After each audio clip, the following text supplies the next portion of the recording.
Bourbon, Broncos, and no BS.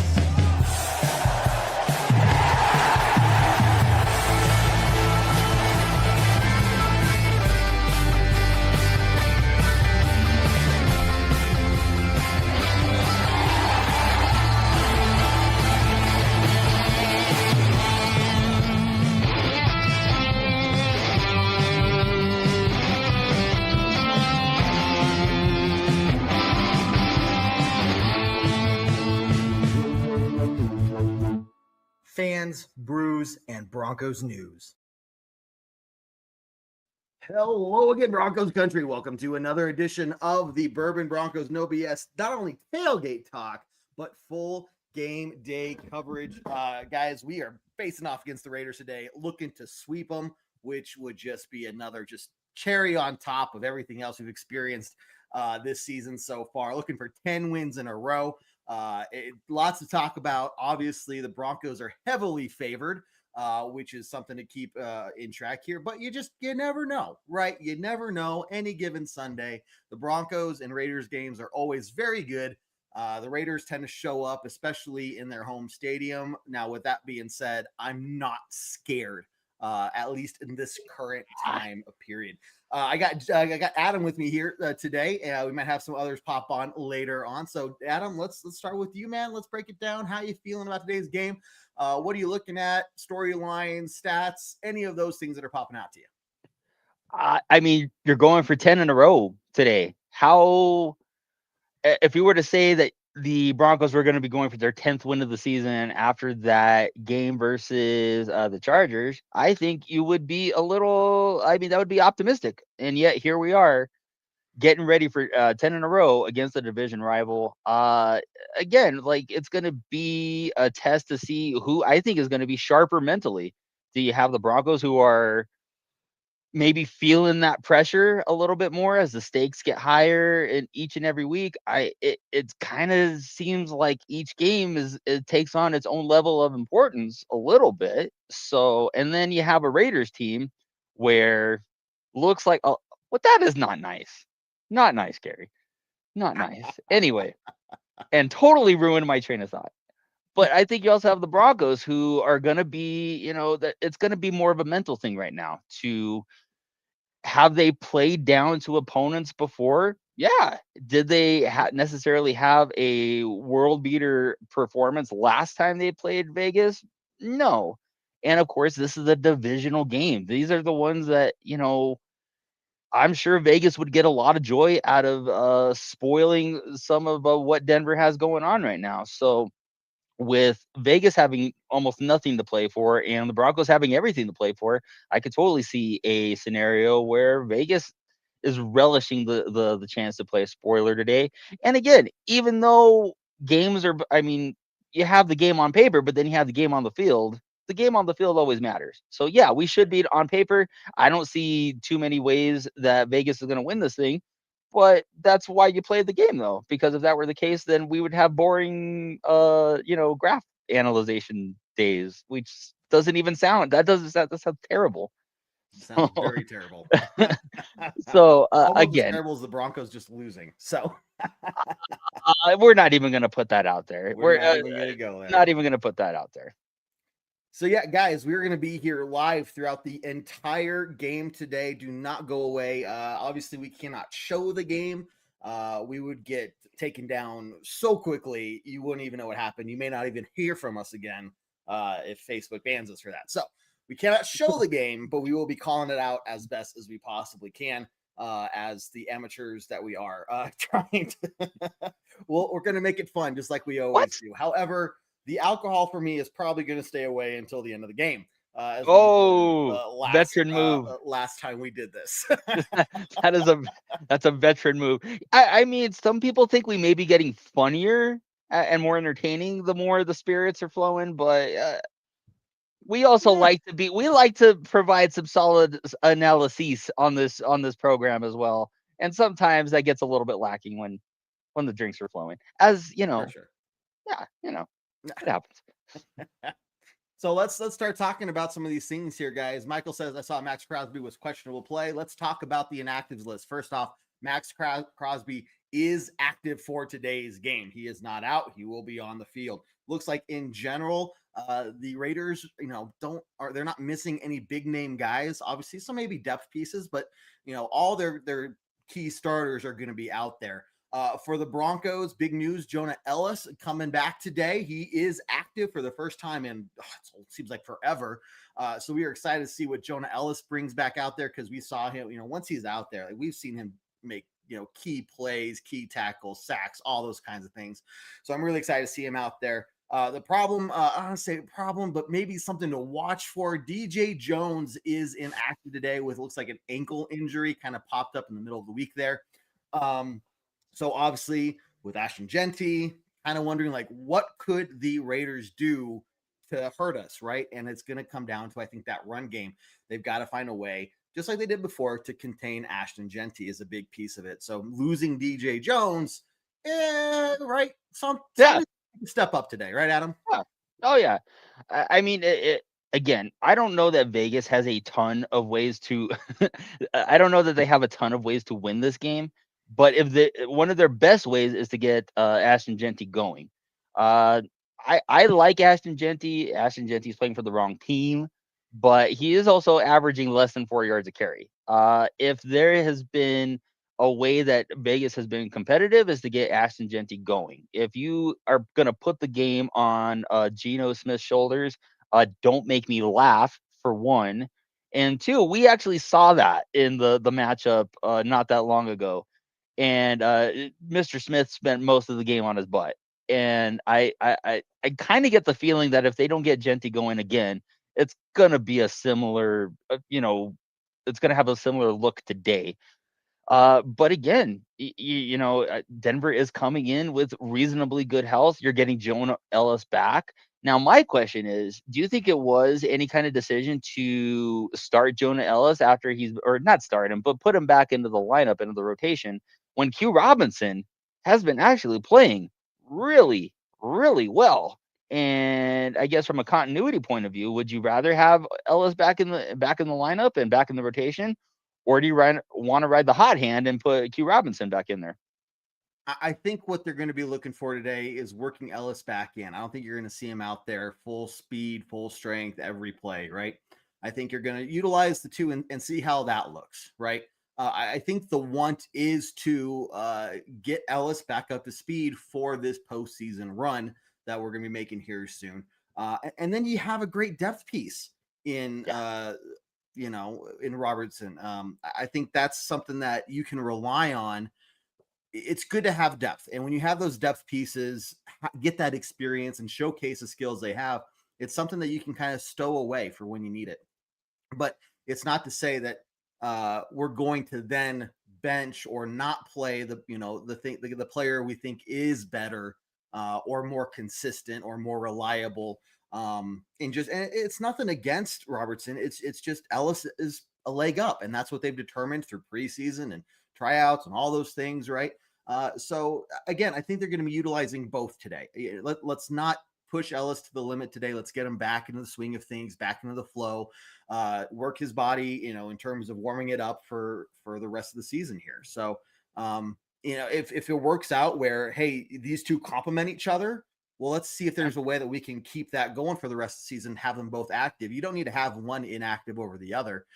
If there's a good 1-2 punch there, and then they keep, you rotate them off the field. If they're still producing well, you're keeping them rested, right? Versus one guy being out there all game long. So it's one of those things, like, you really don't know how the coaches are going to approach it, but I would like to think that we're not just going to throw Elliss into the fire right away and say, dude, this game is all yours today. Like, let's take it easy. Let's work it up. We have some bigger opponents coming up fairly soon, to include next week against Green Bay. We have the Christmas Day game against the Chiefs. Like, we're going to want him, fully in the swing of things by then. But today, I think we could just get him out there a little bit, maybe less than 50% of the time, just to, like, probably, hey, how's your body? How you reacting? And get him acclimated to that again, because I don't know how these guys do it. I mean, the way they feel waking up the day after game day has got to be just pain. Yeah, especially if you're coming off of a long injury like that, your body's just not used to it. So let's be careful. Let's be smart and protect Ellis as best we can. I think that goes without saying that Jonah Ellis was our first pass rusher off the bench and the first guy to give a spell to Cooper and a Benito, and was really succeeding in that role, and seemed like he was coming up with a big play anytime that he was in there. And then he goes down with the injury, and you kind of haven't had that person in reserve to come up with that big play when one of the big pass rushers isn't in there. So I do agree with that. One thing that I don't that may kind of be getting lost in this, and I don't know if Robinson it was an inactive today.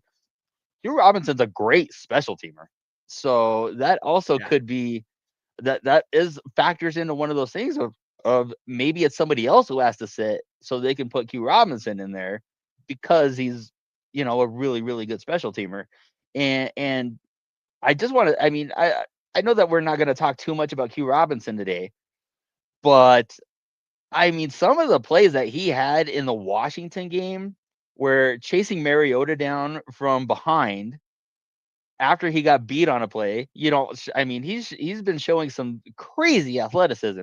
He doesn't quite have the moves and the pass rush down yet. Once he figures that out, if and when he figures that out, you have 5 pass rushers that you can throw. I mean, give me a break. So, well, then you're also talking about potential trade bait. You don't necessarily need 5 top of the line pass rushers, and that's like a next year problem, right? But even if you wanted to hold on to them, I mean, pass rush, when you couple the backfield that we have with an insane pass rush that we have as well, I mean, that's where you're seeing so many sacks. How many of them were because the backfield was covered so well, and the quarterback just looked to it, first read, second read, third read, back to the first read, still nothing there. By that time, right, there's 2 or 3 Broncos in his face. And that's where you saw Marcus Mariota last week, however you say his name. Mariota. It's Mariota. Get it right, you're going to see, I think, if I'm the Raiders, I'm looking at what Washington did and said, the ball has got to get out of the quarterback's hands in less than 2 seconds, closer to 1.5 seconds.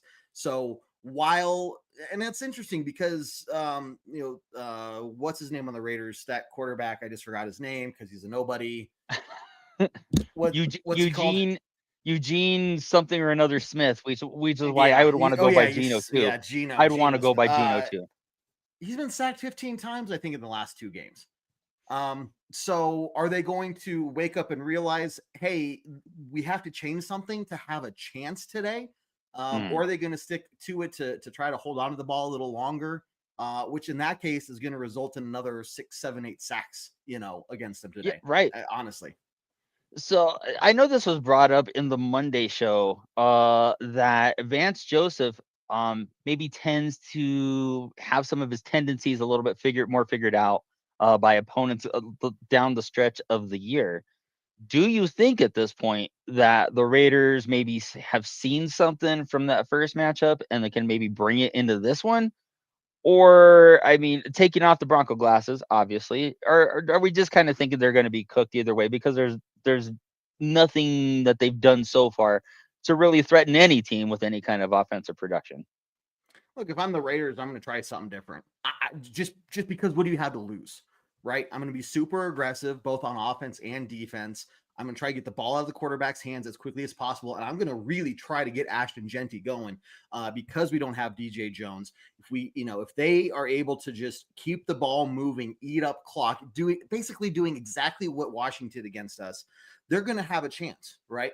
So it's up to us to snuff that out. Put points up on the board early ourselves. The defense needs to find a way to stop the run game and make Geno Smith throw. As soon as you were talking about this before we went live, if you put the game on Geno Smith's shoulders, that is not a winning formula. I'll take that. I'll take that all day. But if I'm a gambling man, I will take that. Yeah. Right. And the Raiders know that. So they have nothing to lose other than to go out and try something different. Be aggressive. Do something that no other team has really done, or they themselves haven't done.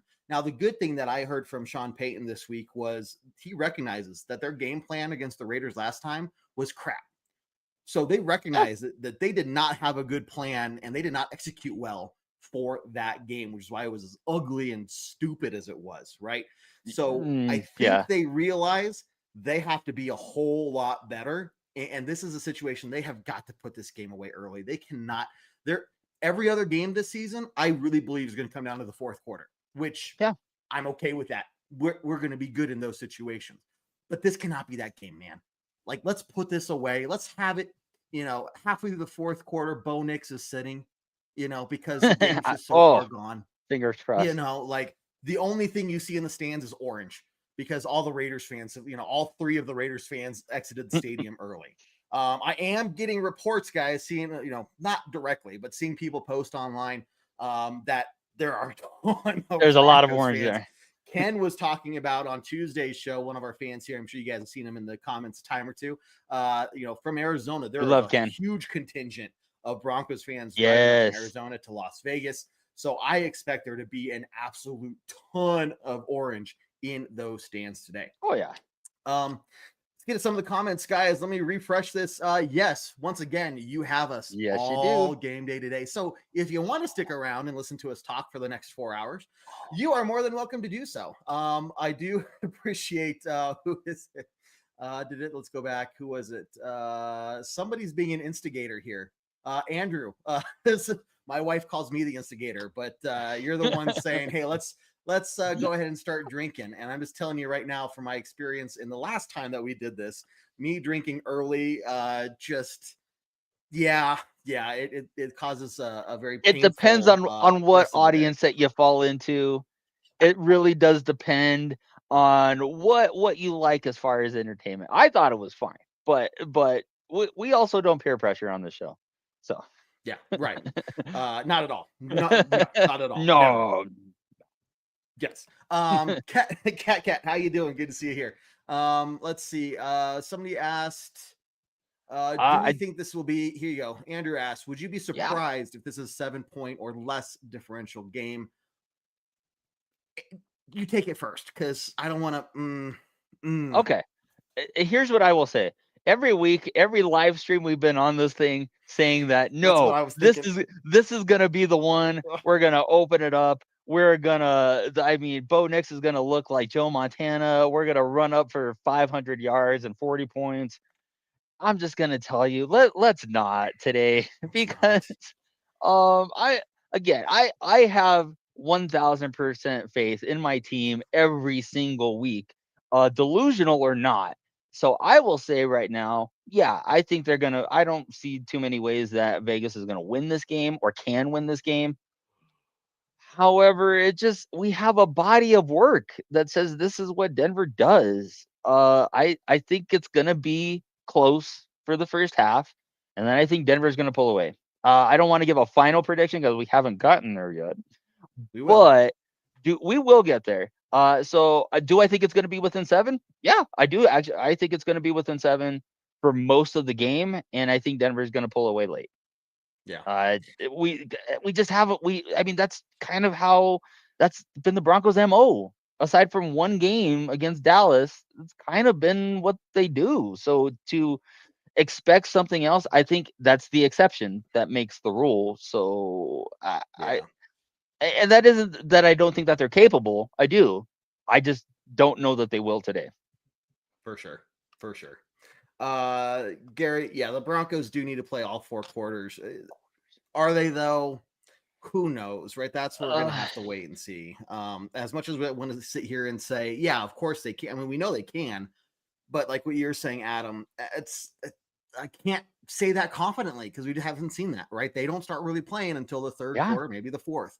And I just don't want to be in a situation today, though, where we're trailing the Raiders. They've already been making a huge fuss over the media about how the Broncos have trailed in every one of their last 9 games they've won. And I don't care. We end up winning, but I just don't want to be trailing to the Raiders.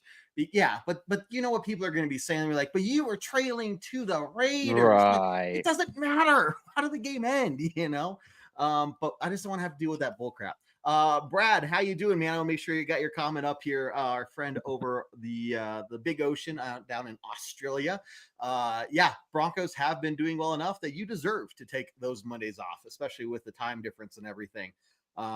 There's been a number of days that I've taken because I'm just recovering from the previous days. I feel like if your team wins on a Monday, then maybe late start or something like that. At least. At least, at the very least. And then or you get like a long lunch or something because you're in a good mood. The birds are out, the birds are chirping, the sun, all that good stuff. And why ruin that with work? But that's just me. I'm just throwing it out there. For sure. I forgot to take down the Bo Nix jersey giveaway that we did earlier this week. So Karen is in here. Karen was one of the winners. Her jersey is getting shipped out today. So congrats, Karen, for winning one of those. But for our next thing, guys, the score prediction challenge will be starting in 10 minutes or so.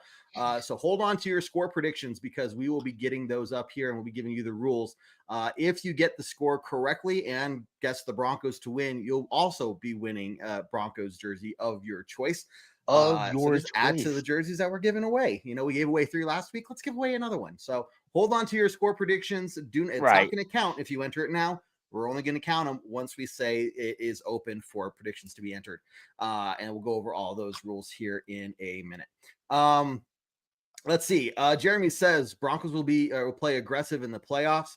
Look, I think no matter what, the Broncos have to be aggressive. They're showing that they're not afraid to be aggressive on defense with the amount of the pass rush and blitzing that they're doing. Offensively, I think they need to find a way to be a little bit more aggressive, but be smart too, right? We're doing a really good job of protecting the football for the most part. There was that really, really bad Bo Nix interception last week, but that's uncommon. We don't really see that from him. He does a good well of protecting the football. But RJ Harvey, Jaleel McLaughlin, Tyler Bidet, they need to get a run game going and then protect the football as well. And I wouldn't hate to see a couple more shots down the field, especially if it means, keeps the defense honest. We're connecting on them and things like that. But also involves the wide receivers actually catching the football when it hits their hands. And that's been the problem for the Broncos. Last I checked, I haven't seen updated numbers from last weekend, but last I heard, the Broncos were still leading the NFL in dropped passes. And that's the second year in a row we've had that problem, man. And it's like, even if half of those were caught, I'm not saying all of them need to be, but even half of those were, complete receptions. Think about how much better we'd be doing. So we're right on the edge there. Bo Nix can only do so much. He can only get the ball in the receiver's hands. At that point, it's up to them to do their job. And we just need to see more consistency from those guys of hauling in the ball when it hits them right square in the hands. It's one thing if they're lunging out, they're really stretching and it hits them on their fingertips. It's another thing if it falls right into their hands and it just slips through. So, to kind of put a bow on that a little bit, if there is a player that we've kind of seen the boomer bust on every single week is Troy Franklin a little bit. The week before against Kansas City, he has a great game, has the game sealing catch where he makes a very tough adjustment on a deep ball and looks like he's putting it all together. And then last week he has 2 catches for 21 yards and nothing else. So and this is something that I've called out earlier, and that maybe Denver does have a lack of a true game breaker on the outside or a game breaker in the backfield. In spite of that, there are times where Bo can't go downfield because everybody's covered. And so is this one of those things of maybe in the off season, because obviously it's not going to be corrected this season, do they go out and either draft a blue chipper on the outside, or since they will have lots of draft capital to use and lots of money out there from a certain number, a certain quarterback not being on the payroll anymore, to maybe go out and find a disgruntled wideout or a disgruntled running back who maybe wants to, make a move. So to kind of just to kind of wrap everything up, I don't know that you have the players in house right now that I think we all kind of think can be a good offense. Why haven't they done it yet? Yeah. And does it, I don't know that it's a coaching thing. I don't know that it's even a personnel thing. There just seems to be like an ingredient that's missing. And whatever that ingredient is, once they get it, they will be just fine on offense. If anything, I think we're kind of making the offensive thing maybe a bit more of an elephant than it really should be. It's not like they're going out throwing throwing up 13 points a game and winning every game, 13-6 or anything. But you would like to be putting more scores up on the board, especially with where we think this offense can be too. Yeah. I tell you one thing, I know the answer is not bringing Jerry Jeudy back. Brad, I know maybe that's like something you dream about. It just ain't gonna happen. And after seeing Jerry yelling at 𝐁𝐫𝐢𝐧𝐠 and everything, Which he should. Just no. Well, yeah, he should, but I don't need that. We don't need that. Jerry Jeudy, best of luck to him wherever he is and wherever he goes, but it ain't gonna be with the Broncos. The only other orange and blues gonna be wearing is with the Bears. I have a question for Jerry Jeudy. How did that feel? Did it feel amazing to yell at him? I could only imagine. It's only in my dreams that I have where I get to scream at 𝐁𝐫𝐢𝐧𝐠 for something. So I could only imagine what it'd be like in real life. If you haven't responded to any of my DMs, Jerry, come on, let me know. Come on. That's weird. They're always watching us. He all called the it players watch us. stalking I figured or something. Yeah. I don't know. You get that little letter in the mail that says, oh, I just ruined my joke.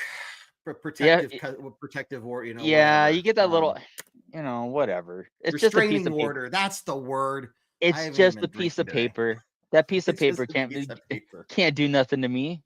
You're not the boss of me. You throw it in the fire and it's gone. Like whatever. I threw mine in the mail. I did this. Jerry, what's up? What's up, Jerry? Doing?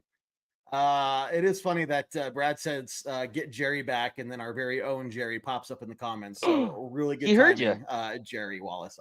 Good stuff there. We did get Jerry back in that regard. So he says he doesn't answer him either. Don't worry. So he's big timing us, guys. Is what you're saying. He's big timing both of us, Brad. I get you. Basically. I got you. Hey guys, don't forget we're going to be live all game day today. All game long, we are going to be live, breaking down the coverage, breaking down everything we're seeing, watching, trying to be funny about it where it's possible, and overreacting where it's maybe not needed to be. But I'm dramatic when it comes to football, and you should have seen me in the overtime game last week. You're not dramatic. You're passionate. A line I cross it. And we don't want to cross it, but we do because we care. We do it because we care. Exactly. Chris, how you doing, man? Good to see you here as always.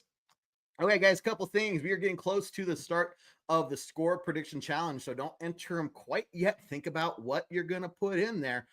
I need to remind you of a couple things first before we get into that. First off, tomorrow night, Monday at 8 p.m. Mountain Time, we'll be live with the Bourbon Broncos No BS post-game podcast. Make sure you tune in, share your thoughts and reactions to the game and everything. We'll be staying live for a few minutes after the game today, kind of give our quick initial thoughts.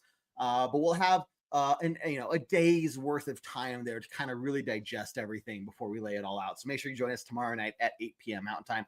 Tuesday, 7 p.m. Mountain Time is our flagship show. If you missed it last week, we gave away 3 bonus jerseys because we hit 10 wins on the season. I can't remember who came up with it in the comments, but somebody did mention the idea of if the Broncos win out and hit 15 wins, we should give away a Nick Bonito jersey. So hang around, guys. If the Broncos win out and go 15-2 on the season, we'll be giving away a Nick Bonito jersey. So something to root for. Our boy John has basically been pretty adamant that the Broncos are going to finish 15-2. I think John should get maybe not a jersey, but a little something for being the most steadfast about his, because he won't back off of this, not even a little bit. No. Not even with some good-natured egging on in a group chat, possibly. Maybe. But I think John should get a little bit something. This is me just throwing it out there for John. I like it. Even if Chris it's a hearty me. Yeah. Chris says it was me who had the idea. I don't remember having the idea. Maybe, but I think it was somebody in the comments that said we should do that. I'm not trying to claim the idea of my it was my own. I don't think it was. But Chris, I appreciate the trust you have in me to believe that I came up with that on my own, because I really don't think I was connecting the dots there until I saw it and said, "Oh, that would make sense." But Wait a whoever's minute. idea it was a great idea. We're Adam, gonna take maybe it, but we're was gonna run yours. with it. Okay, guys, last thing before we do the score prediction challenge, head on over to broncosandbourbon.com. Sign up for free today. We will be introducing membership tiers, paid membership tiers later on, before next season. But we are ways away from that. So right now, the way it stands, everybody who signs up for free now before the end of the Super Bowl will get automatically upgraded for free to the next membership tier. So if you want to get that upgraded for free later on when that's introduced, make sure you sign up now. It's free and everything. The website's still in its infancy. We're working on it, but we're getting there. So make sure you sign up. This is the time to get in on it on the ground floor while we're building it out. Okay, guys, couple rules for the score prediction challenge. Do not enter them yet. It's not open. Hold on to it. First off, you have to guess the Broncos to win. If you get the score right, but you pick the Raiders to win, I ain't rewarding that. You ain't gonna get crap. Especially the I'm Raiders. gonna give you a high five, right? I'll give you a little. That's what you get. Like, oh, we don't honor these here, and that's what you'll get. Exactly. Yeah. Money's no good here. You have to guess the Broncos to win. You have to obviously get the score correctly. You only get one entry per person. If you want to enter 10 different scores, that's fine. I'm not going to complain. It helps out the algorithm. It sees that people are commenting a lot. That's perfectly fine. However, we're only going to accept the first one. So help us out. Get a screenshot or a time, time mark of like when you entered it or something like that, just to help me out. So you can say, hey, Kevman, I got the score right. Here's the prediction. It was in the time window. I got the Broncos to win, all that stuff. And I can say, sweet, I can confirm that. And I can make sure that was your first and only prediction, or at least your first one. If you say, hey, I got it right, and I go back and I saw that was like your sixth guess, it ain't going to count. So you only get one that will count for the entry. But guys, make sure you just enjoy it. Think about it. Think about what you're going to put. Think about it. And Adam and I will be given our score predictions here before kickoff. But with that being said, we are less than 30 minutes away from kickoff. So the score prediction challenge is open. Start putting in your score predictions, guys. These are the ones that will count for the challenge. And again, if you get it right, you get a Broncos jersey of your choice on us. Yes, Chris, I like this. Hold, everybody. And now go. Everyone start entering. Let's see, Kat, good to see you here. And she's the first one in with a prediction of 13-7. Wow. I'm wondering as he's come in, I wonder, because we talked about it earlier, is this going to be like a 7-point game? And I'm interested to see what these predictions are going to look like, man. I mean, the prediction challenge always brings out the optimism in everybody, as it should. But I mean, the scores have been we have been more optimistic about the scores than what they have been lately. So maybe 13-7. Maybe that's actually where we're headed today. I hope not. God, I hope not. But I mean, that'd be better than last time. Right? It'd be a whole field goal better than the last times. It would be, and we would be from the comfort of our homes in this one, because you were at the game, I was at the game. We actually met for the first time at that game. Yep. Fun did we fact. Just become best friends in that moment? We did. Yes, we did become best friends that day. But side note, but yeah, that day it was a little windy out. The seasons actually started to change here in Colorado. Gary, I don't like your tone right now. But I mean, at least it'll be a little bit better because we're inside of our homes. It'll be warm. But yeah, maybe it's gonna be a little bit closer than what we think it might be. And again, I was bringing this up to some of the people that I talked to at church, because they were like, no, we're gonna crush them, right? And I'm like, well, I mean, yeah, on paper we should, but it just hasn't been. Nothing has really lined up that way. And this is going to be the Vegas Super Bowl. If they can throw a wrench in Denver's plans, that's going to be as good as they're going to hope for all year. And that's why I think it's important for Denver. Let's not mess around. Let's not win this in the fourth. Let's put our foot on their necks and just send a message. We're the better team. We're going to win this division. It's going to be ours. You're simply a speed bump on our way to get there. So that's what the hope would be. And we'll see. We'll find out, because that's why you play the game. Agreed. While we have these score predictions come in and kind of stew on that a little bit, let's go around the league really quickly to some other games.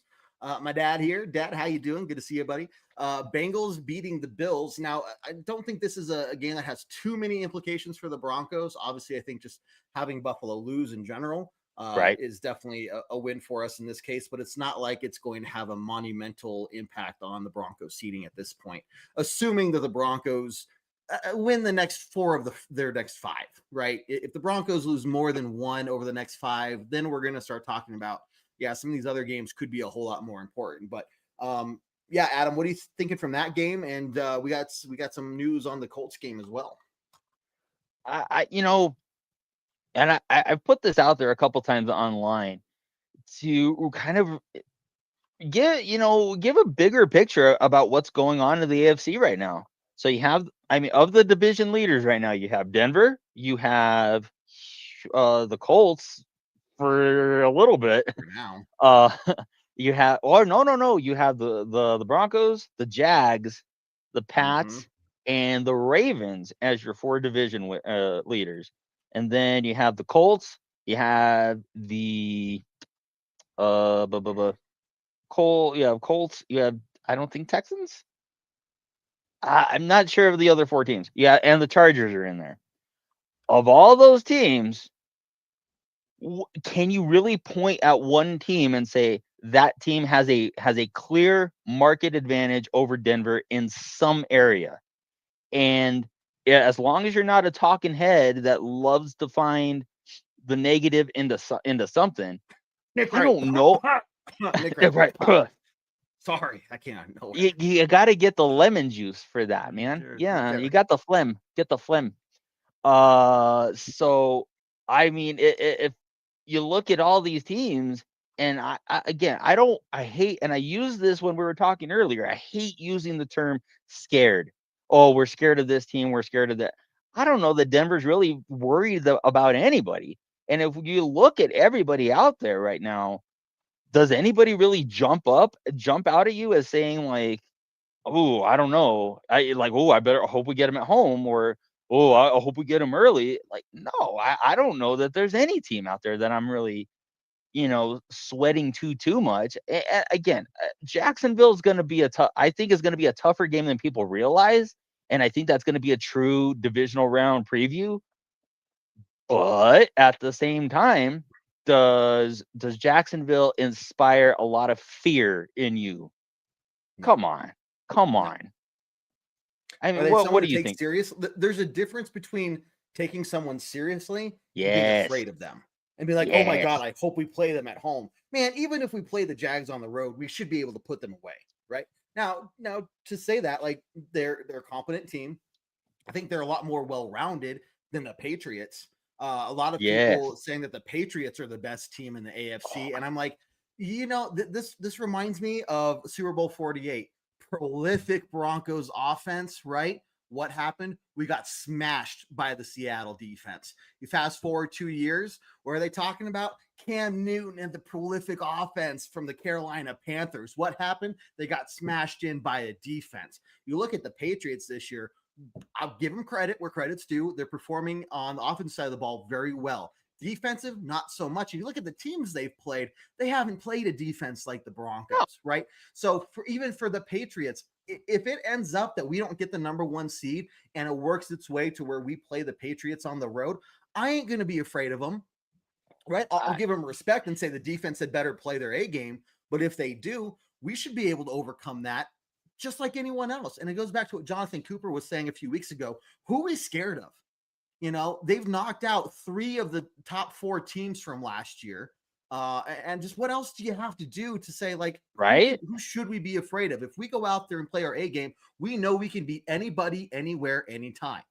So it's one of those things where I'm not afraid of anyone in the AFC right now, but I can still give props and credit to teams like the Jaguars or the Patriots to say we need to play our A game against them. And we'll get a kind of a preview matchup Yeah. of what could be the first round game of Broncos versus Jaguars in a few weeks here. But in general, Adam, I'm just not afraid of anyone. And I did want to, because in talking with this with a few people, is don't project too much about what you have going on onto what the players in the locker room are really thinking. So do we probably have teams that we're a little concerned about? And I like what you said, Kev, concerned about, focused on. But I mean, they went into Philadelphia and beat the defending champs and had to come from behind to do it. They erased a 3-score deficit at home to win it late. The national media has picked up on the fact that Denver's had to rally probably more than they would like, if we're being honest, but they also won the game. So for anybody, and I was, like I said, I was talking about to somebody where they asked, "Are you afraid of anybody?" And I could say, you know what, man, I have looked for reasons to maybe be a little bit more concerned than I should, and I just don't get it. For as much as the national media, and I know I'm harping on this again, for the national media to be just infatuated with the Patriots, who have beaten nobody, who are getting fat off of the bad teams in the AFC, to get this much love and to just take that same thing to crap on Denver. I don't know. Everybody needs something to talk about. I think it matters. I mean, I don't think it matters more to me. I feel like I'm being gaslit every single day that I have to see this. But to the players, I don't know that it really matters much at this point. And I think you've seen that attitude and how they don't have any panic when they are down. I would like to see them play a little bit better in quarters 1 through 3 before we even get to that point, and that's a fair critique. And I think we've dissected that as much as we can. Yeah. But the thing that's come out in the wash is Denver still finds a way to win, and they do it with their defense and opportunistic offense. And if there's been a formula for successful football and for championship winning football, it has been that. So if you can say that is there anybody that we're scared of? No, but I, you know, Yeah. No, again, it goes back to it's okay to be worried or not worried. It's okay to just have respect for another team and say, like, they're not respect. the Titans, right? Right. Hey, you still won those games, just like people trying to mock the Broncos being 10-2 and their win-loss. You can't look at the Patriots still at the same time be like, well, our 10-2 is good, but the Patriots 10-2 is bad. Right. No, they still won games, but when you look at it, if you put the Broncos and Patriots together, Resume by resume. the Patriots have not faced the defense that the Broncos have. And so you assume the Broncos would bring out their A game against those guys, and home or away, I think the Broncos would be able to take care of business there. So just like, we can't control what happens in these other games, guys. It's not good to see a player go down like Daniel Jones. But it's kind of one of those games where for that game, Yeah, Colts that's versus rough. Jaguars, like it didn't really matter one way or the other. I hope Danny Jones is okay, right? Nothing too major, but it does look like the Colts are kind of cooked for the season. Jaguars are going to start running away with it. They're going to get at least one more loss when they play us here in a couple of weeks. But the If there Jaguars was might win out otherwise. if there was a game that I kind of wanted back, it was that Indianapolis game. I kind of wanted to have that run that one back, just so that we can put that one to bed. And Indianapolis talked about. I mean, good Lord, if somebody wanted more credit for that win, Jeebus. I mean, like, you won on a technicality. You won on a tech. You won on a technicality. But if there was one thing that maybe we could bring up really, really fast, Elijah Moore was signed to the practice squad this week.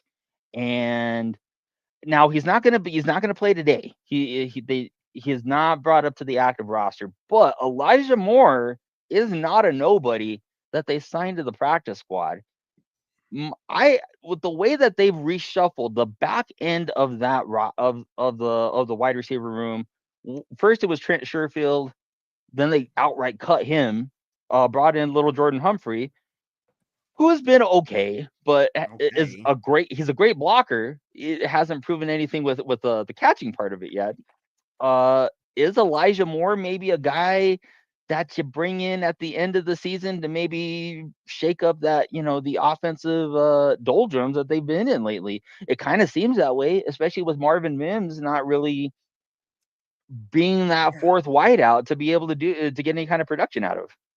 Yeah.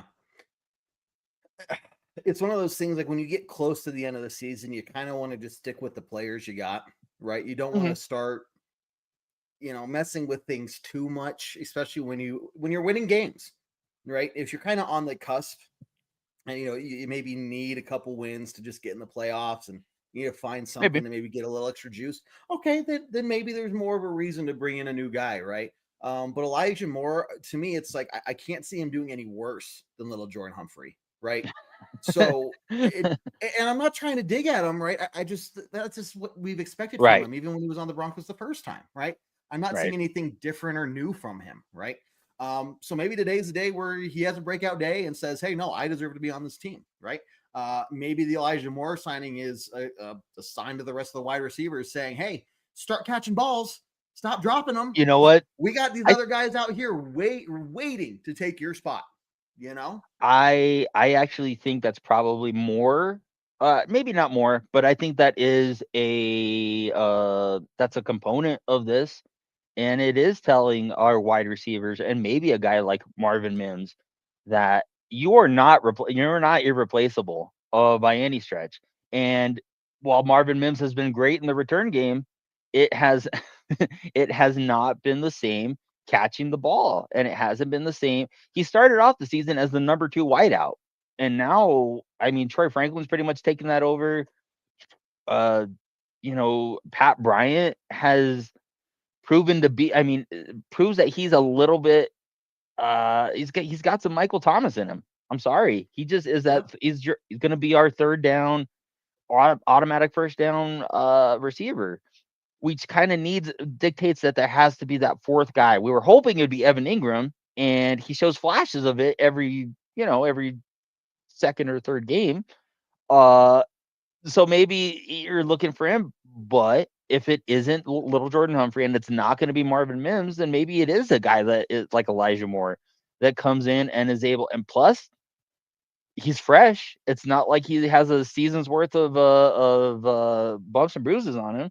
And those guys tend to be a little bit more of a factor in the playoffs because they're fresher. So I don't. It's so hard to say because I don't think Sean is going to mess too much with the lineup, especially at this point. But I think I think this was a calculated move on his part to bring, when they play with urgency, and we've seen them play with urgency because they've had to. But if they play with that kind of urgency from quarter 1 to quarter 4, how dangerous is this team? Yeah. It hasn't been a matter of that they haven't been good enough. It's a matter of playing with urgency that first part of the game. And if they can do that, maybe through some intimidation and some fear, hey, I'll take it. I'll take it all day long. Good question here. First off, I want to give a shout out, Ken. I love this, man. New Bernese Mountain Dog named Bo. And I'm telling you right now, to add on top of that, I cannot wait to rename Bo Nix myself. Someday he will no longer be Bo Chapman Nix. Someday he will be Bo Champman Nix. Oh, and I gonna like happen. that. Maybe that's what I'll get tattooed on my butt. And hey, let me just say this: if the Broncos ever have a perfect season and go, no losses at all the way to the Super Bowl, winning the Super Bowl, I will show you guys this tattoo. You don't have to get show it first. You don't have to show. Okay, good. I don't want to. Now here's a very good question from Ken. We saw a lot of this talk throughout the week, and then we're going to get to score predictions and then kickoff, guys. Don't forget, we're not going anywhere today. We're sticking around for the entire game, so don't watch go the anywhere. game with us.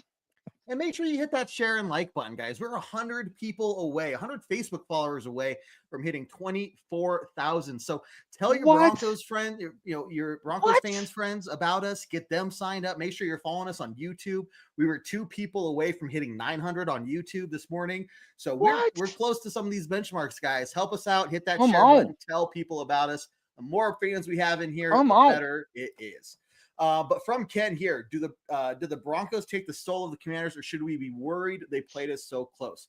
And here's what my takeaway from all of it is: you hear the talk about the Broncos, and there's so many people out there saying, despite the Broncos' good record, they're a crap team, they're frauds. But then when they play the Commanders, they say, well, they barely beat the Commanders, who are clearly bad because of their record. I think there's multiple things going on here. Broncos are good. Yeah, they're winning close games, but that's a good thing, right? They know how to close out close games, which they haven't had that in the past. I think the Commanders, you look at it, they were in the NFC Championship game last year, guys.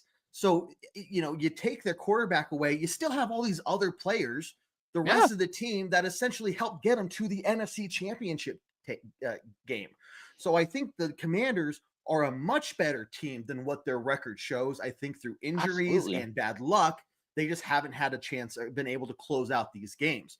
So you can't look at just the record to say, oh, well, they're a bad team because of their record, and how dare you win in a close match and call yourself good.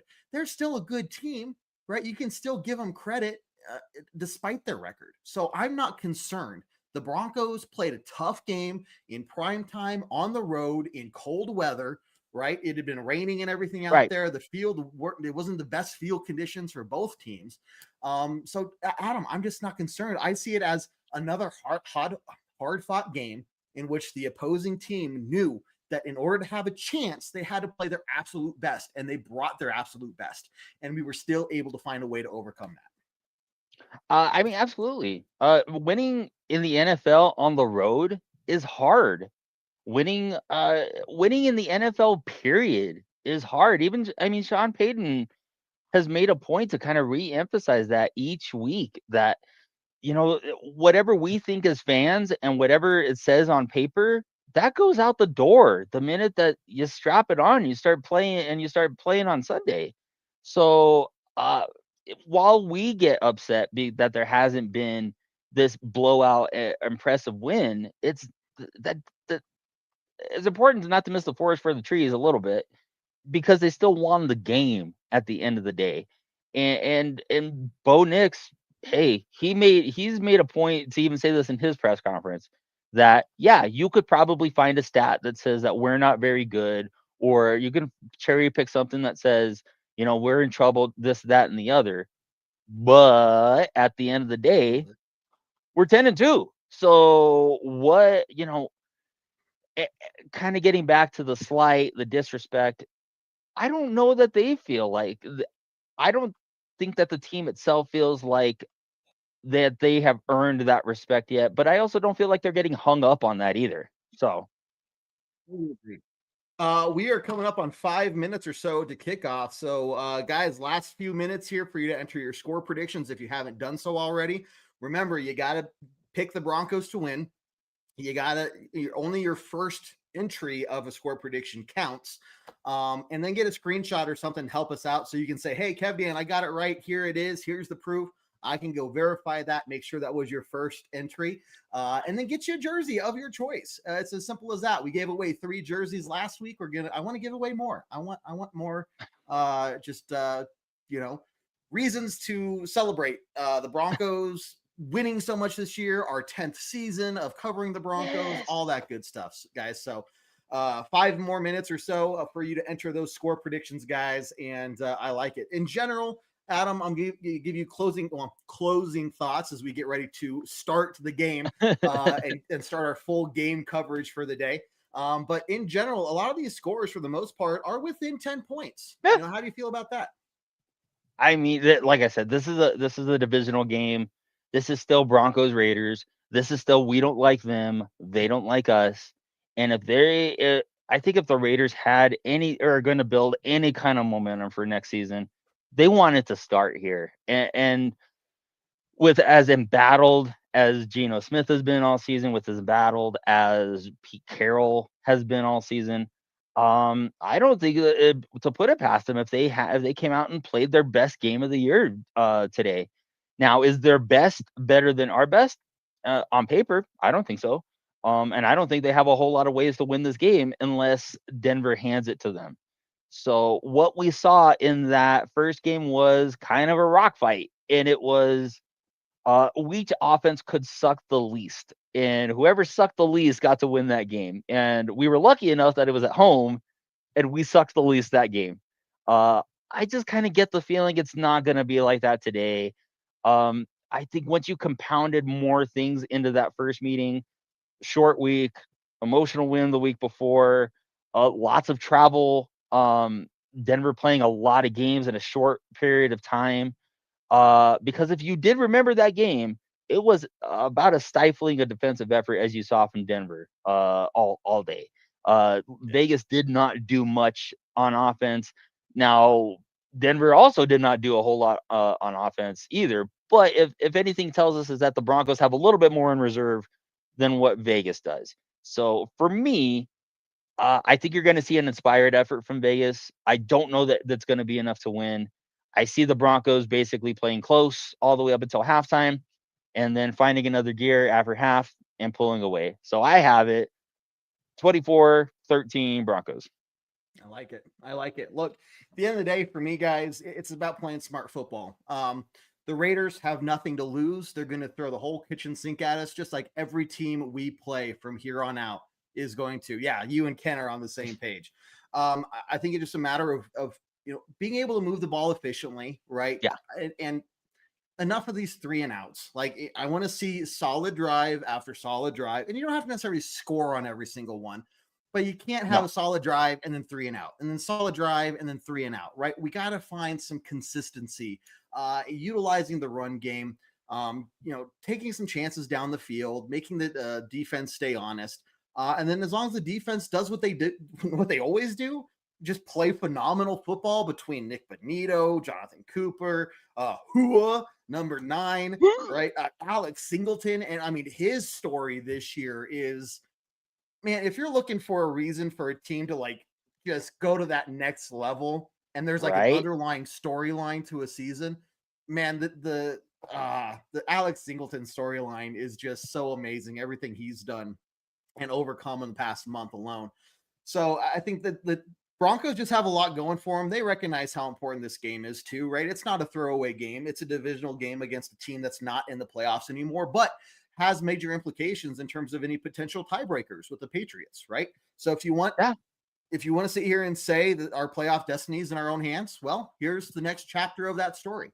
Absolutely. So I think, again, I think I want to sit here and say the Broncos are going to take control of the game early, but I have nothing to base that off of.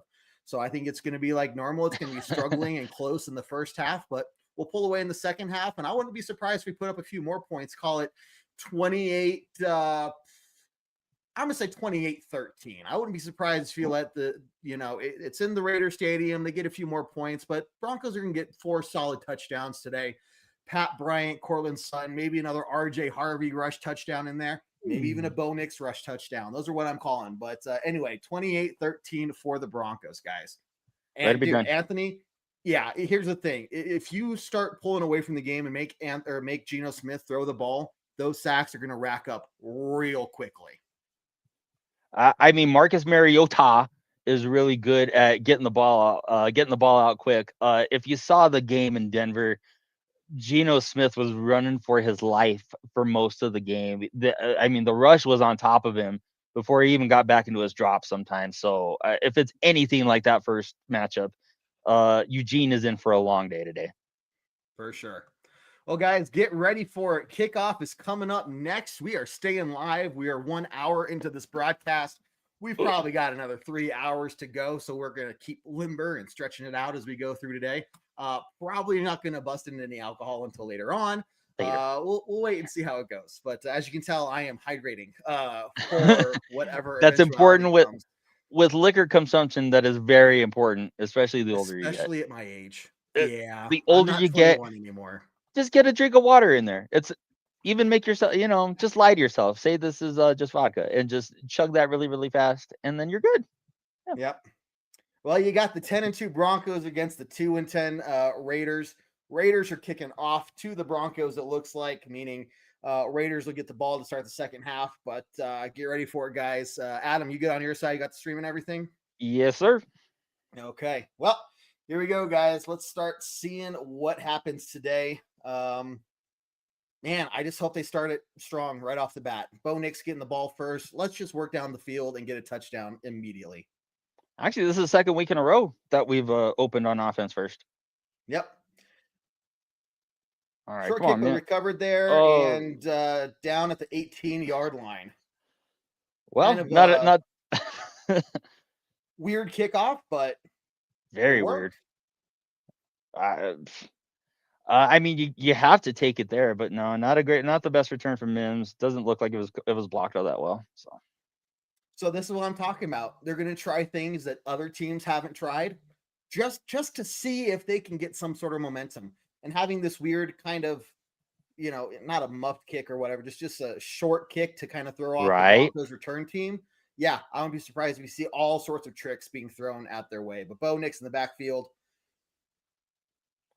And it looks like it's pass play immediately. Short out to Pat, or let's see, number 12 there. And see, and I'm totally okay with using RJ Harvey in this form.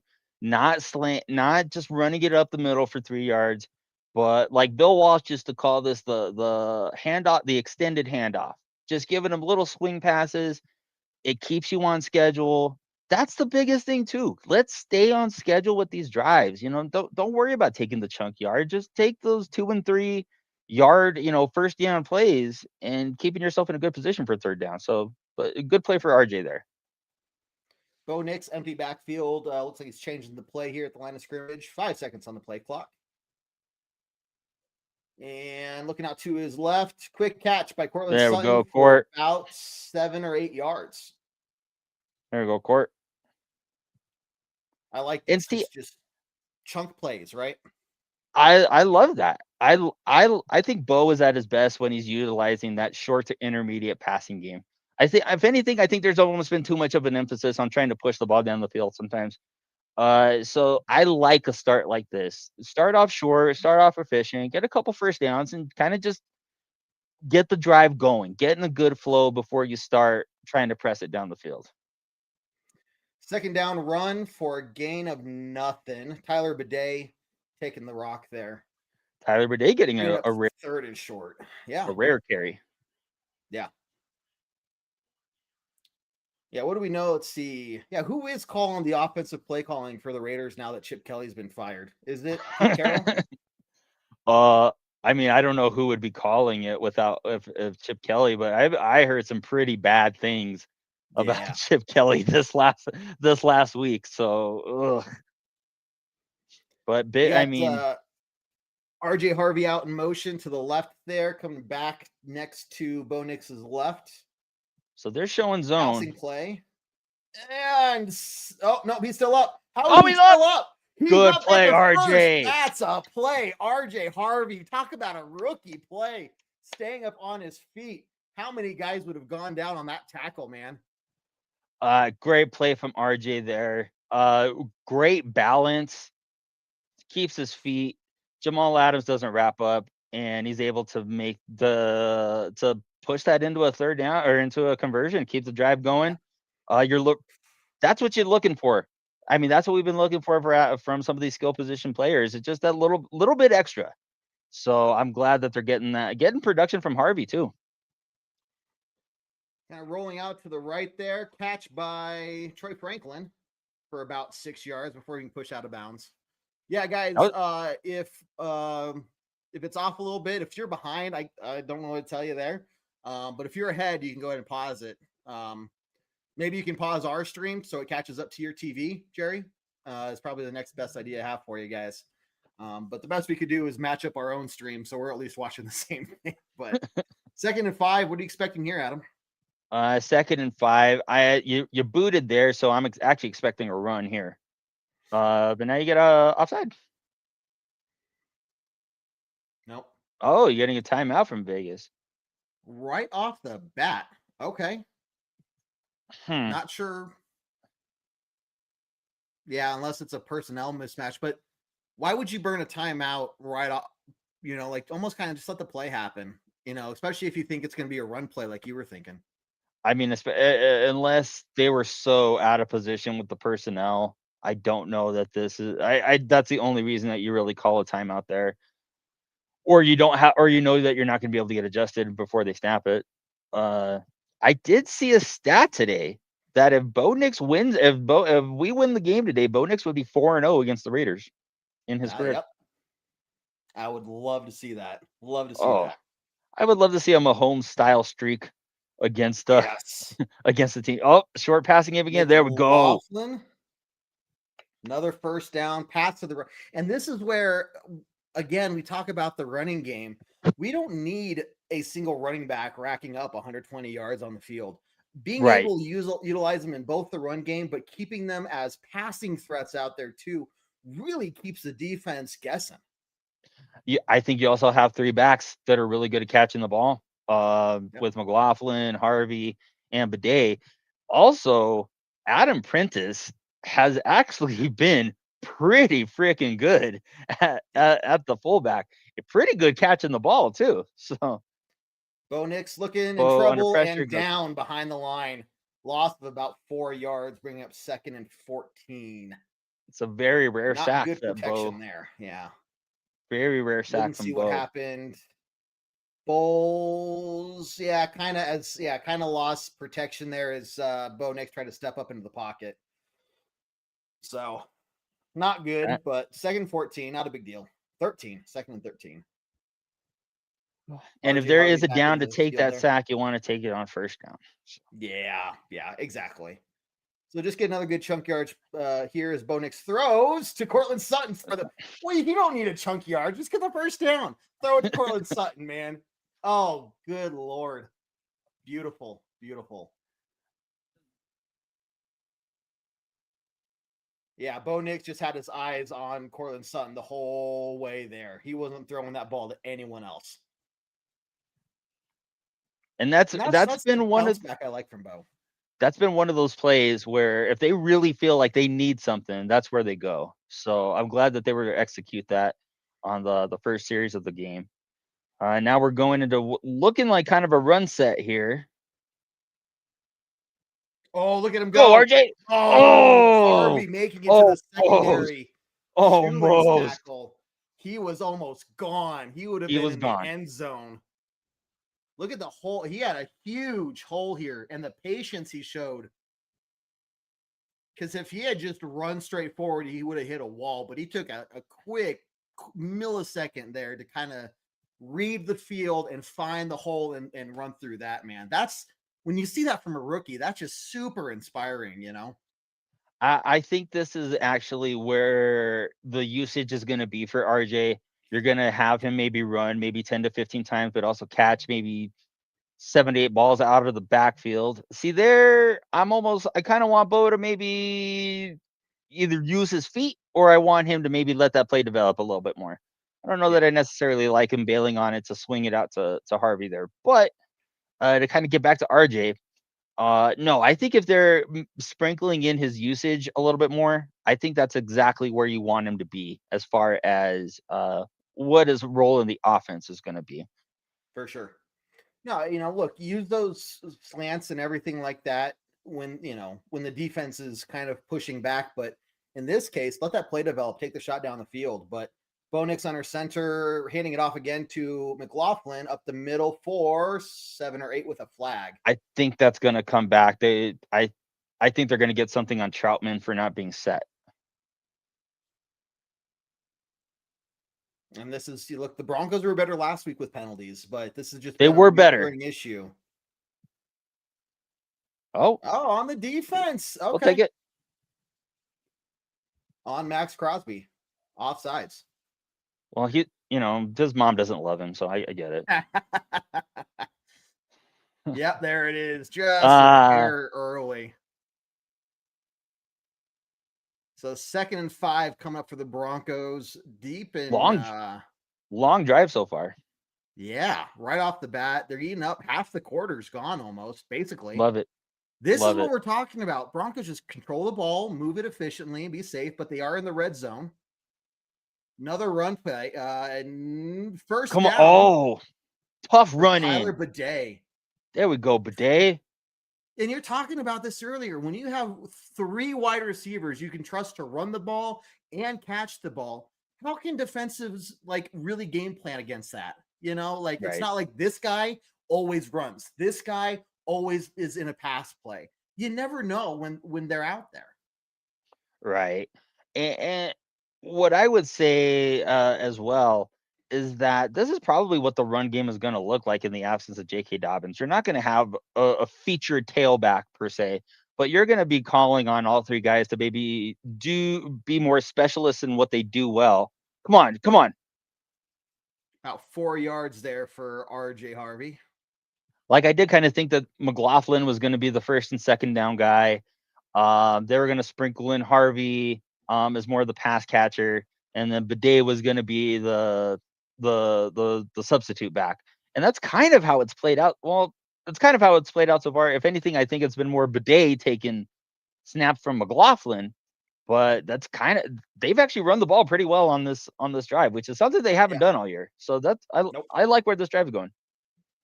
2nd and goal from the 3-yard line. Let's go, boys. In the backfield with it's Harvey. RJ off to the right, looking to throw, rolling out. Bo Nix is maybe running. Nope.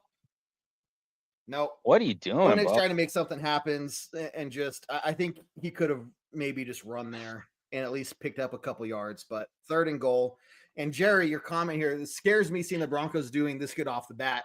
I mean, look, they moved down the field well, but you got to get in the end zone. You have to get in the end zone when you have drives that work out this well. So I agree. I agree with the broadcast there. He had a split second where he could have taken off, and he chose to run the ball, or he chose to throw the ball. If there's something that I've talked about this a lot. I think Bo needs to utilize his legs a bit more, but yeah, that's a delayed game. Oh, yep. 5 yards. So here you go. 3rd and goal from the 8, which it's like, it sucks, but maybe a little bit more room to work with, if you want to pass it, but he definitely kind of takes the running option out.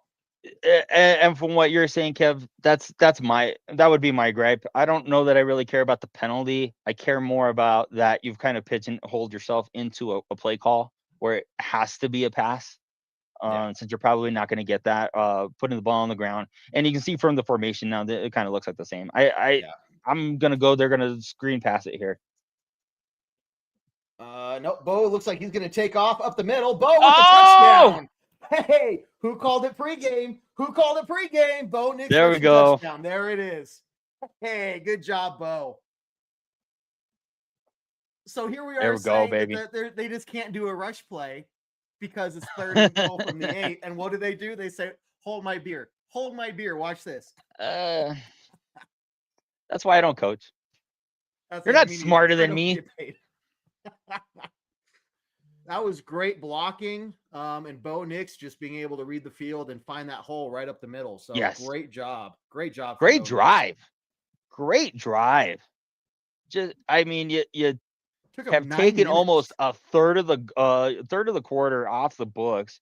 You're going to be sending your best unit out onto the field, and the Raiders are down 7-0. I don't know that you really have too much more to complain about. Almost 2/3 of the quarter gone. Is gone in one single drive. Look, Broncos can do that every single drive. You're going to win. So early in the game, but that's exactly what you want to see from these guys coming out, especially the way they played last time against the Raiders there. So, I have no complaints. There are a couple little things. Could Bo have taken off on that 2nd and goal run? Maybe. Could he let that play develop when he threw to the slant earlier? Maybe, but they got the job done. 7 points. Bo played efficient. Had some really good throws. The running game looked efficient. Yeah, you do have a couple nitpicks. The sack, the weird delay of game. But does it really matter when it's 7-0 right now? I mean, would That you might agree have with been. Jay's comment here? Best drive of the year? Have we seen anything better from them, especially on an opening drive opening drive? Best opening drive of the year, I think, I would is say. not an understatement. Is not an understatement. Yeah. I can't say best drive of the year. I think back to last week's overtime drive. You know, those 4 plays pushing down the field like that with Evan Ingram and stuff. So I can't say best drive of the year, but you're exactly right. Opening drive. And how many times have we seen opening drives just fail this year because the Broncos don't do anything in the first half? So I mean, that was amazing. To your point, Kev, the opening drives have been a bit rough. The last couple of games they've been better. But I believe this has been maybe 6 or 7 games that they've gone without an opening drive touchdown. So to get that quick 7 on the board, and like what we talked about in the pregame, don't let Vegas hang around. Don't give them any illusions that this is going to be a close game or that they have a shot. They look like a team that is getting ready to mail it in pretty quick. Give them a reason to today. Don't give them any hope into giving them that little extra push at home. Just put their foot on their throat and let's get our win and let's go home and let's go on to bigger, better things. Yeah. Again, the sooner you make Geno Smith have to throw the ball, the better it's going to be for us. And you already have to. You already have to. No, he already has early, to put the ball up. I think, the fact that you ate up 9 minutes of the first quarter basically is huge. And it definitely tells the Raiders that, hey, if you keep giving them the ball back, we might only get 3 drives this game. But tons of orange in the stands. I got to give credit for that. As the Raiders return it from their goal line there, getting out to about the 30, maybe the 29-yard line there. So, but here we go. We saw it on the opening kickoff, Adam. Raiders are going to try some funny things, especially when it comes to this Broncos defense. They've got to try to find something to get going. So I would not be surprised to see just weird things, unconventional things, try to get themselves going. I like this. Riley's getting a pick on this drive. Hey, your lips to God's ears, my man. Your lips to God's ears. Let's go. Hey, I'll let you call these plays. How's that sound? All right. So, got to switch the hat. Geno Smith in the backfield. Yep. And Brock Bowers' name we haven't talked about today, but big throw and first down there, caught by number 80, but tackled right away. Hufanga was right there. And that's what I like about this Denver defense is even if the opposing team catches the ball, there's a defender literally right there. Oh, yeah. The Denver defense has been really good at limiting, explosive plays, yak plays, chunk plays, whatever you want to call them. And that's an aspect of defense too. Got to make the tackle in front of you, and they show that they're able to do that most of the time. We have Greg Olsen calling the plays. Greg Olsen does have experience as a play caller, so. Okay, there you go. So 2 or 3 yard pickup by Ashton Jeanty. Again, that's a name that we just got to, contain him. The sooner you just keep him to getting nothing almost, you make the Raiders one-dimensional. So 15 times. That's, oh my goodness, that's terrible. Yeah, absolutely terrible. 18 Let's see here. On 23 dropbacks. That's even worse. That's even worse. All right.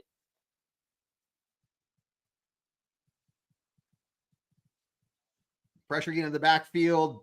Jeanty throws, but once again, Hufanga with the tackle. Now, after the Raiders get another first down. If Washington was able to do something pretty well, they were able to play action out of run sets. And you've seen that a little bit so far.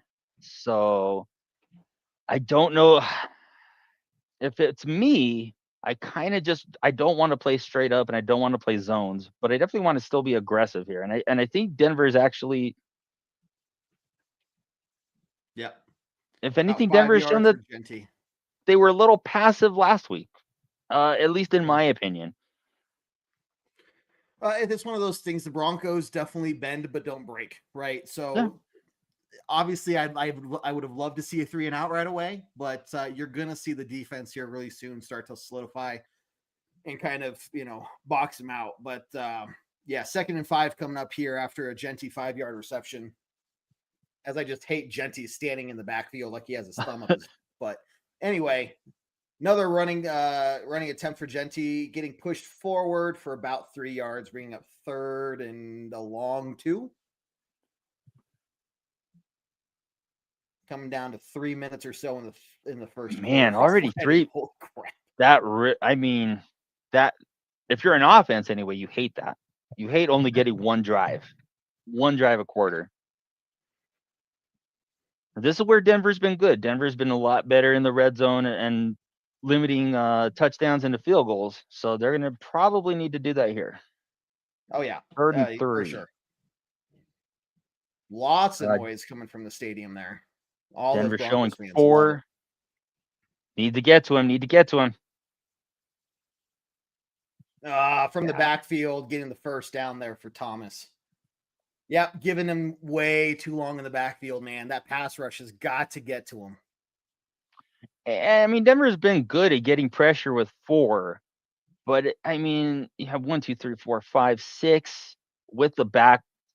I just don't know that you're going to get pressure with 4 when they have 6 defenders back there. So, and that's kind of where I think maybe VJ's getting, I don't know, less aggressive, playing, using his blitzes a little bit differently. I don't know, but it seems like that's the time to be aggressive there.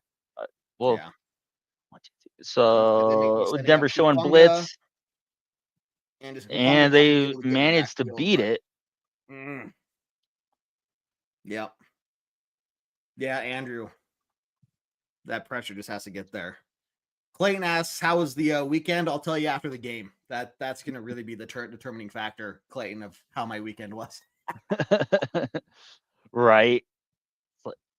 No, I did all this crazy stuff. I jumped out of a plane and I saw the Dixie Chicks or whatever may have you, but the Broncos lost. So my weekend sucked. I see what you're saying. I was like, you did what? You did what? You did what? Another handoff to Ashton 𝐁𝐫𝐤, getting the first down, and then a yard or so. So first down at about the 19-yard line. Yeah, we're in the red zone now. So this is typically where Denver has been much, much tougher. We do need to see something here. Yep.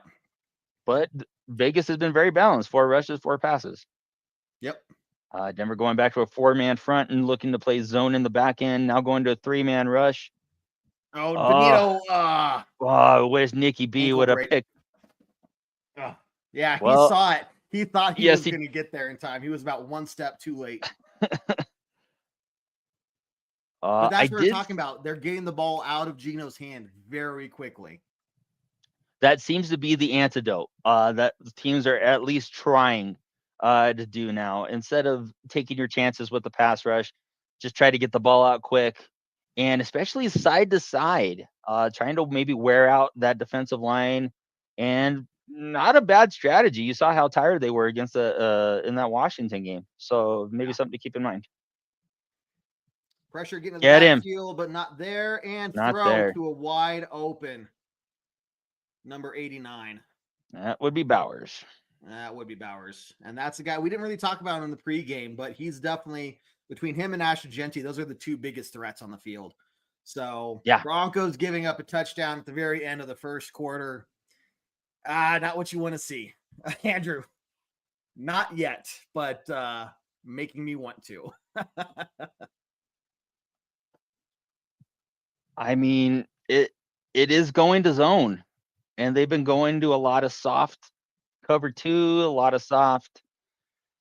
And I don't know that that's necessarily been that's not our strong suit, is to play zone. Is to be aggressive and to be fast. So looks like it was almost blocked, but not blocked. So we got 7-7 at the end of the first quarter. Adam, I mean, just one drive apiece from each team, both very long drives. The Broncos lasting about 9 minutes, the Raiders lasting about 7. Both passing and running the ball very well. Dude, I just would have liked to see the defense kind of come out a little more aggressive. And I think you're going to need to see something like that. When the quarterback's getting the ball out of his hands that quickly, you have to find a way to get somebody to the quarterback even quicker, right? And that means you got to put maybe 5 guys on the front line, blitz the safety or something like that. Yeah, John, I mean, pointed it out. First opening drive TD allowed all year. And it's two the Raiders of all teams. Yeah. I it's a very un-VJ like and a very un-Denver like first drive. To have the pass rush not get there, to not be as tight in the back end as they normally have been. Yeah, that was a disappointing series. And I will say that it does mirror what we saw in the Washington game, where it just didn't seem like they were a step behind, and they weren't as good against the run, which has normally been a strong suit.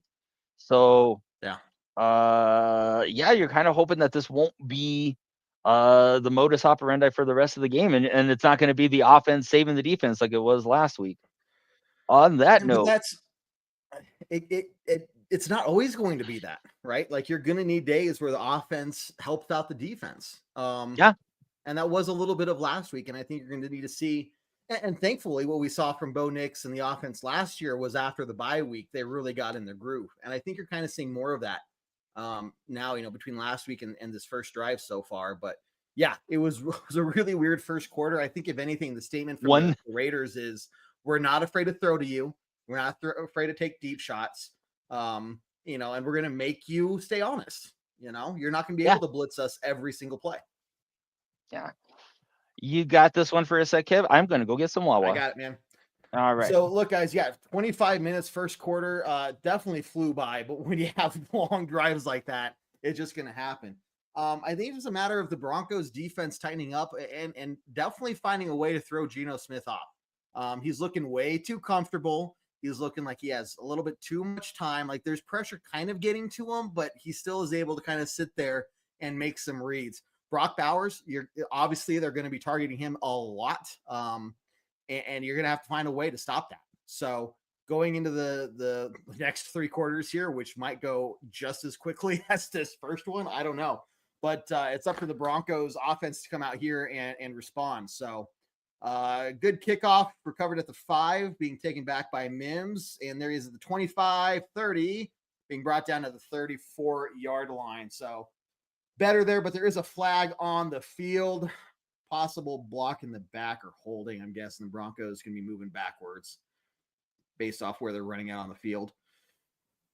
Hopefully the refs don't spend 5 years talking about it. Yeah, holding on the Broncos. So 10 yards back, putting it at the 24-yard line. I mean, Ken, you say BJ's defense is easy to beat. We've won 9 in a row. So,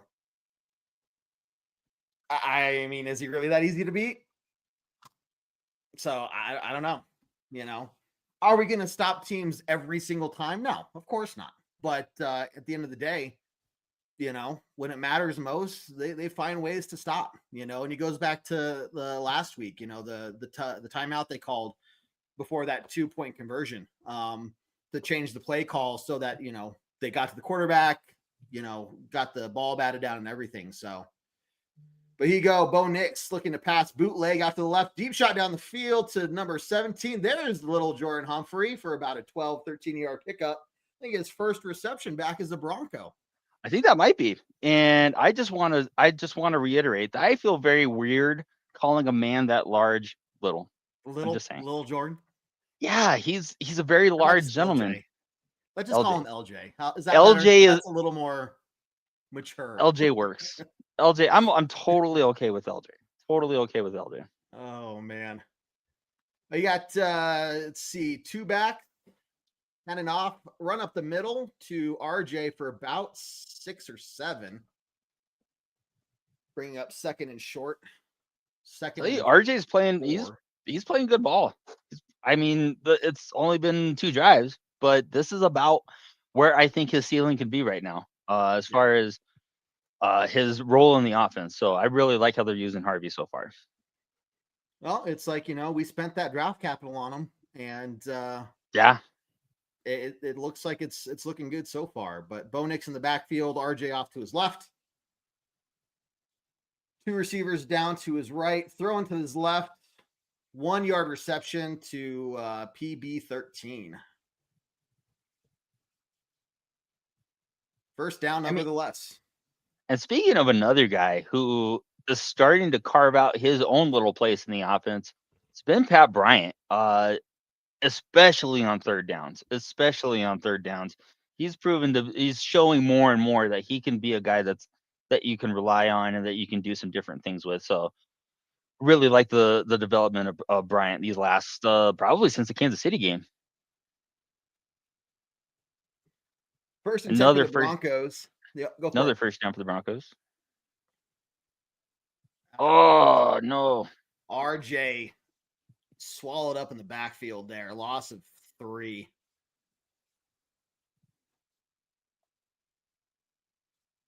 Second and 13. Again, like it's one of those things like it's very easy to overcome that, but anytime you give the opposing team just something to like hold on to, especially when it's the Raiders, you just got to squash that. You know what I mean? Like we can't be giving them these kind of chances. Exactly. Bo has been efficient so far.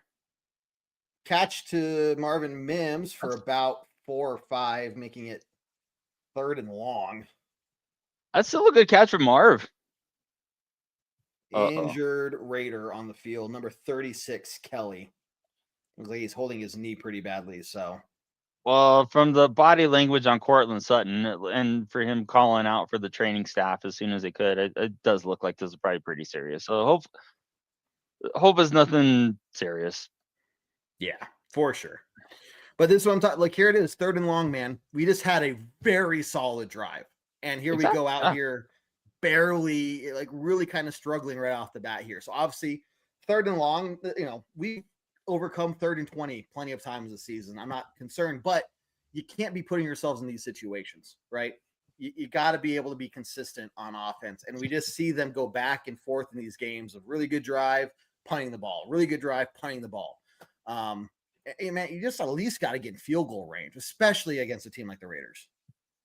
Hey, this is also one of those spots on the field where it may be like a 4-down territory type of dealie, where maybe you're looking to take this in 2 plays. I want to say they're probably right at around midfield ish.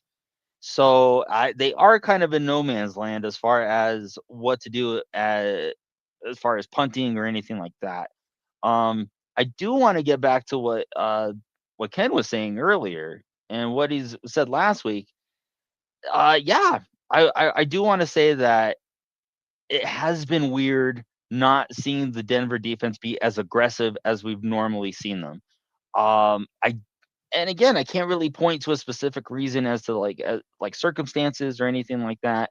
It seems like it's been just kind of a very like passive, almost vanilla defense that he's been playing the last 2 weeks. And I'm not sure, but like just spitballing off the top of your head, what do you think that is, Kev? I don't know if it's just wanting to keep the play in front of them, the ball in front of them, not giving up big plays.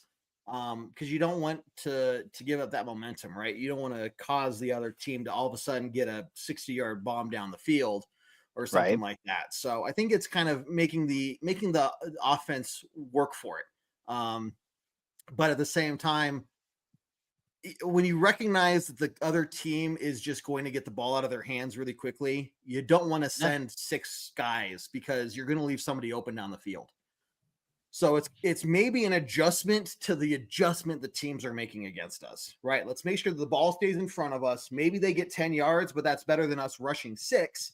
And now there's a guy open with no one covering him, and he ends up getting 40 or 50 and a touchdown, right? So unfortunately, it looks like we got the card out. Yeah.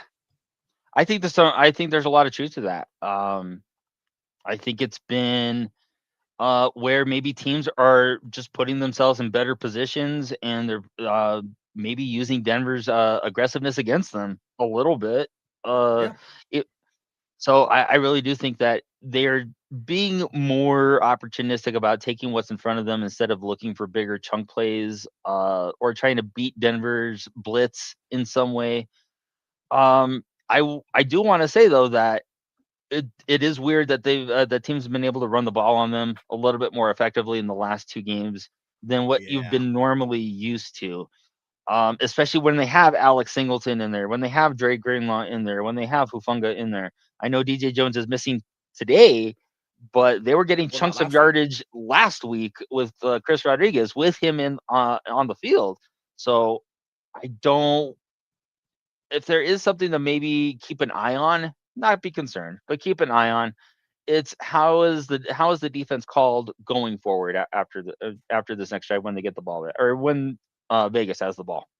Yeah, for sure. Quick shout out. Looks like first time name. I haven't seen her before. Tristan, glad to see you What's here, up? buddy. Hope you're enjoying the show. Thanks for Guys will be jumping here on, man. all game day long. Andrew says, "Damn, I thought the injury was just to keep the advertisers happy. No, real injury with the card out. This is a real one. Unfortunately. But yeah, so Jerry, I mean, I get it. Defense does need to be more aggressive, but you also got to just keep in mind you got to make sure you're still covering the guys down the field at the same time, you know. And if the quarterback isn't going to hold on to the ball for 3 or 4 seconds, you got to be careful, because as soon as you start blitzing like crazy and they're just quick passes over the middle that end up being 20, 30, 40 yards, what good is blitzing going to do for you? You know, it's not going to do anything. I mean, you wish you could call the game like Madden and call a blitz and blitz every single play all the time. Unfortunately, 100% blitz rate. Unfortunately, I think you may be seeing VJ maybe make the adjustment before teams started making the adjustment. I mean, they did blitz on a lot of plays before the bye week, and now the last game and this last drive have seen them be uncharacteristically passive. So maybe it is the adjustment, and maybe I'm sure Vance Joseph has forgotten more about football than I could ever learn in a lifetime. But that is the question of why is your aggressive defense not being so aggressive right now? Yeah. Well, we're going back to the game. 3rd and 8. Bo Nix in the backfield with looks like 𝐁𝐫𝐤𝐳. I think you Throwing may on 3rd and long. Passing and caught by Courtland Sutton, our boy, with a flag on the field, though. Holding, coming back. Holding on defense. Pointing on the defense. Yeah. Okay. It's kind of sad that we just have to assume it's on the Broncos. I think we all Broncos. Flag Broncos. I mean, when you've seen the really bad quarterback play that we've had up until Bo Nix, I think that's fair. I think it's just fair to like that one's coming back. I was moving back. But no. Again, Courtland Sutton, big catch there, really well defended. Goes up and just able to hold on the ball, bringing up 1st and 10 from the Raiders 44. Slant out to 𝐁𝐫𝐤𝐳, picking up. He could have probably stayed in for another 2 yards. 𝐫𝐤𝐳, you gotta put your shoulder down, dog. Yeah, that was weak. He ran out way too early. You are a running back. 2nd and 2, dog. it's going to be like 2nd and 4. But whatever. I'm not the one getting hit out there, so it's easy for me to say. Again, but you're a running back though, bro. Like even if you're the pass catching running back, you need to put your shoulder down into somebody and yeah, finish the run is a big deal. But okay, yeah. Whatever. It's 2nd and 5. They'll talk about that in film study. I'm sure. I'm sure that'll 2nd and 5. And Max in the backfield again blows up that play. Max Crosby being a problem today, man. Yeah, I don't know that you want to throw LJ at Max Crosby. I don't know that that's necessarily the play call for me. Well, he got right through Adam Troutman. He went through Troutman. He went through Humphrey. Adam Troutman was kind of like, and you're gone. And there he goes. I got him. I don't got him. You got to step in front of them. Tammy, how you doing? Glad to see you here. Welcome to the show. 3rd and 6 for the Broncos. Another big third down. Pass and play. Bo Nix dropping back. Stepping up. Quick throw. Oh, dropped by Cortland Sutton. All right. Well, where are they at? Because if you're... It's 4th and 6, bro. You go for the long field goal. I mean, you're at the... Are you still at the 44? That would be like a 55. That's a lot. That's a long... Man, I don't know. Yeah, right through Cortland Sutton's hands. It was well defended. It was well defended. But you're going to send it? Oh, man. We had one of these last time we played the Raiders and missed, right? Yeah. Happened. It died in the wind.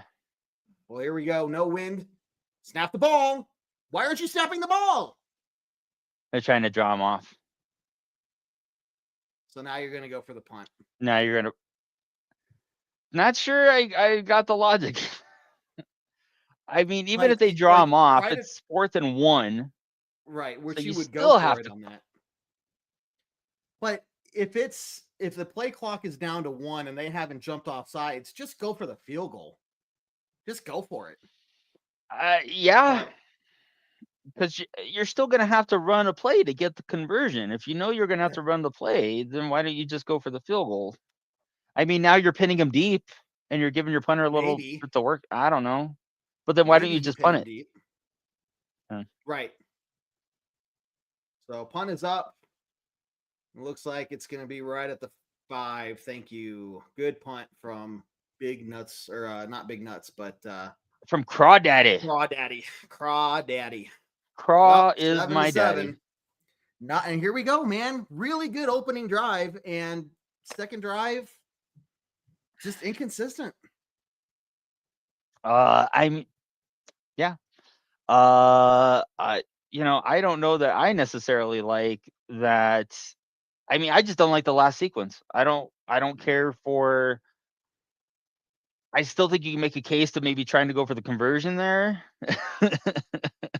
It sounds like you could have went to the conversion there. It's still 4th and 6, so it's a little lower on the percentage of where you would like to. I just don't know. I mean, but then again, like you try to draw them off so you don't, but you are pinning them really deep in their own zone. Yeah. So, but now you got the question on your defense of has been not playing as well as you've normally expected them to. So I don't know. Kind of a 6 in one hand, half a dozen in the other. Yeah. But Andrew, this is what I'm talking about. Like, I'm fine with them trying to draw the Raiders off sides there with that field goal attempt. But if with 1 second on the clock, on the play clock, that they're not jumping off sides, just go for the field goal. Definitely within Will Lutz's range in a dome stadium, so no wind to worry about. I would just do that. Jose, I would be dead for the next 3 days if I did that. Tequila and me used to be friends, but he beat me up one too many times, and nobody wants to see that. Nobody wants to see me on a table. Nobody wants to see me on a table singing Disney songs at the top of my lungs. And I know you guys think you do. No, I promise. No, you don't. Get that image out of your head right now. Seriously. I think that'd be too funny to watch. Maybe one of these days we'll get you, but not today. Orange Weekly After Dark. Coming soon. Yeah. Well, maybe bring that back one day. Oh man, too fun. Well, Broncos leaving points on the board, not being able to complete a drive there. Still tied at 7 with the Raiders pinned back on their 5-yard line. And don't expect anything different from their first drive. They're going to throw the ball. They're going to get Brock Bowers involved, and these guys need to adjust. So see what they do there with Geno Smith under center, looking to throw from his own end zone. And that's a dangerous throw. That's a very dangerous throw, but Gentry was able to get it out to about the 4-yard line, so loss of 1. Threw it into his own end zone. Yeah, That, but it uh, worked. Dangerous, but it worked. He's lucky he I didn't mean, like drop that pass or something, you know? right. I mean, even now the broadcast is making a point at a emphasize how quick the ball is getting out. And Mhm. this is going to be what you're going to see from offenses going forward and trying to combat this, the Denver pass rush is getting the ball out quicker. Geno in the end zone again, looking to throw on 2nd and 10 and incomplete. Flag Come on. on Patrick Surtain. Pass interference, bringing it out to the 8-yard line now. 1st and 10. Come on, guys. Jerry, you're right, man. Penalties. Those are gonna eat us away. Jerry Well, let's Judy take has a been not Jerry Judy. Oh my god. Patrick Surtain has been flagged quite a few times the last couple games. I don't know about that. I don't know about that. Yeah, kind of a weak ass call, but what are you gonna do? What are you gonna do, man? You gotta win despite the refs. I'll give him We just that. left points on the board. We just left points off the board. So look, you gotta The penalty doesn't do better. hurt per se because you're still. I mean, they're still deep within their own zone, but Yeah, but you want to that clean would have that been up. the third. That would have been Third third. down. And now they're running the ball, and now they're Ashton getting for 4 and 5. 4-yard pickup. Yep. They're getting 4 and 5 at a time. So that's the thing. It just worst possible time, man. That would have been 3rd and long, backed up in their own end zone. Yeah. And you Yeah. just give them, and you can say that was a weak penalty. I mean, I could definitely make that argument, but either way, this is just a continuing story from the Broncos. This isn't a one-off situation. It's starting to be. It's starting to look like it could be an issue. Starting to look like that. So Broncos showing 5-man front now, which is where I think they need to be doing more. There he There we goes. go. There's the sack. There we go, Roach. Oh, big boy in the backfield. Love it. And you talk about we brought in 5 that time, right? All of a sudden able to overpower that front line.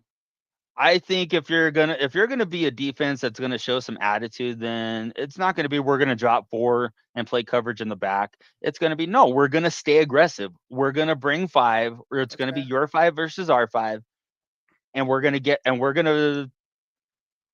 to you before you're able to make that decision. Now obviously 3rd and 13. 3rd and 13, I'm okay with going 4. But I think VJ's been going too much to a 4-man front way too often. And that's a flag on the play after a J.T. 4-yard run. Would be a 4th down, but we'll see what this flag is on. Offside. I thought somebody jumped. 1st down. Oh no, still 3rd down. Why are there situations where it's like 3rd and long and a 5-yard penalty results in a 1st down? I never understand that. Well, it's whatever the yardage is. In some fouls or spot of the ball, some penalties are just a 5-yard. Bring the ball or advance at 5 or bring it back 5. That would be in this case. Since it was 3rd and 13, they're going to give you the 5 and it'll be 3rd and 8. 3rd and 8, 5 seconds on the play but clock. showing the A gap blitz. But they did pick it up. He has all day, and he goes down. That's 2 for the day. That's 2 sacks. That's what I'm talking about. Jonathan Franklin Myers blowing it up. There we go. That's what I'm talking about. Win despite the refs. Get in the backfield, change up how you're calling the defense. And if 4 just isn't getting there, make it 5. 5 is getting through to them. And now what you're going to have to do is make the Raiders put another offensive lineman or do something different, because 2 sacks on 1 drive right there, they're not going to be able to sustain that. So they're going to have to make some adjustments. And I wouldn't be surprised if you see a 5-man front for the Broncos from here on out. Very short punt at the 45. Go, Marv. He's still up. Marv. He's still running. Go, Marv. He's going. He's going. He's at the 20. He's at the 15. Go. Let's go. Let's go. Let's go. I didn't have that called. Did not have that. There we go, Marv. Oh, here we go, Marv. Him just standing there waiting for a lane to open up. I don't know how he didn't go down and all those players around him. He found a way to get to the outside and he was gone. Well, yeah, Andrew. That is very, very true. That is why you Oh, have Marvin Mims on the roster. That is why you have Marvin Mims on the roster. well, unless he's playing in the Super Bowl, he's going to be in the pro football or pro game again this year. I mean, he has a good case, and again, I have no issues with Marv as a punt returner. Zero Yeah. issues with Marv as a punt returner. It's what he does. It's what he does. It's what he does in the offense. That it's what he does. It's what he does with the offense that it leaves me wanting a little bit more from him. But again, that he shows you every week why he's a Pro Bowl punt returner. Had almost one taken back in the Kansas City game, and then obviously takes one to the house here. Yeah, can't complain too much about that. Sending your best unit back out on the defense or with the defense to go back out and maybe get another stop. Yep. But like we saw with that defensive series, when they go to that 4-man front and play zone in the back end, they look different. It looks different. It looks very, very passive.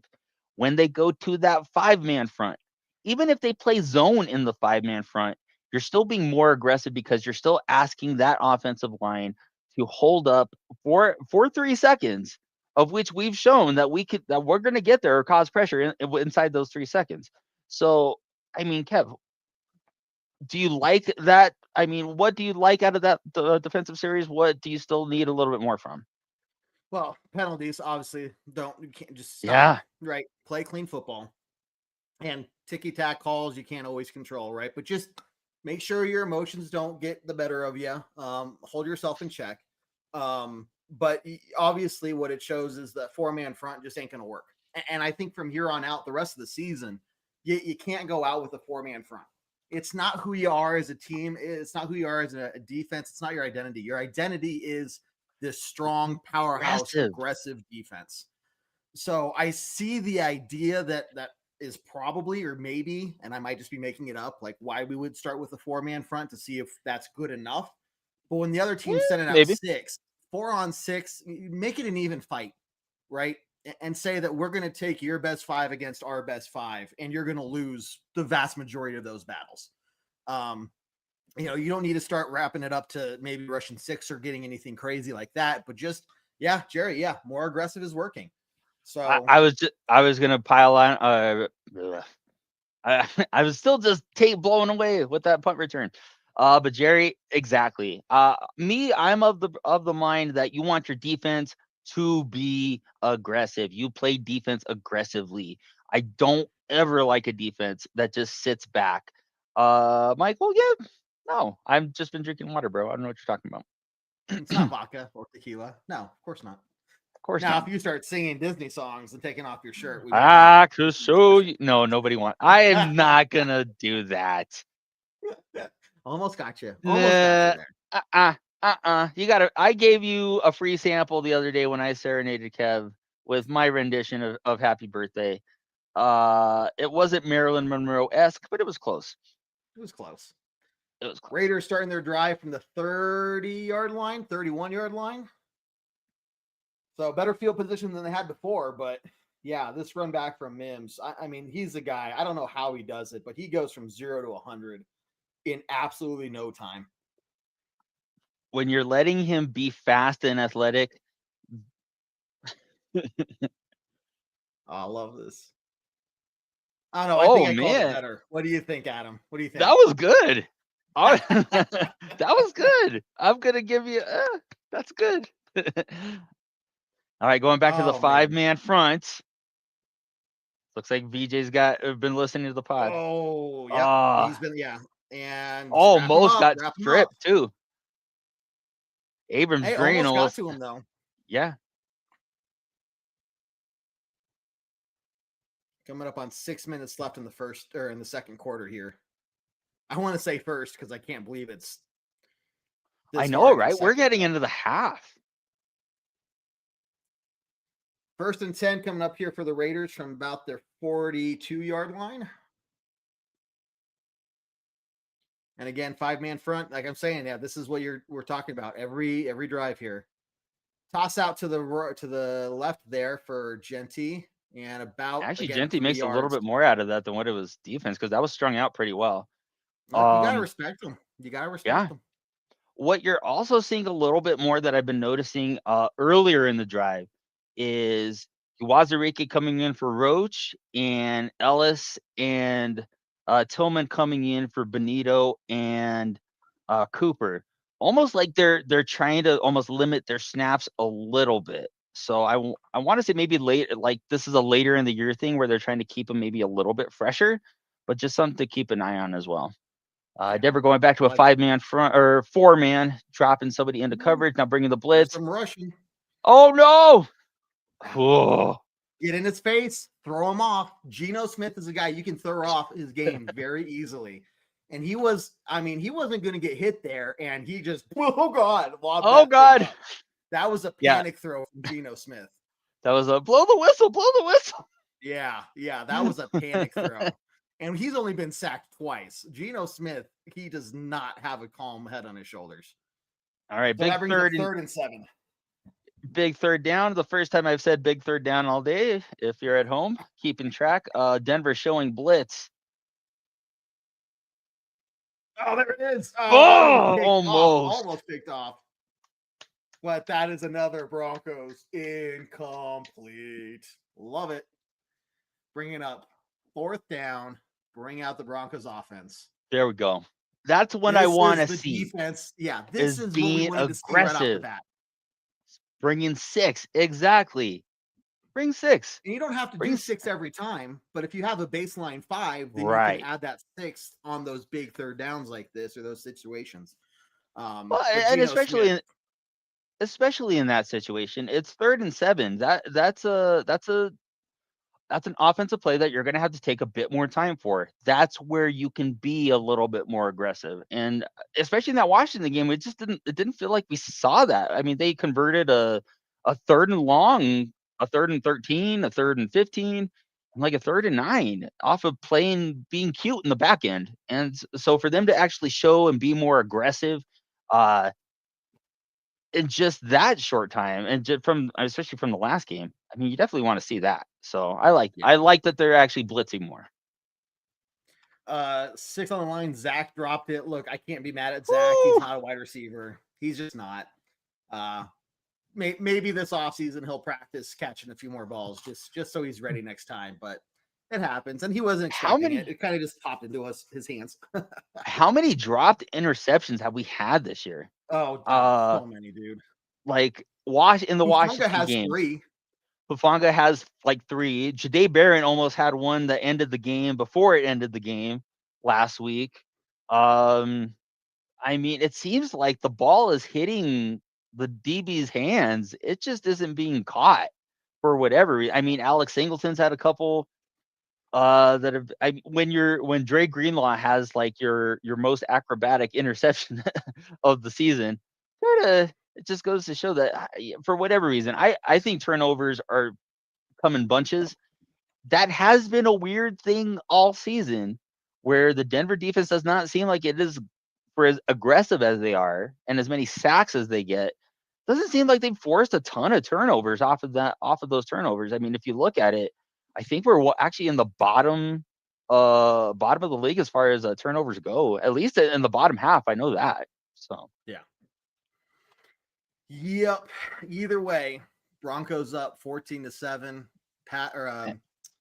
Beautiful Marvin Mims kick return, punt return. Let's see what this offense can go do. Because it goes back to, like, we need consistency from this offense.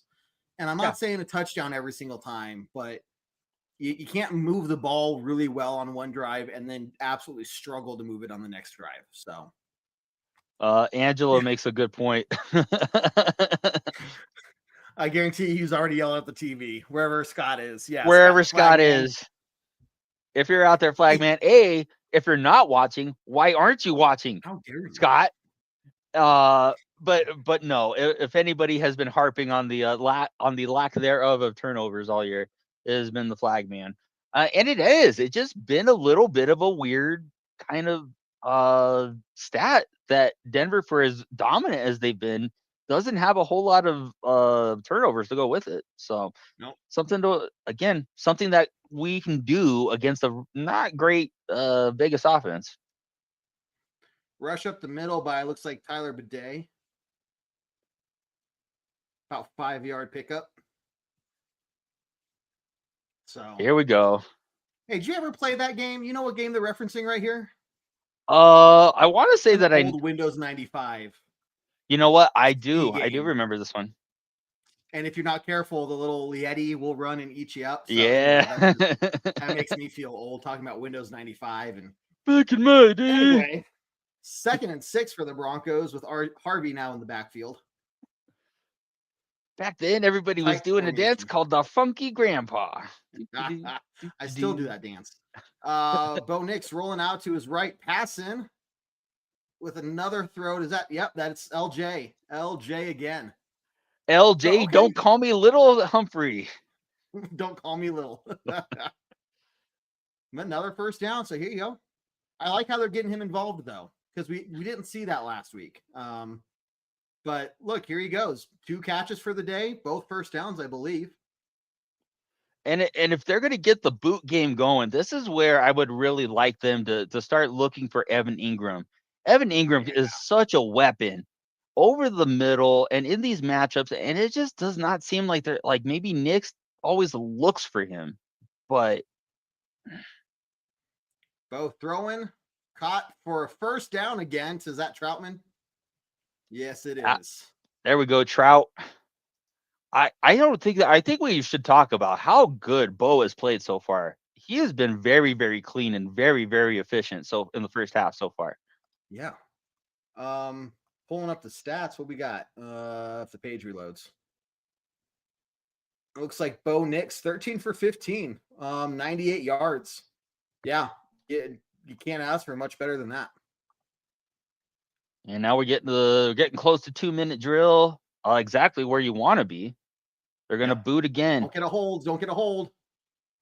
RJ Harvey up to the catch. 4 yards out of bounds. Look like hey, yeah, I mean, I will take 4 yards on first down every time. So yeah. Oh yeah. No, not complaining about that. Kind of looked like could have maybe been some holding on Garrett Bowles. It did look close. It did look close there. Yeah, so just be careful, man.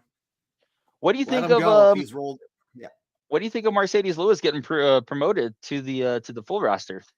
I mean, we'll see how they use him. It's one of those things like, what are they going to really do with him? When you're a player that old, you're already in your 40s. Like, how effective are you going to be against 25, 26-year-olds? And I'm not about dogging on them or anything. That's just the way it is, right? Here's a fun fact. I am 1 year older than Marcedes Lewis. Now you're probably asking, going out there. You're probably asking yourself, how could two people look so markedly different? And I don't know. Yeah, I mean, I talked about this on my own channel. Marcedes Lewis is a really good story because he's old. For lack of a better word, in football terms, not in terms of the world. In football terms, he's an older gentleman. And maybe you want like a dad or unc figure in the locker room. As far as like on-field play, I mean, they're not going to throw the ball to him. That's not what they're calling him to do. But I haven't been that impressed with his blocking either. If I'm being really honest. So I don't fully get. I know that they were looking to improve the tight end position, especially after Lucas Kroll went down. We're as president, CEO, founder, and lead custodian of the Lucas Kroll fan club. We're all pulling for him. We visited him the other day. He's doing great. But good. They were looking for somebody to improve. I just don't see it from Marcedes Lewis, and I don't know. It just kind of seems like a very nominal move to have him on the field at this point. Yeah, it's interesting. For me, it's like you only have 53 roster spots, so especially Right. this late in the season. It's like, do you really need him there, or is there someone else of more value you could put up in that position for either depth or something, But I don't expect a lot from him. And like Andrew says, he's only been out there once and we lost yardage on that play. So why keep throwing him out there at all? I don't know. And I think that when they lost Nate Atkins, that was kind of one of the reasons they had to go out and get somebody else with as many hats as Nate Atkins wears in this offense. And if that situation doesn't really resolve itself soon, then maybe you can make a case that maybe Nate Atkins is going to have to make an IR trip here pretty soon, because I think this is his third week where hasn't been able to play. Yep. So it'd be interesting to see what they do with him there. But 2 minutes on the clock there. Broncos all 3 timeouts, starting at about their 40-ish yard line. I haven't seen. Yep, Yeah, right on the 40. right on. Oh, Boom. good job, Kev. Run up the middle. There we go, RJ. 5 yards or so. Yeah, that's dragging a Raider. I mean, at least 1, if not 2. I think he dragged Crosby a little bit. Good. Why don't dap up Crosby for getting dragged, man? Yeah. Come on now. 3rd and 1, clock is ticking. Coming up on 93 seconds left on the clock. Well, you don't want to give Vegas any time to score back, and then so they can't double up on you. No, exactly. But get the first down here. Pitch. I don't like the pitch call, but it worked. Running high. Harvey has a good center of balance. He really does. Center of gravity. Like, that's twice today. He's just found a way to stay on his feet even though he's been hit. I don't know about that. He's only 5'7", and I am much, much taller than that. So I just don't like pitch calls like that. Like, you're already throwing the ball 5 yards behind the line of scrimmage on a 3rd and 1. Like, just push it up the middle. But right. Whatever. It worked. I'm not the coach. I'm not getting paid. Right. I mean, especially with RJ Harvey, I like running those types of plays for him. I like him getting out in space a little bit more, especially what I was seeing him play last year at UCF. I kind of thought he would be more in line with less of a traditional 1st and 2nd down back and more of like a kind of jack of all trades type of player, where he doesn't get maybe 15 to 20 carries, but he definitely does like the 10 to 12. And so far, I mean, he got put into a very big role with being the primary back once Dobbins went down. And he's actually held up, especially in pass protection. Yeah. Bo Nix dropping back to throw on 1st down, rolling out to his left. Throw in. And oh, my goodness. Caught. Big hit on Franklin. He did not have that ball one way or the other. So 2nd down there. Let's see. That's a ball he should have had. That's a ball that went right through his hands. How does he not catch that, man? He didn't have to stretch. He didn't have to reach. He didn't have to jump anything crazy. It went straight through his hands. Man. And that's where you see the good and the bad from Troy Franklin. For everything good he does, and he has done a lot of good this year. He still has his moments where he's, especially with the hand sometimes. Oh, look, it's my man. There we go, Ev. Yeah. 7 yards, bringing it 3rd and 4 for the Broncos there. But here we are. This should be 1st down in almost the red zone, And so it's like, I get that Harvey or that Franklin has his moments, but for me, it's kind of like, dude, you're not showing me anything better. Anyway, Bo Nix throwing and dropped. Come on, Court. It was thrown a little bit behind him, but again, for Cortland Sutton, I say you go for it, man. I think you do too. Yep. Here we go. 4th and 3. That's 2 times on this individual set. We should have had a 1st down. This is it's 2 times on this drive where the receivers have let down Bo, and those are the ones, especially against the good teams, where they're going to mean a little bit more. So I don't like going scat. Well, actually, it's not scat. They got Prentice in the backfield. There, 1st down. Got it. Not the 1st.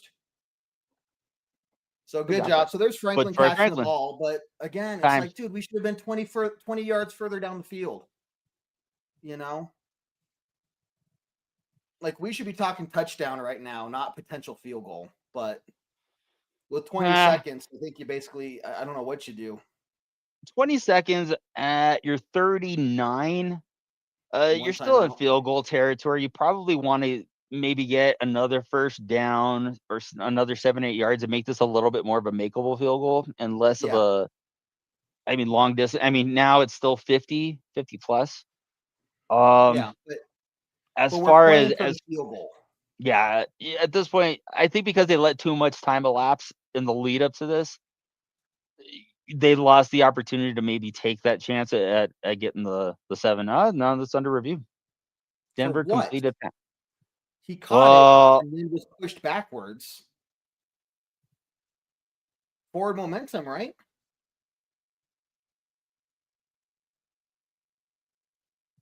That ball is in his hands. I don't know what else to review there, but seems kind of open and shut to me. Not moving. Oh Lord. What do we do? But it goes back to those mistakes, man. And that's why I get so frustrated about it, is why are we sitting here talking about playing for a field goal? This is a situation we should be talking about touchdown. I think it's fair. It's philosophy. If you go up 17-7, that's 2 scores against a team that, isn't playing that well, and that may be enough to get you through. But again, if we're talking about being more aggressive, why isn't there the case that you're taking more shots? I don't even think it's taking shots. Why did you let so much time elapse between the 2-minute warning and that, like, not this last set of downs, but the set of downs before that? To me, and they pointed it out in the Washington game too, how Sean Payton is very good at clock management. I counter with, really? Because really? because he seems like he takes a lot of time. And I don't know that I have seen, again, it's a small sample size, but again, there's been a lot of times in 2 minutes where I'm actively screaming at my TV to let's pick it up. Let's pick up the pace. Move. And so again, this is one of those times where I feel like you would have liked them to be a little bit more faster. You can make the argument. Yeah, you don't want to give Vegas any life, so you don't want to give them any possessions going into the half. But I still think you can do that if you're being a little bit more aggressive. Again, we've talked about this too, where it seems like Sean doesn't always have a good feel for how the game is playing out. Sometimes he either maybe is a little too passive or he chases the big moment a little too much. So is this one of those times where, especially if we don't convert and maybe we don't get a field goal here, is this one of those times where you would have liked him to be a little bit more aggressive? Yeah. Looks like. What? How is that not enough for a first down? He caught the ball beyond the first down line. Oh, he bobbled it. Yeah, it's getting close to that time, Andrew. So that's 1st and 10 to Vegas. Yep. Oh my goodness. Touch him. Thank you. God. Well, now they got to call time. Oh, that's incomplete. Yeah. That's definitely incomplete. But still, 16 seconds left. Either way. Yeah, but I'm just like, touch him. Like, don't just stand there and watch him fall. I don't know. Like, you don't know if it's actually incomplete or not. Touch him. In that game versus Washington, where Mariota almost had that very kind of weird derpy scramble. Yeah, that was one of those where if Q Robinson just goes and touches him down, we're not even talking about, but he just is staring at him as we should have been called a trip. We're not going to talk about that, but we're not going to talk about that. Showing 4-man front. Interception. Nope. Reception. Middle field. But they got to call time. I mean, with each play about 6 seconds, you really only have 2 plays with 1 timeout, and you can't run the ball. Running the ball does nothing here. So it should be pass, but you also have to make sure you're not giving up anything cheap. I still think that you're going to play soft here. Yeah, I just don't like prevent defense, but you're going to play prevent defense. I mean, here you're going to do it. Doesn't mean because I like they do. They need 15 or 20 yards to have a shot at a field goal. No, They're going to have really. 2 plays to do that. It looks like they're showing pressure. Oh, you only got 1 guy deep. Okay. Moss is kind of backing off at the top of the screen, but no. Yeah, looks like they're going to bail into coverage. Get to him. Nope, incomplete. Nope. Good job, Pat Surtain. Don't throw there we go. Pat. PS2. Don't throw to Pat. It ain't gonna work. Now you know they're gonna go. That was a bad throw. And I mean, not that we should. It's a bad throw. It doesn't matter if it's the most perfect throw in the world. You're throwing a Pat Surtain. It's a bad throw. I mean, that's a great point. That's a great point. But yeah, just kind of the same throw that Mariota had last week. Just the no hoper to kind of get the ball out and ends up being deflected. Andrew, I like this. Number 2 says no. Interesting.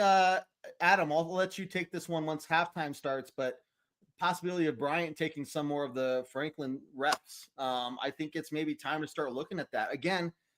I like Franklin. I like it when he does good things, but about 50% of the time he drops the ball, literally. And it's just like it's like you're hurting us just as much as you're helping us, man. So why is it not time to look at these other guys? So that's maybe a topic for all you guys. Stick around for the halftime hash as we continue our full game coverage. But 4th and 3 coming up here. I think it totally has some merit. We'll get to it after this, presumably the last play of the half. And let's get your thoughts about that when we get back. Denver showing 3. Now this is the prevent. Yeah, you got at least 1 guy way back there, if not 2. They're trying to draw him off to get a cheap 5. Didn't work. Well, so now so Vegas had to burn their last time out. I'm thinking you get what I would have wanted to do is get a quick play over the middle for 10, 15 yards, put yourself in field goal range, and then call a timeout.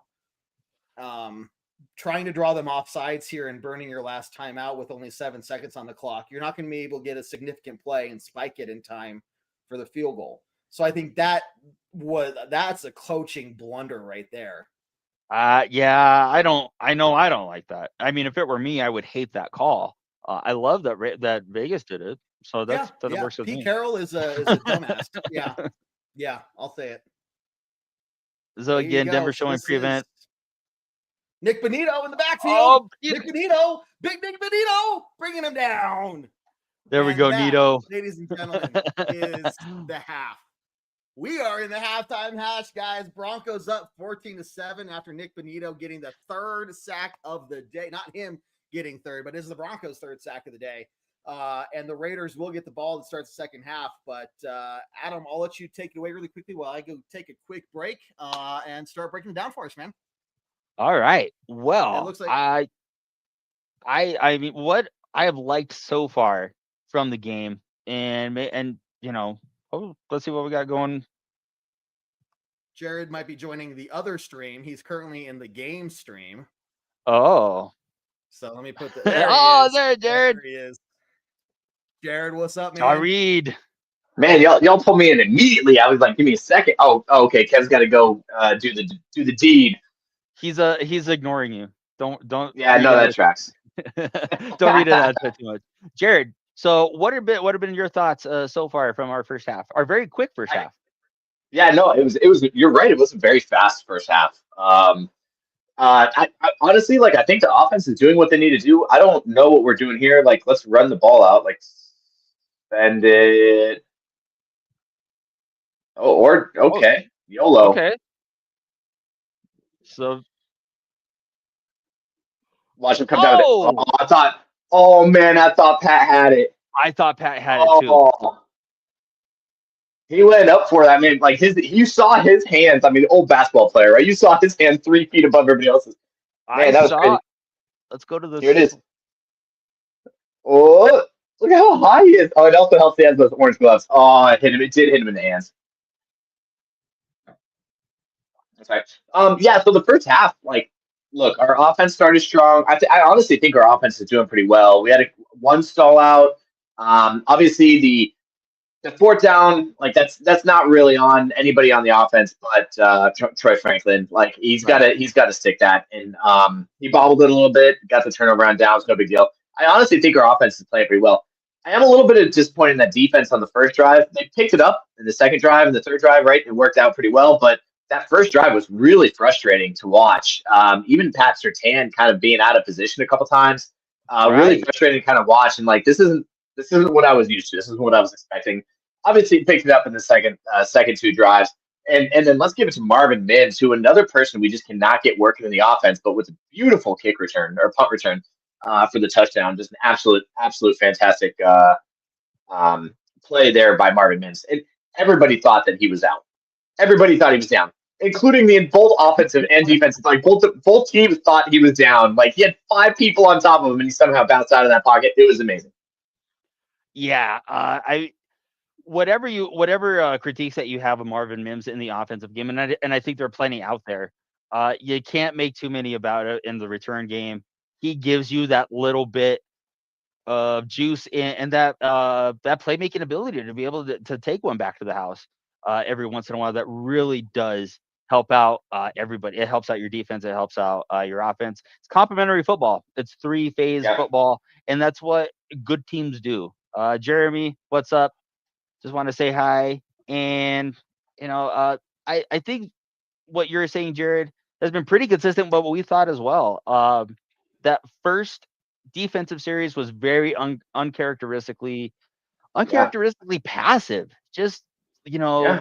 rushing for, being content to sit in zones, and it's very uncharacteristic. I don't think anybody's, especially seeing that from the Washington game, has been very concerned about that.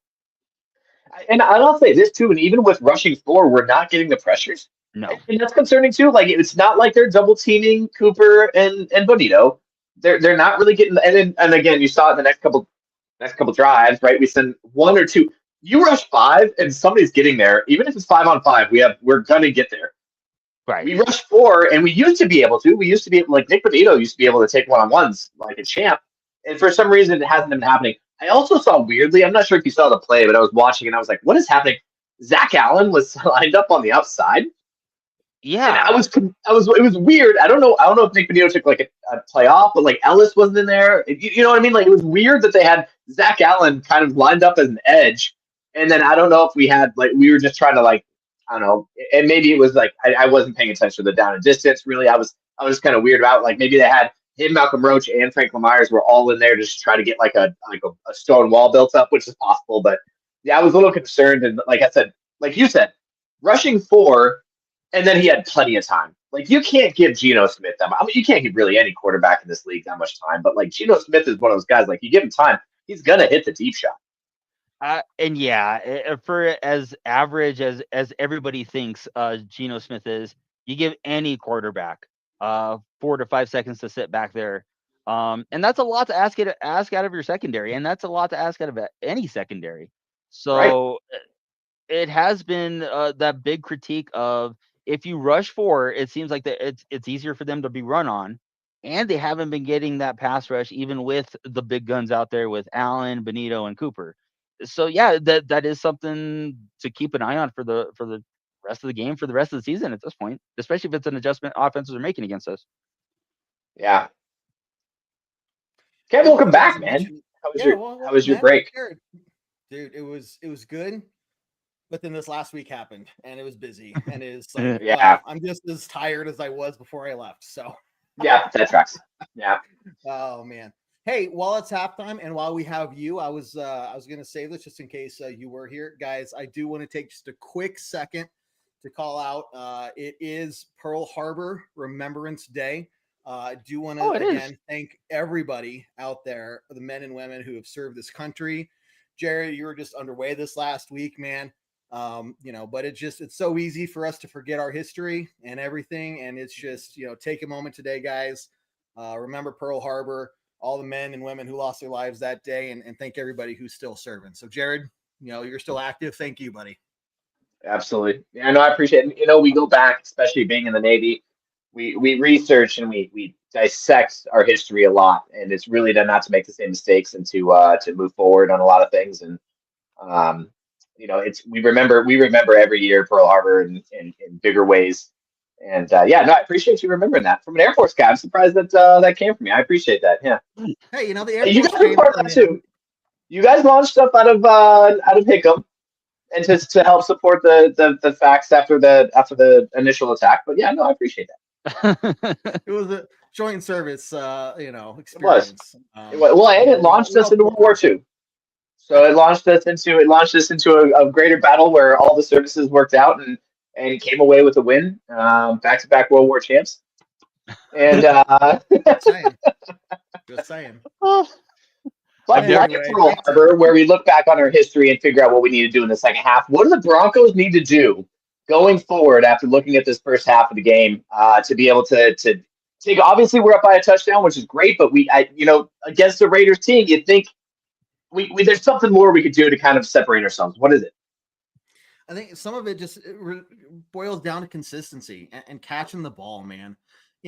When Bo Nix hits your hands with the ball, you can't drop that, and I'm looking at Troy Franklin. Like, dude, how many times this season and last season have we seen that happen? The Broncos still leading the league and dropped passes across the board.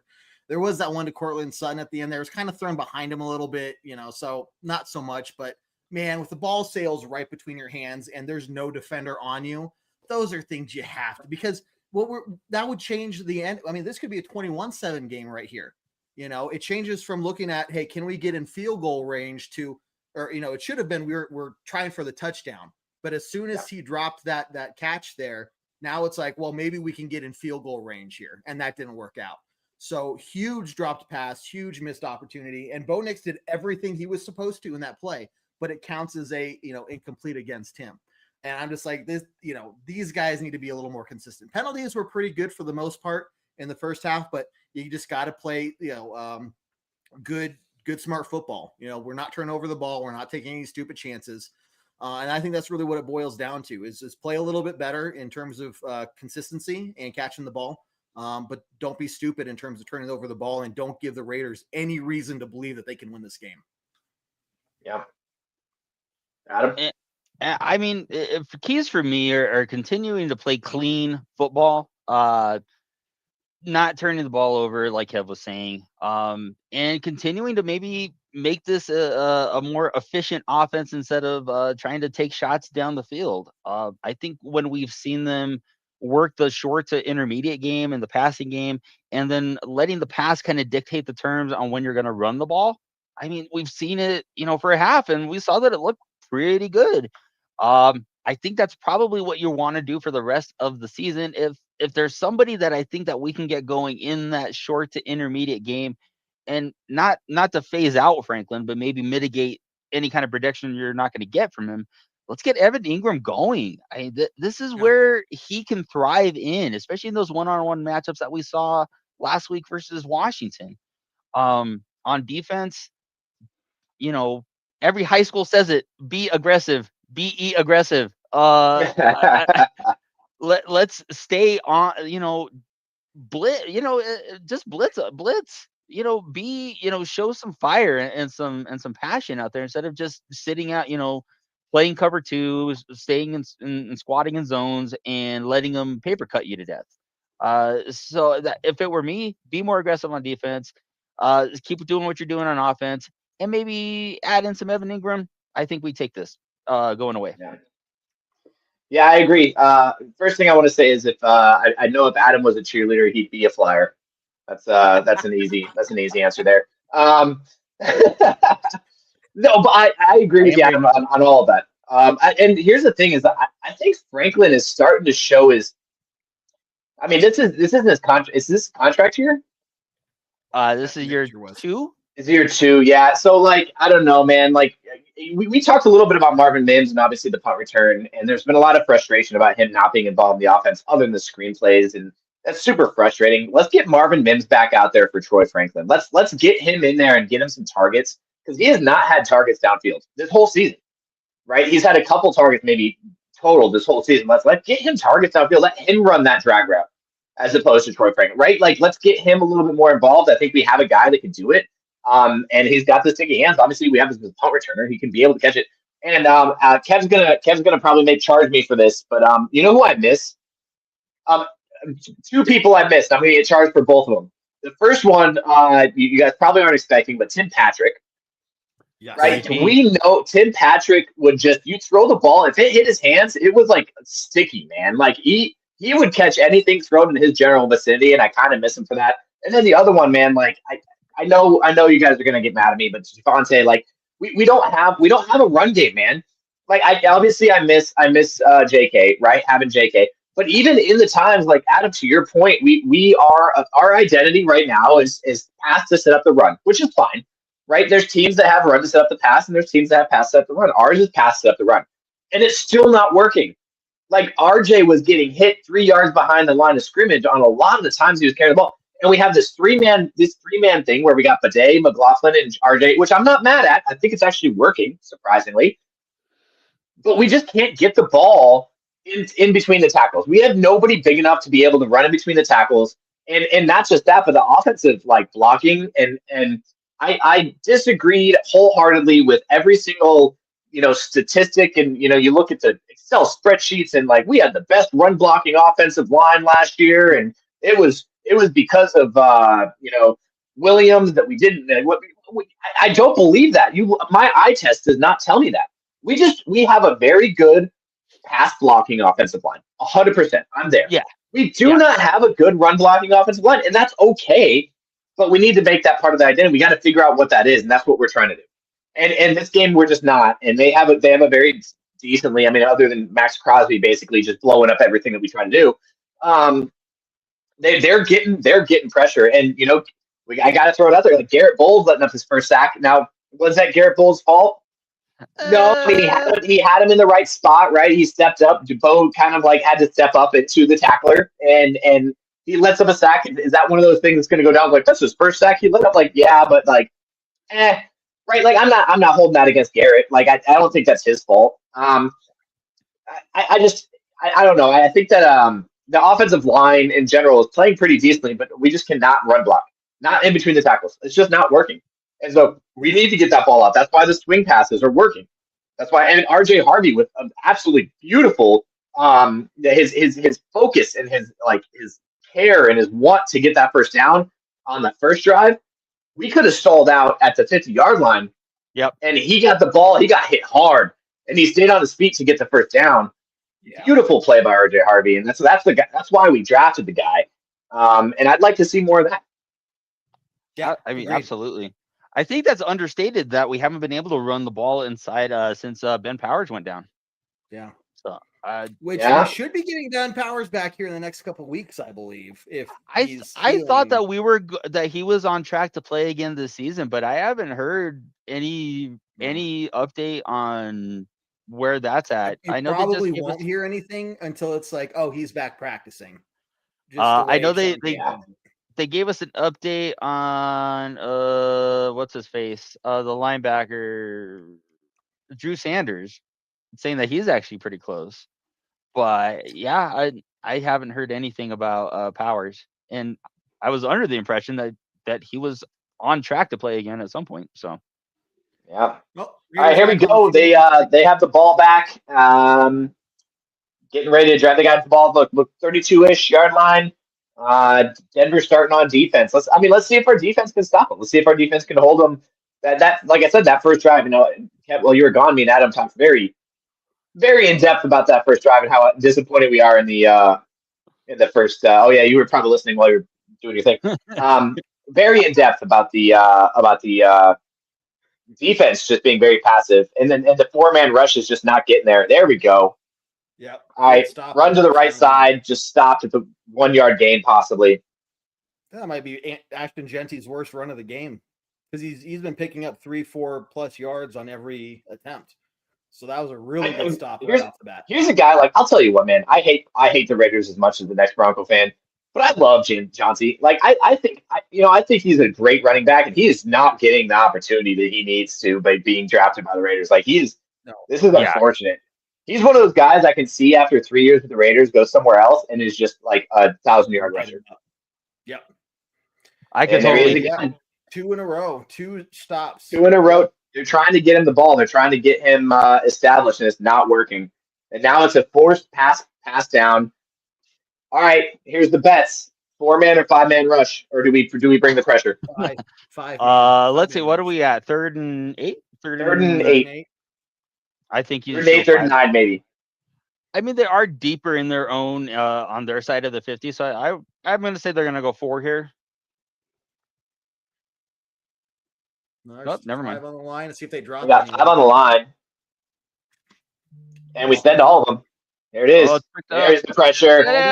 Oh, through his hands. Who is that? He's mad at himself. He saw the end zone. He was looking at the end zone. Aaron. Aaron.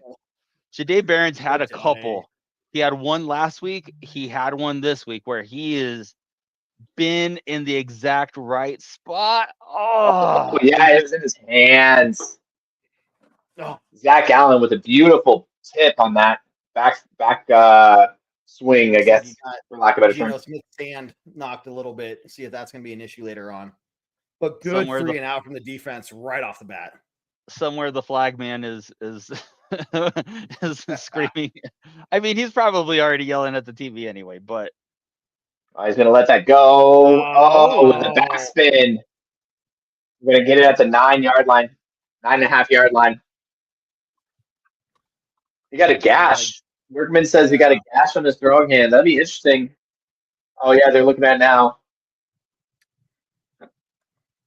He'll still go out there. He'll be back. Yeah, that should be. Where would he get the gash from, though? I don't know. That's weird. I mean, they would have to go to Kenny Pickett if something is so.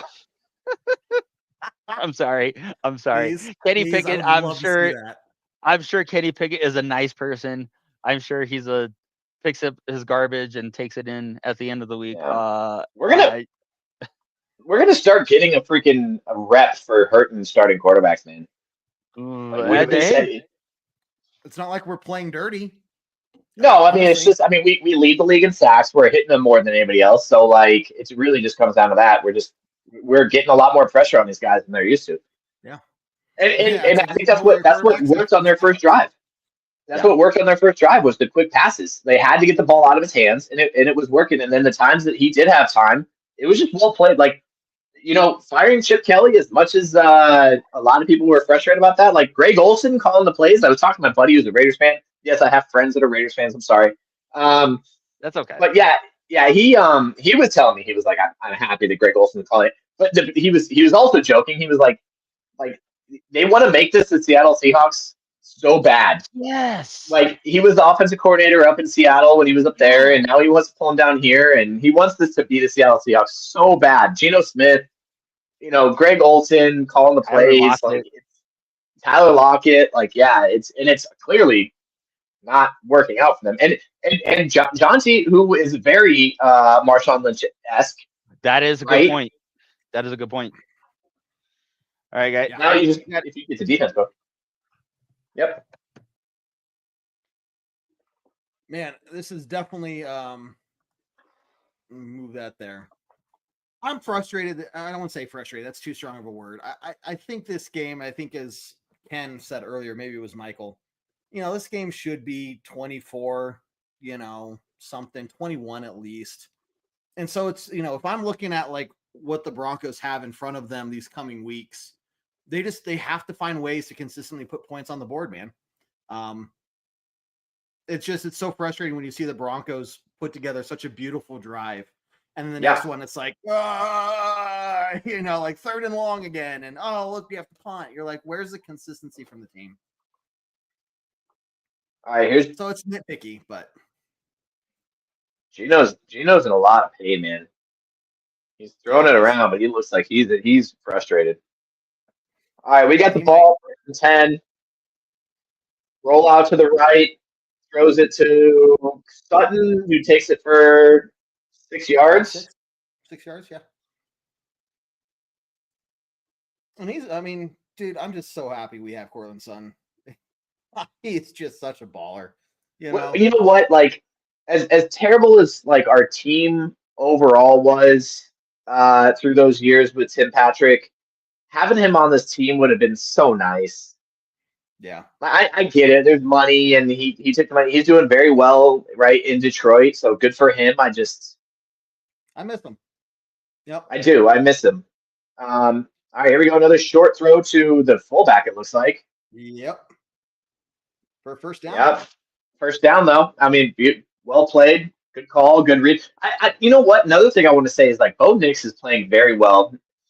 Like he's making decisions. He's delivering the ball.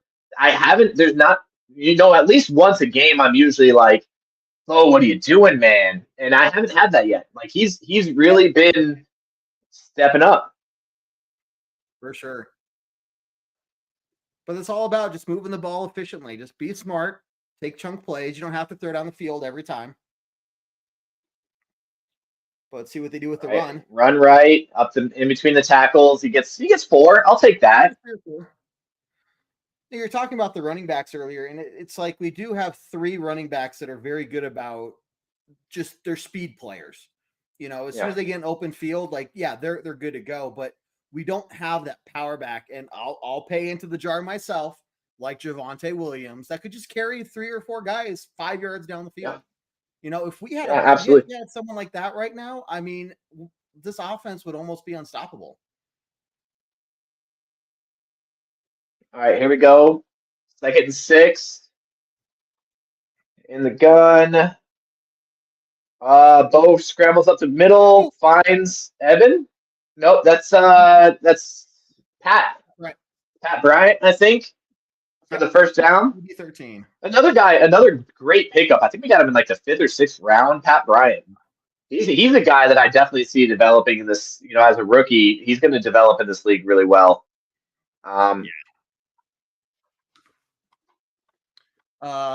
Andrew's been trying to get us to drink all day. So, Jared, have you started? Every Sunday, man. Like Sundays and Tuesdays are my drinking days for Orange Weekly specifically, and this is my normal Captain Morgan and Coke, baby. Love it. Bo Nix handed it off to RJ. RJ, who takes it up for I'll take that. About 6-yard gain and a flag on the play. It's gonna be on us. I just know it. 69. 𝐁𝐫𝐤𝐲. Yep. I mean, thankfully we haven't seen too much of that today, but it just you're right. There's been a couple penalties called on both sides. There's the one that we ended up declining, which didn't matter. It was like a pass interference on the defense. I was like, I hate saying like, that's a bad call again, like for us. It was a bad call. There was a bad call for the pass interference was also a shitty call. Obviously, it meant more because they accepted it, but all right. Bo Nix drop it back deep. Pass it off to Ingram for 2 yards, 2 to 3 yards. Quick correction. You take a real deep. I mean, out of the gun, when you take a 4 to 5 step drop out of the gun, you really are looking for something deep. He didn't see it deep. He went for his outlet. That's okay. I mean, you don't need it. It was first down, so you didn't need it right there. Just get what you can. My bad, Andrew. Yeah, I thought he was a later round, but yeah, 3rd round pick. I mean, that's a huge one. Oh. But now you're there's a flag. Horse collar? I didn't see it. Face mask? Face mask. He knows it too. He knows it. Yep. And it's hard. Like when you're playing as fast as these guys are, You're trying to go for it. He dips down. You're trying to go for the shoulder pads. He dips down. You end up grabbing some face mask. Yeah. Yeah, there when it you got is. your hand like that, Oh, man, yeah, you it just- pulls him back hard. Oh, yeah, it was 100% by the face mask. I hope his neck's all right, man. No, Oh, that wasn't even close. Surprised his good helmet call. was off, man. Yeah, good call. All right, cool. We're driving. I'll take the first. Instead of third and long, I'll take the first. Yeah. I don't know. His ring finger is what they're saying for Geno Smith. He's sitting mean, down. It doesn't look like he's being seen any further, so it looks like he's going to be back out there. It's just They'll we'll try see. it. I don't know if he's gonna be able to put any juice on it, but run up the middle. All right, here we go. Off to the left. McLaughlin. Oh, here we go. First down. 11-yard run by McLaughlin on the left side. Beautiful run by him. Really highlighting the speed again. Like he just takes off, man. Yeah, dude. I'll say this too. In the first half, you saw that run by RJ, and if he didn't get like tripped up, he was gone. He hit that hole so hard early that like if he didn't, yeah, man, it was wild to watch that. And I was like, man, if he doesn't get tripped up, he is gone. He is so fast. Sorry, Adam. I didn't see if you had come back. No, soon. you're good, buddy. You're good. All right, we're gonna go run it again to RJ. RJ gets one. He's not, man. It's those runs up the middle, like you're talking about, man. Andrew with a good run block. It was, yeah, not that one though. That was Wattenberg. yeah. It looks like, I mean, they were washing it to the right, and it looks like that's probably where the cutback was designed to. But that was a really good play from 52 there. I mean, it was a zone. It was a zone, so there was no design cutback. It was just he saw the opening and then he just let the block go way too early. 2nd and 10. He's gonna dump this off to Harvey. There it is. Harvey with again. Man, I love Harvey's freaking like balance. What's the word I'm looking for? Yeah, balance. What was it? Center of gravity. Center of gravity. Yeah. Well, that too, but his drive, like his focus to just like stay up and get the next couple of yards. His that even the dive forward, he keeps the balance and lunges forward for the extra 2 yards. He just really wants. Yeah, he's fighting for every yard, and you love to see that. Yeah, just going down like he's trying. I also love how they're using him in that short to intermediate passing game. You know, it doesn't need to run the ball. There he goes. Oh, there he goes. Oh, Brennan's gone. Oh, the turf He monster. almost was gone. The turf monster got him. that fullback dive goes for 20 yards or 15 yards. That is cool. That is awesome. How did that happen? He just cut back. You wide open. Well designed play. Oh yeah, he should have been gone. He should have been to the house, but oh well. We'll take it. He's Beautiful a fullback. run. He's a fullback. He tried to do this dip arm and got it knocked down. That was well played by the defender there. He tried to go for the dip arm, got it knocked down, take him out. Could you imagine being like a 200-pound DB and see like a 240-pound fullback just like charging at you? Running. There we go, PV. He's still up. Nah, it's almost. I mean, look at it again. Though. It's 6 minutes. I mean, we're 2/3 of the way done Eating up again. Clock. It's the game plan is going exactly the way he wanted it to. And I mentioned it in the pregame show. I mean, Sean Payton came out this week and said that he recognizes the game plan the first time we played the Raiders was crap. So they know that they did not come prepared for that game. And you're definitely seeing a turnaround here. Yeah. Get in there, guys. Oh, there's a screen to Ingram for 4. No, that's not Ingram. That's to Franklin. They went to Franklin. He had a big bobble going into that. I mean, he didn't really go into that with a whole lot of speed because of the bobble there at the start of the play. So the other thing, I don't know if you guys mentioned in the first half, there's a lot of Broncos fans in that stadium right now, and it's fucking awesome. Yeah. Heck you hear yes. it when the defense is on the field. It's loud. Oh yeah. When our offense is on the field. Yeah. That's sad. It's a home game for the Broncos. Okay. 3rd and 3. Oh, drops back. Drops it to, okay, here we go. There we go, RJ. RJ with the first down. All right, so 1st and goal on the 3. Move it, baby. Move it. Harvey as a pass catcher is beautiful. Oh, God, yeah.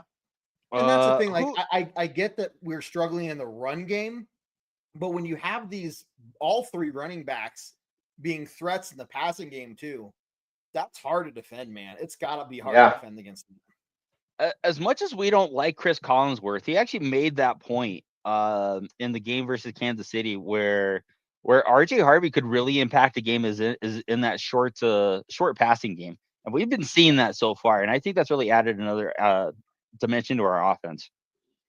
All right. Handoff up the middle. RJ Harvey gets pushed in by the offensive lineman. It's a touchdown for the Broncos, baby. Two different touchdowns I called before the game, right, Adam?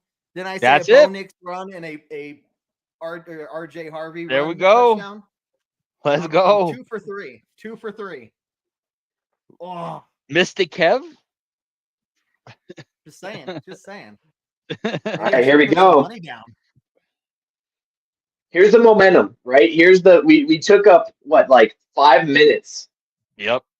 A 5-minute drive getting the kickoff after half. If we can hold them and make them punt here, that momentum's in our favor. And here we go. They have to throw. 14 plays, 91 yards. Wow. Yeah, there's only 4 minutes left in the 3rd quarter. Like we took 11 minutes on that drive. 11 minutes. That defense has to be gassed, man. They just have to be tired. I mean, if you're a Vegas fan at this point, you're down 2 scores, and realistically, you probably only have 3, maybe 4 offensive series left, and you're gonna have to go 50% on these next drives. And that's a big ask. So again, if we're talking about aggressiveness, this is the time to blitz their asses off. Just send the house because they need it now. They're in the need it part of the game. Yep. Yeah, this is where I see that nickel blitz coming in. Right? Yeah. Like you put ourselves in nickel because we know they're gonna pass, and you're gonna see that nickel blitz. I think we see a big one. At least in pressure. Yeah. And 𝐁𝐫𝐤 McMillan has been leads all cornerbacks in sacks this year, but he also does kind of have that innate ability to time his blitz and knows when to occupy a blocker to set somebody else up, or when him screaming off the edge has been something to see this year. Well, you know what's cool is like watching they're working on their timing. The nickel corners. If you watch the breakdown, I think it was the Kansas City game, and we got a big sack on the nickel blitz on that. I think it was McMillan, the Kansas City game, and you just saw that he timed it so well, and he timed it so perfectly to the point where the quarterback couldn't read that was coming because it happened right as the ball needed to be snapped, I think that this is where it happens, and if we can get that frustration, and if we can frustrate Pat Mahomes, we're going to be able to frustrate Geno Smith. I like what Sean said here. Are you not entertained? Brody power. He has not been jabroni for brony today. He has been everything's been everything's been perfect to a T on the snaps. So tip of the cap to our Mitchell for brony. Now that was a 1 week fluke. I'll give him. Yeah, that was just everybody has bad weeks. It happens. We got bad weeks. And again, they were doing the again first half. I'm sorry I wasn't with you guys, but they were doing like the stats for the first half, and one of them was like we're the first team in like ever to have the most penalties and like the most comeback wins.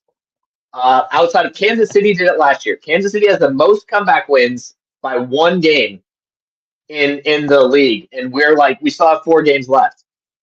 And so, like with as many penalties that we've had and all these other things, we cleaned up a couple little things, and like this team is just fantastic.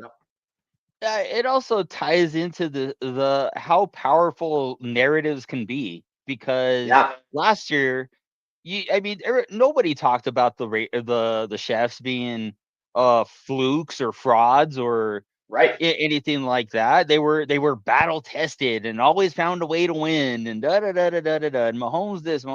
I mean, we do the exact same thing, but we're called the frauds, and almost no respect being paid to whatever. All right, I'm not Geno mad. Smith is still back there. He throws a good ball for a good 15, 13-yard gain to Brock Bowers. And Still having he's the trouble one guarding the threat. tight ends. Yep, He was lined he's up in the the one slot threat there. from today. We've There shut was a down Denver. Ashton Genty pretty easily, but it's just been Brock Bowers that's kind of been the thorn in our side all game. Right.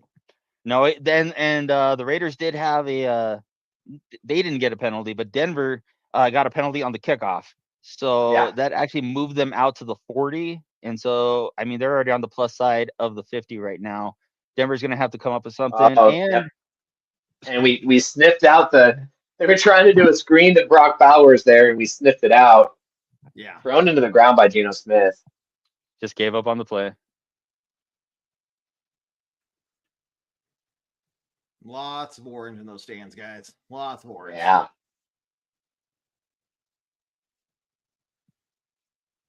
Good job. Zach Allen. Is that who that was? Think so. Yeah. Jonah Ellis was the one that sniffed that one out. Jonah Ellis. They're all wearing so many things on their arms. All right. Geno hits a strike for 8 yards, it looks like. 7 yards. So they 3rd and 2, 3rd and 3. No, it doesn't look like the throwing is any issue for Geno Smith, other than maybe a little painful, but he's still got the zing on it. Don't talk to the ref. Leave him alone. Freaking Pete Carroll. All right. Well, it's 3rd and 2, showing 4. 4 on the line. But I think they're going to pass for this one. They are. 4 on the line. Drop. He drops it. Thrown behind. So this might be that injury to the hand. That could be. If that ball's delivered, then that's a first down and within field goal range. It was a wide open player. He also dropped it. So if he catches that, this is, But he did have to adjust. He had to adjust, but that's a catchable ball. He needs to catch that. They're going to go for it on 4th and 2. I think you have to. Right, here we go. They need, and 4th and 2. They need this one. And Denver showing pressure. We're showing pressure, showing everybody on line. I think they're going to bail. Is the passing down? They put up Johnsy to help pass block. We send pressure. Rolls out to the right, throws deep-ish. Yeah, it's a caught. How is he that open? They did bring the house though, but that's what we were talking about earlier. Like you bring the house, you. That's the risk the you run. Is leaving somebody open downfield. When you're gonna bring odd numbers, you're gonna have to leave somebody open. That's although it kind of looks like a coverage issue though. That was a coverage mistake. Yep, there was 2 people that took the slant. He was wide open.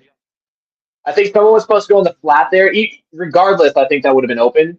Somebody was probably supposed to go in the flat there, but it just made it that more wide open when everybody went inside.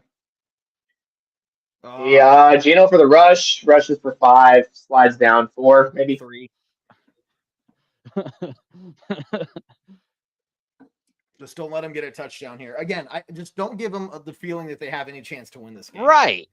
I think giving up a touchdown, is never ideal. But in this instance where you were looking to grab some momentum from the game, this would be pretty bad. Another catch, 8 yards. Oh no, 4 yards. 3rd and 2. 3rd and 2. This is our rush has not been getting there, Andrew. I'm with you. That's weird. It's weird to watch a Broncos team this year that is not getting to the quarterback the way that we're used to. He has a lot of time. Yeah.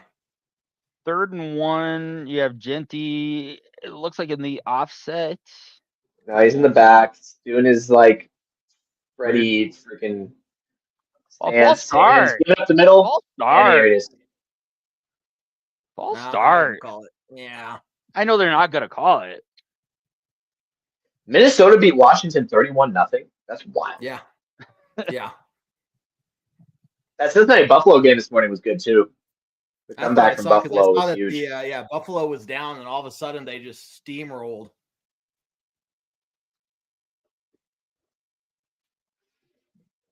Man, Yeah, Charles Davis. Man, I think this game is going by so fast. it I really know, is. right? Well, I mean, except for the one 3 and out from the Raiders, every drive for the most part has been just a Oh, sending pressure. and out. Yeah, throws it away. All right. 2nd and goal from the 9, I think. Yeah. I believe so. I'll be honest, I don't like the pressure look from the safety 10-yard behind the line of scrimmage. Mm. I mean, you do have the delayed blitz a little. I mean, yeah. I especially down here in the red zone. Especially in the red zone. Yeah. I don't know that I like blitzing either. All right, so we're showing 5 on the line. Sending 5. Lots of time. Going back to what we were talking about earlier. How? Oh my goodness. How did he catch that? He bobbled the ball and then slinged it back in from the outside. That's why Brock Bowers is the #1 tight end in the league, man. Like, you got to give it to him. Yeah. He's a good player. I mean, we can talk all day about his hairline and his really bad haircut, but you can't really say much about all the other stuff in general. Yeah. Haircut, bad. Player, good. So, yeah. And I Brock Bowers is one of those guys you hate playing against. You wish he was on your team. You know what I mean? Like, exactly. Same with Max Crosby. Like, you hate playing against him. You wish he was on his team. It just sucks that they're playing for the Raiders. I oddly like I hate playing against him. I really actually kind of do like Max Crosby a little bit. I do. A little bit. Yeah. Well, it was like Peyton Manning with the Colts. I like the guy, but I hated playing against him because I knew that, he was going to cause trouble. And during that time period of the Broncos, absolutely destroy us.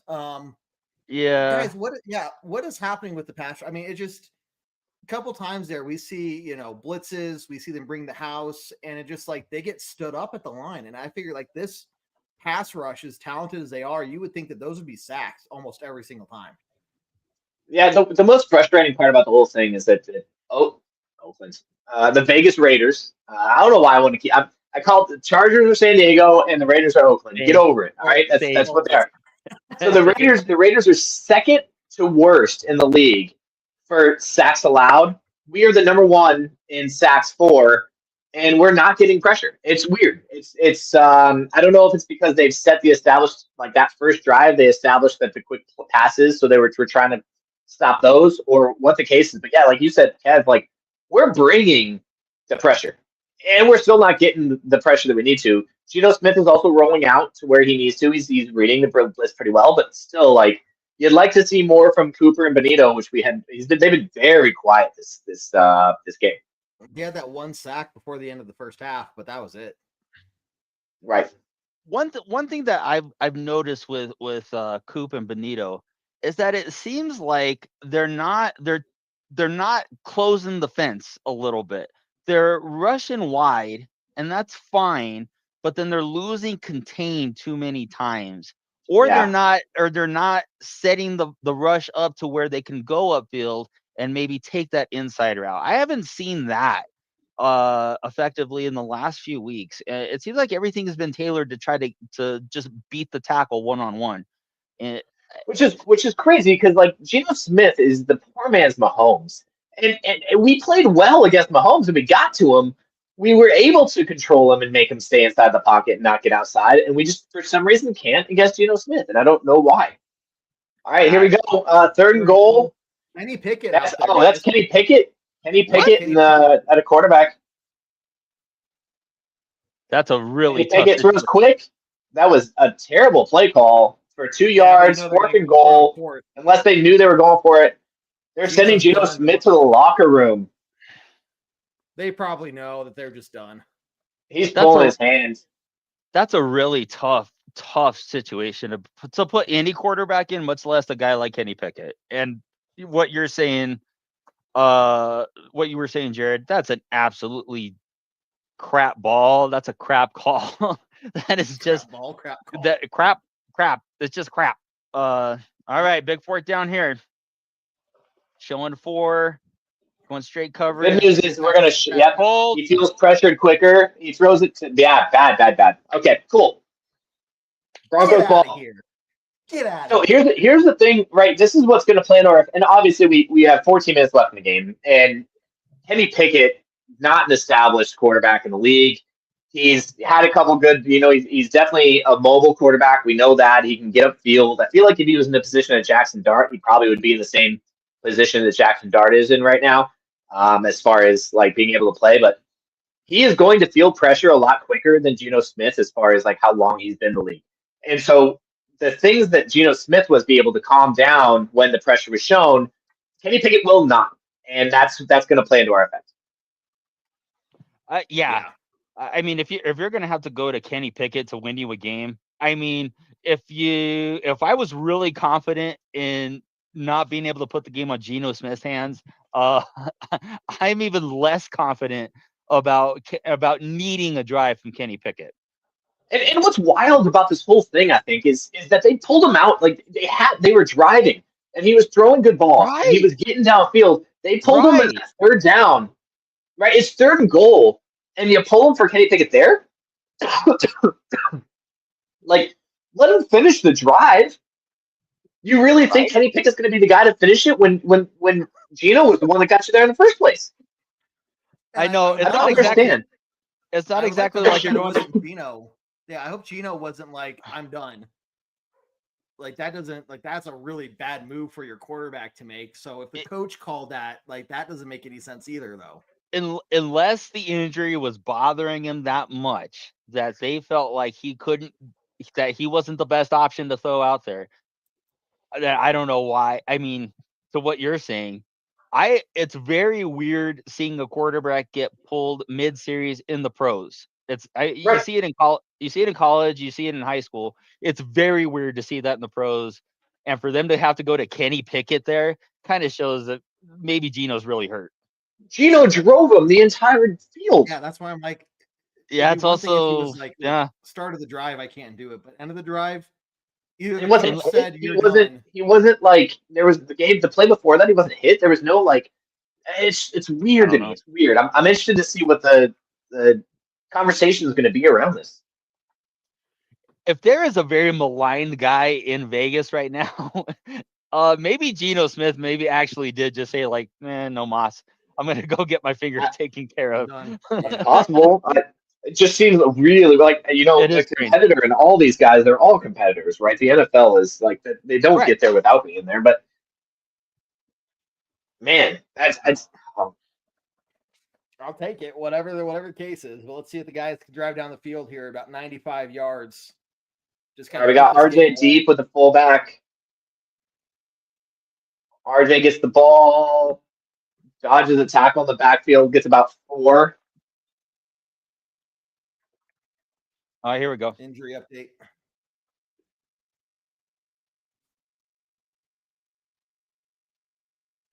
Oh, okay. They're saying a right shoulder injury as well as the hand injury. He's done. He's done. So he was fighting to stay in. He was. So it was the coaches. It was the coaches. Like, man, if I'm a Raiders fan, I'm pissed. Like, should be. Like, not just because we're 2-10. Oh, beautiful pass and catch on the slant. Oh, Pat Bryant with a beautiful pull down. Good RPO action there. Good call to pull that down from Bo. And just beautifully delivered right in front of him, right on the numbers. Pat Bryant with the extension to catch it in front of him, pull it in, and get the first down. That's like textbook what you teach. That's textbook. And that's where I'm like, just start giving Pat some more looks over Franklin.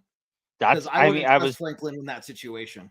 You beat me to it because I think you need to start I think Bryant just continues to show that he Troutman with the try to spin. tried to stay in Okay. bounds. I like that. But no, I think PB has really earned some consideration for maybe not being the second receiver, but being 2A at least. I mean, I honestly, if for some reason they're done with Mims, and I still don't know why. I don't know what's going on. There's stuff in practice happening that I don't know. But if there's a concern here, Pat Bryant should be wide receiver 2. I think I don't know that you can necessarily close the book on Franklin just yet, but I mean, PB is pushing him though. He is really pushing. Yeah. Him. Bo looking. Ooh, There we go. Cortland Sutton. Over the middle. Beautiful sit. Go down. He saw him. Yeah. Good call. Yeah, that was a business decision. He got the first down. I was just about to say, it's like Sutton's like, wait a minute, I'm this wide open. Yeah. Yeah. What do I do? There were 7 defenders around him. He was like, yeah, I'm just going to go down. I'm not even mad.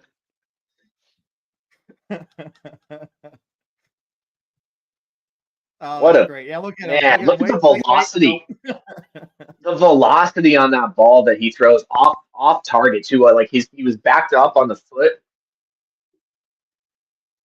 Oh, Bo rolls. He's gonna slide for no gain. That last play notwithstanding, if there's one thing that I've noticed, an underrated and an under talked about thing about Bo Nix, his pocket presence back there is so ahead of where it should be for a second-year guy. He does it the way that he, even just those little subtle movements in the pocket where he just tucks in, takes a little sidestep, and you don't see that a lot from second-year guys. And for him to already have that as a part of his game is so, it's so good to see. It's so good to see. Second then pitch down to RJ, who's RJ. RJ breaks a tackle and gets 5. There's a flag. It's probably gonna be holding on us. Because he got held. Because he got held, yeah. Now they're pointing. Oh, they're pointing it. Yeah, he was off. Oh, it might be encroachment on Crosby. Yep. Holding defense. I'll take it.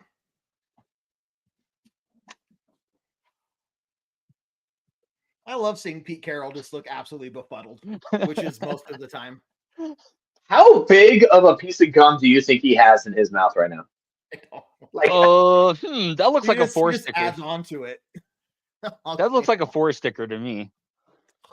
As a compulsive gum chewer myself, that's a lot of gum. But you got to take it out. That is it. Oh no. Oh, beautiful. Hey, LJ. Who talked about pocket presents? Who was that? The pocket presents?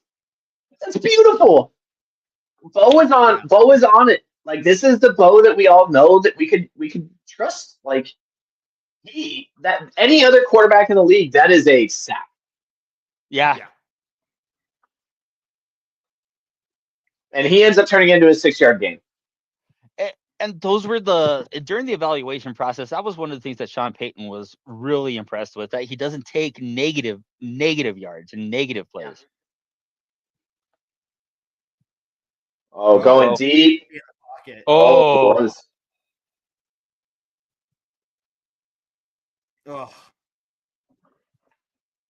Yeah, but you gave Bo Nix all day, so I'm okay with that. Just well defended. Yeah. Well played. Yeah. Not even mad.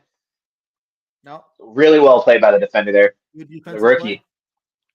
This is 3rd and 4. Yeah, it's still a very makeable 3rd and 4. This is something if we think that this is a good offense, these are the 3rd down conversions they need to be converting. The 3rd and 4s, the 3rd and 3s. These are the ones they need to be getting. There is timing. There he goes. Oh, hold on. Thank you, Cortland Sutton.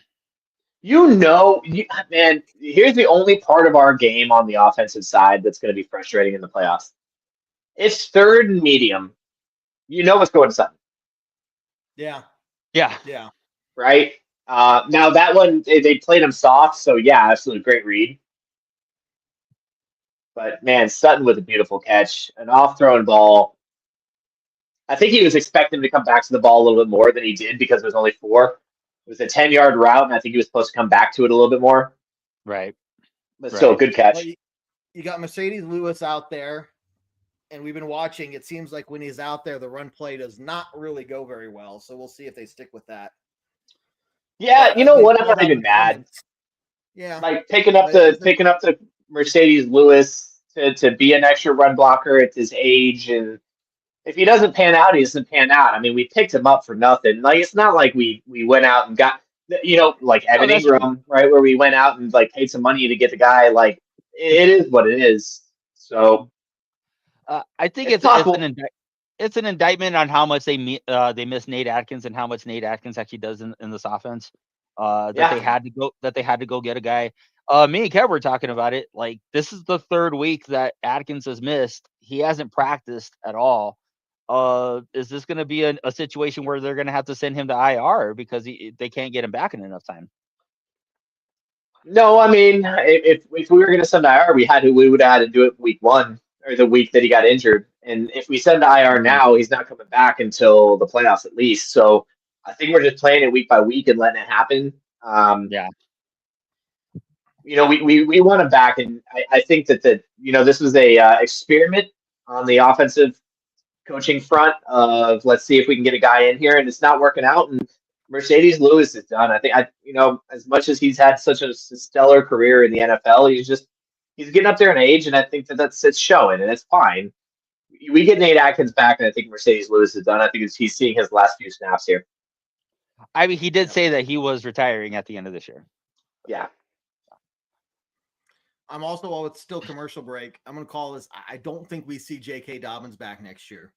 I think we try to go out and use some of our not draft capital, but cap space that we're going to have available to get maybe somebody that is just not as injury prone. As much good as J.K. Dobbins did, do you bring him back again knowing he's that injury prone, or do you trust R.J. Harvey with what you seem to be your number one guy moving forward? Well, so this is a big conversation I think we'll have for the rest of the year, and then as we get into the playoffs and the end of the year show, this is definitely a conversation we're going to have because I don't know, and I'm going to have to do some research before we talk about this, but I don't know who's going to be available in the trade/free agency market to be able to go out and get a splash play. We also have a little bit of cap space, but we have some people that we want to re-sign still. We talked about this with Jonathan Franklin Myers. I just don't think that I think he deserves a lot more money than we can give him, and he's going to go out there and get it. If you've listened to some of the pregame podcasts from me, David, and Spotty, right? We talk about this. Like we signed Malcolm Roach, and Franklin Myers is going to be playing for another team, and he's going to be getting paid exactly what he needs to be getting paid, and I'm not mad about it. A toss to the right to McLaughlin, he gets about 8. Just the speed. 87. He's just gone. Well, one thing that and there was an article about JFM that came out a little bit after the pod that you guys were talking about, and he actually expressed a little bit of disappointment that Denver hasn't made more of an effort. It sounds like, but again, we don't know what his number is either. And my point to that would be defensive linemen that can rush the passer and can play well, and our 3-down linemen, those guys get paid a lot of money, and he may be pricing himself out of Denver to Jared's point. Yeah, and here's the worst part is like if you talk about like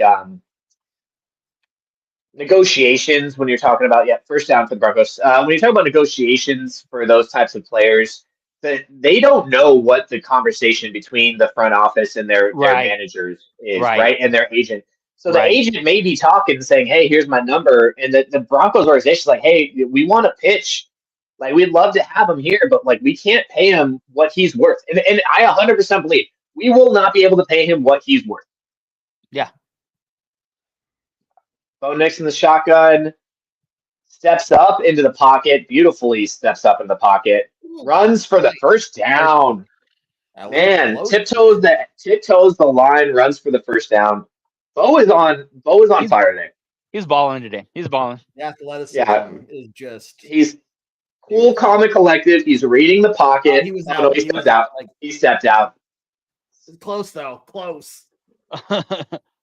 Let's, they're gonna call him back. Yeah, he steps out there with his left foot. Yeah, he knows it. They called him first down, but they're gonna pull that back. New York's gonna bring it back. That's fine. Yeah, there we go. 2nd and 4. I mean, still 6 yards on first down. They'll take that. Yeah. There's Mims with the sweep. Short. He's short about 1, so it'll be 3rd and 1. Keep it moving. But you know what? He stays. Yeah, he stays in bounds. The clock is ticking. Clicking time off. We're up by 2 scores, 2 touchdowns. I mean, shoot, Take a field goal. We're up by 3. Yeah, you get a field goal here. I mean, game's essentially over. Yeah, well, let's just get the touchdown. But yes, you're right. I would be okay with that. I would be okay with that. Oh my goodness! It's a weird spot. No respect. If you're short, go for it. I'll be honest, and I don't know if Sean Payton saw this too. I could have swore that was like a 4th and 1. It ended up being like a 4th and 2.5, or 3rd and 2.5. This is 3rd and 2. 3rd and 2. I was expecting that to be a 3rd and 1 based on where I saw him go down, but did he get the 4th and inches? And 4th and 2. What? How do you? Well, let's look at the spot. I think it may not just be right on the screen. Keeping the offense out there. Mercedes Lewis is out there. Timeout Denver to try to rethink this. Let's look at the spot. 4th and 2. It was 3rd and 2, and he definitely didn't lose yards. He didn't get back to a lot of scrimmage. He got some yards. Right. I would think it'd be 4th and inches, and you're just going to sneak it one more time. I mean, just give it to Prentice. I mean, we've seen what he's done today. I mean, he's just. How big an addition has Adam Prentice been? Oh, geez. Yeah. Now, I mean, he's gaining trust, right? I think you're going to see more and more and more, especially the way he got that 20 or 15-yard pickup, whatever it was. Holy crap! Like, give him the ball.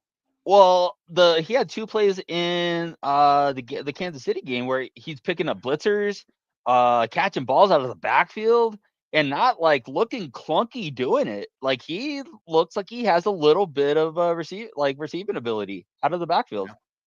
4th and 1. Wow. That is crazy.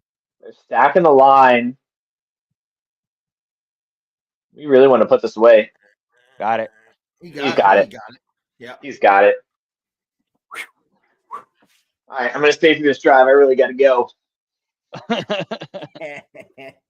to go get a new drink and go, release some to put some more in. You know what I'm saying? I feel you. That's fair. You got to make space. But look, these guys just eating up clock, man. And you do this against any of the other opponents we have, like you're going to just be looking at straight winning a lot of football games. Yeah. You're going to win a lot of football games. This is the kind of game I was expecting on that was it Monday night game or Sunday night game, whichever it was. That first one? Yeah. Just running the ball. It was Thursday night. Getting 4 yards of carry. Thursday night. Yeah, there we go. Like, look. Keep clicking the time down. He just wants to get out of here. We got the win. Let's get out of here. Let's get healthy. Let's stay healthy. Exactly. Right. No, only 2-yard pickup. Looked like more to me, but I don't know who said it earlier, but it's like I'm gonna go find the comment. But somebody said something like, "It's nice to not have a stroke, a heart attack, a stroke every time I watch it." Yeah. Right. Good block. I don't know who that was, but that was and there's Prentice with the with the reception. Yeah. I think that was Harvey. Yeah, that was a Prentice. Good Oh, Harvey with the block. Yeah, Harvey had the block. Prentice with the look at that number 12. Boom, there he goes. That was beautiful. Woo. Yeah, you really start getting your fullback involved like that, dude. Just talk about another weapon that Bo has. Yep. And your rookie tailback just basically had a great pass block on Max Crosby. Come on, get the first here, guys. 3rd and 3. Oh, Nick's dropping back, throw into the end zone and tip Oh. off the fingers of Threw it off his back foot. Sutton. I mean, No. yeah, You that's won't fine. hit the 28 that I predicted, but that's okay. It is what it is. Like, he threw it off his back foot. It was open. He did have a guy in Still his a great face. ball. He did have a Still a guy in great his ball. face. Yeah. So. Yeah, All right, we don't go for it here, right? Picked off. I don't think. I hope not. All right, here we go. All right. There we go. Right back. Oh, they're gonna do a fake. They're gonna do a fake. That's what it's gonna be.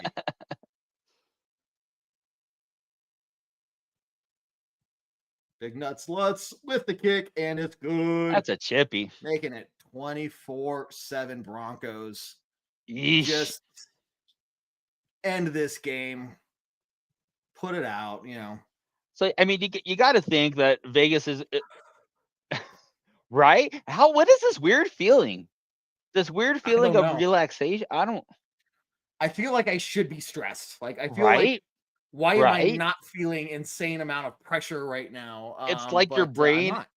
It's like your brain has just been wired for stress at this point in the game, and so it's like going through the calculations, and it's like something's wrong, something's not adding up, something's not. Yeah, I'm with you. I'm with you. Yep. We're conditioned, but don't worry. There's plenty of games left this season that I think my goodness are going to do just that. Look, next week it's I need to see the score here between Green Bay and Chicago. Green Bay was up Green Bay's up. 13 21-11 now. Oh 21-11 man. now, yeah. So I'm not too invested in the game, but the missus substitute teacher is a Bears fan.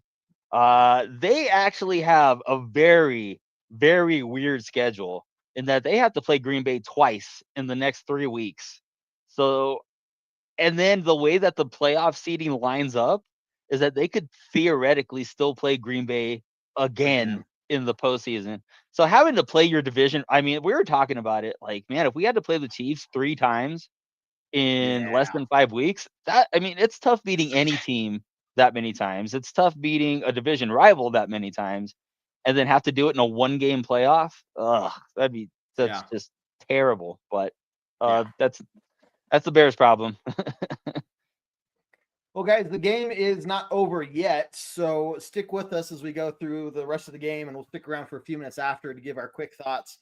Remember, tomorrow night, Monday at 8 p.m. Mountain Time, we're live with the post-game podcast, and we're live Tuesday night at 7 p.m. Mountain Time as well. Make sure you're following us on Facebook and YouTube and TikTok and all those different places. Wherever there's social media, you can find us. We're only about 100 people away from hitting 24,000 on Facebook, and last I checked, we were only 2 away from hitting 900 on YouTube. If you want a quick way to find all of our content in one location, head on over to broncosandbourbon.com and sign up for free today. But 3:56 left in the fourth quarter. Broncos up 24-7. Bo Nix looking freaking amazing all day long. 3 sacks from the defense. Would like it to have seen more. We'll definitely be talking about maybe why the pass rush wasn't getting back there, but we'll see what the Raiders do here to maybe try to save grace or something like that. Save some face before the end of the game. And more commercials. So we're back. Hey, and more commercials. So would this be 10 wins in a row? Is that what this is? Yeah, this is 10 wins in a row. I'm running out of room on my hibiscus. I only got 10. I can't pull another one over. What will you do? What to do? I got to go down to the next blue one, I guess, and then just go to 11 here. But yeah, I will. What a beautiful season. That kind of scares me the most out of our remaining games because the Packers have a lot to play for. They do. It is in Denver, but that's probably. I mean, the Chiefs are still scary. The Jags, are definitely going to show up to play as well. But there's something about Green Bay. They just know how to play a good game, right? So Jordan Love's great quarterback. The Packers organization, they're always a strong team. So next week is it's big for both teams. Broncos still vying for that number 1 spot in the AFC, but Green Bay still trying to fight their way to hold on to a playoff spot. So, well, and for the division, as Adam was saying, the Bears and the Packers are still fighting for the division. They have 2 games to play each other to see how that goes up. And again, I'm actually flying to Chicago here in a couple weeks, and that's where my whole family's from. So lots of Bears fans in my family. So I'm also kind of tracking the Bears pretty closely. And yeah, it's a big game for those guys in general. Like that division is strong, and I think that both those teams are very capable teams, and it's going to be interesting to watch. It's going to be an interesting game to play. For sure. Probably the first home game in a long time I'm not going to be able to go to, because looking at the prices right now, let's just say I'm probably not going to be able to go to every home game from now on. Because the demand for Broncos tickets are definitely skyrocketing, and so are the prices, of course. So might be watching that one from home. One of the premier flagship teams, Denver's on the rise. Both teams are good. And I mean, next week is going to be a big. It's a litmus test. It's testing yourself against a team that you don't see all that often, and that has a ton to play for, and is also a pretty good team too. So yeah, it's going to be a good game next week. Yeah, we do have a rough. As we talk about it, we have a rough. Final 4 games after this game. Packers, Jaguars are playing decently well. They just beat Indy today. We play the Chiefs again in Arrowhead, and then we got the Chargers in that last game, which might, I don't know, depending on how I didn't see how the Chargers did they play today, or they had a bye? They played tomorrow night against the Eagles. So that'll be a good game to watch. Yeah. And a lot of this is going to come down to who wins the AFC West. Like obviously we are running away with it, but we need the Chargers to lose a couple. And if it comes down to the AFC West being against that Chargers on that final game of the year, that's going to be an interesting game. We'll see how that goes. We need New England to lose. They're on a bye week this week, but we're tied with them after this game.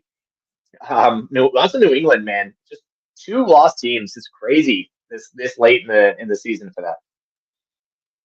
Geno Smith goes back, not Geno Smith. Kenny Pickett. Come on. It's not going to be on Pat. Come on, man. He calls it. He said, it's his fault. He calls it. He was like, nope, that's me. Yeah, I did it. Let the game end. Like, just put the flag away, dude. Well, okay. Yeah. I get it. It's just. See, Michael, this is yes. There's another PI after Tam, but the first one was not a PI. Like this one was definitely, this is on him. But like there's been a couple that I'm like, oh come on, guys. Like at this point, they're just trying to look for it. Name that has pass interference from Riley Moss. Just saying. You beat me to it, Kev. I was getting ready to say that. A name that you have not heard for a lot of good reasons today has been Riley Moss. 2 games in a row where, game's not over yet, so knock on wood. Yeah. But Riley Moss again has played another very clean game. Kenny Pickett drops back. Still no pressure. We're definitely playing we're playing a very passive defense. We're like, we'll give you the short stuff. Just don't give them up the big plays. Like we're up by 3 scores. There's 3 minutes left in the game. Just I don't like it. Don't let them go out of bounds. No. There's the 4. Number 2 for that Benito. Yep. Benito. Nicky B. 4 for the day, guys. 4 sacks. There we go, Nicky B. Benito. He looked like he was untouched. Pretty close. Basically. Woo! Yeah, he was. He got a finger on him. If you get a finger on him, I'm going to say you're untouched. And just, yeah. This is the thing about coming in as a backup. They're going to look at the stats and be like, Kenny Pickett showed up really well and his backup. He's going to play very well. And it's like, but you're like, you were down by 3 scores. We're playing a safety defense. Right. Yeah. Big pass down the field. Oh, wow. Okay. Against Riley Moss. That was a good throw. Against Riley Moss. That was a good throw, Kenny Pickett.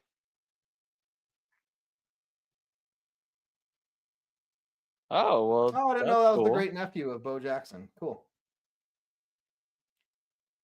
Well, now they got to You go think for they're 2. even going to go for the onside kick? I think you got to go for 2. Yeah, but what? Why?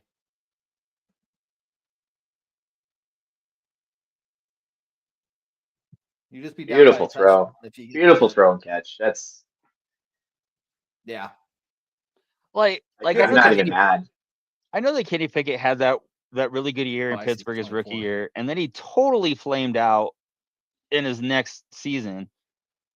But I mean, come on though. Like, and I'm of the mind that that you're more likely to draft a bust than you are to draft a Pro Bowler.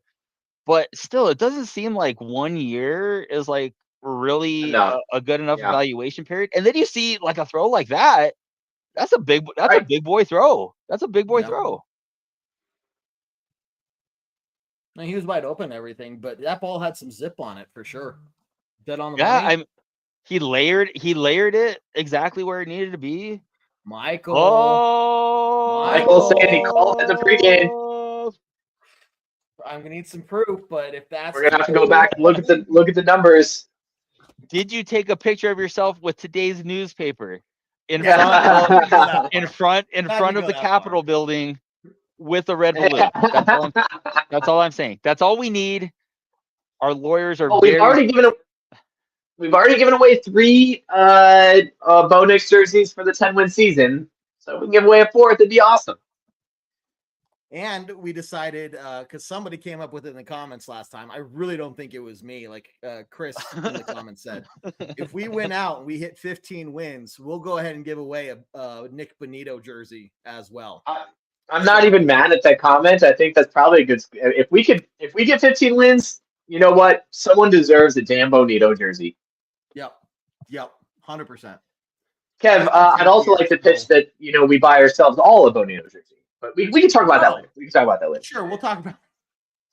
We'll take the money. We'll take the money from the Javante jar and. There's probably enough in there. There's probably. Oh man.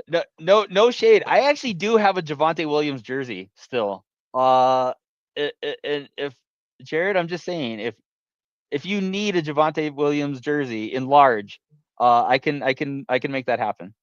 I have one. I bought it his rookie year because I was like, this is our guy. We finally found our running back, and I wore it. I wore it when we played the Cowboys at the Cowboys game, and everyone was kind of giving me crap, but he scores a touchdown. He has a really good game against us. They end up losing by a lot, and I was happy both sides. I was super happy on both sides.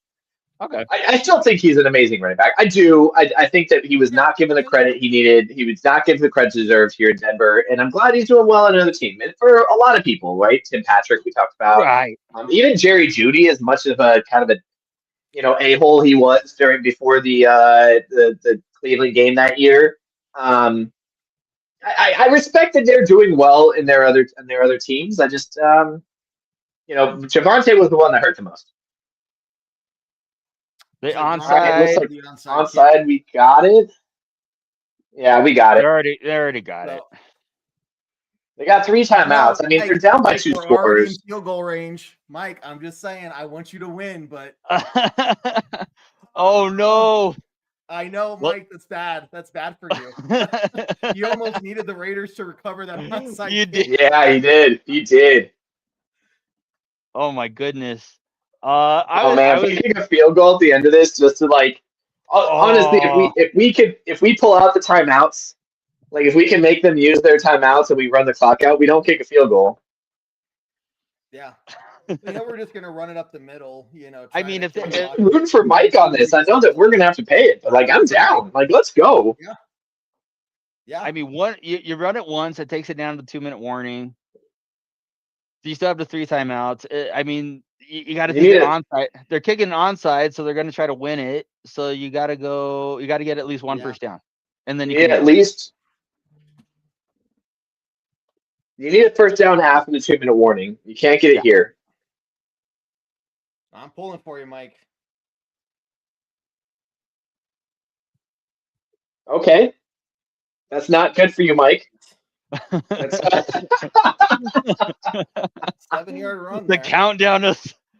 Oh, they're stopping the clock here. They're trying to call before 2 minutes. Mike, Mr. Brownie jersey. for me to want you to win. This is even. If we can find you a Mr. Brownie jersey, I swear. The game Michael, within do the game. I'd have to order it as a custom. You'd have to get it as a custom. You'd have to order it as a custom. Yeah. Do you prefer Michael or Mike? Like, let us know because I don't want to call you the wrong thing. So just let us know. Mr. Man, this is crazy. 2nd and 2, they call timeout early. We get a first down here. They let it kick down a 2-minute warning. I still think we could. I don't know. This is interesting. What are they gonna do? The game within the game. I love it. Let's see. All right, here we go. Run it up the middle. We get the first down. Runs to the 2-minute warning. No, they still have 2 timeouts left. They're gonna call their time here. Even you know what? Just they might kick the field goal. Just be like, you want to play that game? We'll put you away. Oh no! I don't want them to. But it's not Sean Payton that's doing this. If anybody needs to be, we need to be mad at anybody. He needs to be Pete Carroll at this point. Yeah. Because I think it'd just be like, just end the game, just run it and then kneel it out. But if they're going to try to play to win like this, then fine. We'll. Then yeah. Well, here's the thing though. Here's the thing. A field goal doesn't do anything for us. You know what I mean? Like, so he might just go for it on 4th down. He might. Yeah. But if RJ Harvey breaks through, if RJ Harvey breaks through one of these piles and gets loose, I mean, they're almost in the red zone. Yeah, he's gonna slide down before the touchdown, though. I bet. He play action, and Bo goes down. Okay, they told him don't do anything stupid. Thank you. That's why, Sean? Oh yeah, what do you want? I'm gonna say that, Sean. Why? Don't do that. Why, Sean? In Spanish. ¿Por qué? ¿Por qué? Thought that was a fancy way of saying pig. It could be. Okay. It could be. Okay. Also, can I have some pork, please? No. You have a whole conversation with that word I found out from my 5-year-old daughter. Let's see. ¿Por qué? Okay. Yeah. 28-13 Broncos. Yep. Oh, he called 28-13 Broncos. Let me see. Is that what you're trying to say? Is that he called 28-13 or 2014? Mike, I'm looking for yours right now. I want to see what you got, man. Our producer says that you called 28-13, not 28-14. No. Oh, there it is. Oh, 24-14. And I'm looking. That's his first one. So if he posted a second one, I'm scrolling back. I'm not seeing one earlier from him. So we might have this will be the first one in like years. I think years. I think we had one early when we started doing this. Yeah. Let me start this. I'm pulling for you, man. I want this to happen for you. I'm saying, right? Like we're rooting for some. I mean, the game is kind of already been decided. If there isn't another reason to freaking love Mike and root for him, this is it right here. Let's go, Navy. I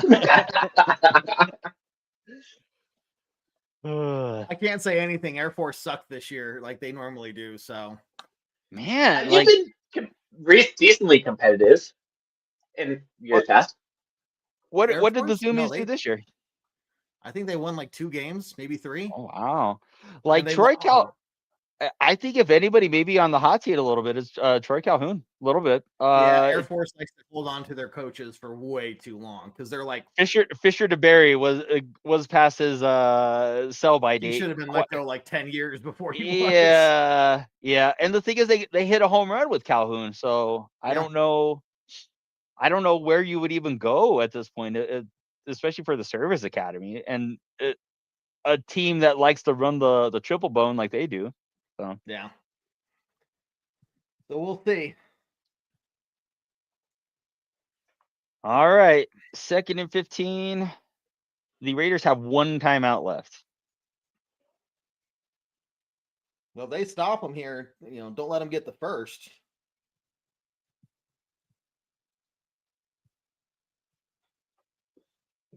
Can I have the timeout So taken? it's not going to take them. Yeah, they can't kneel. Oh no. So I mean, do they're you in field. punt from the 35-yard line, or do you just go for the field goal to close it out? I think you got to kick the field goal, even though As much as I want well, Mike to win, I just don't know what Sean's going to do. if you're being conservative here, I think you can punt it and just play defense. Yeah.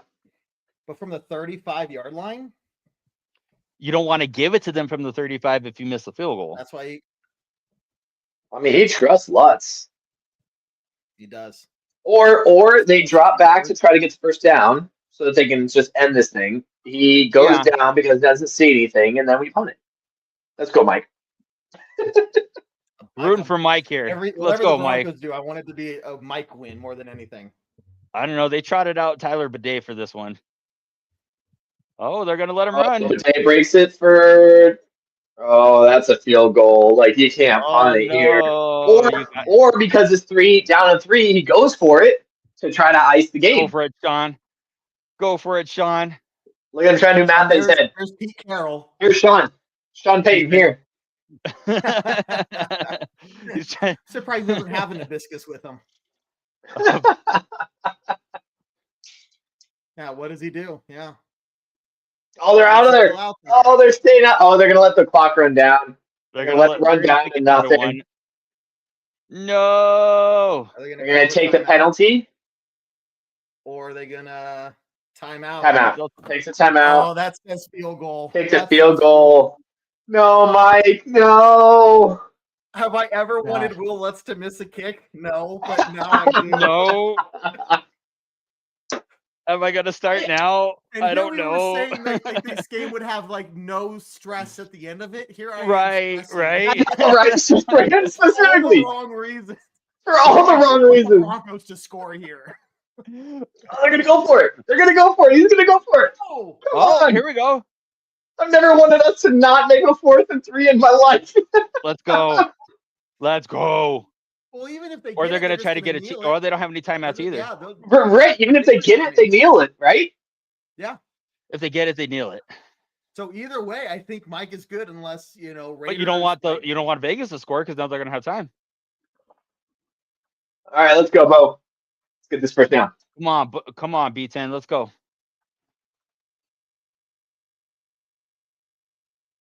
Let's go, B10.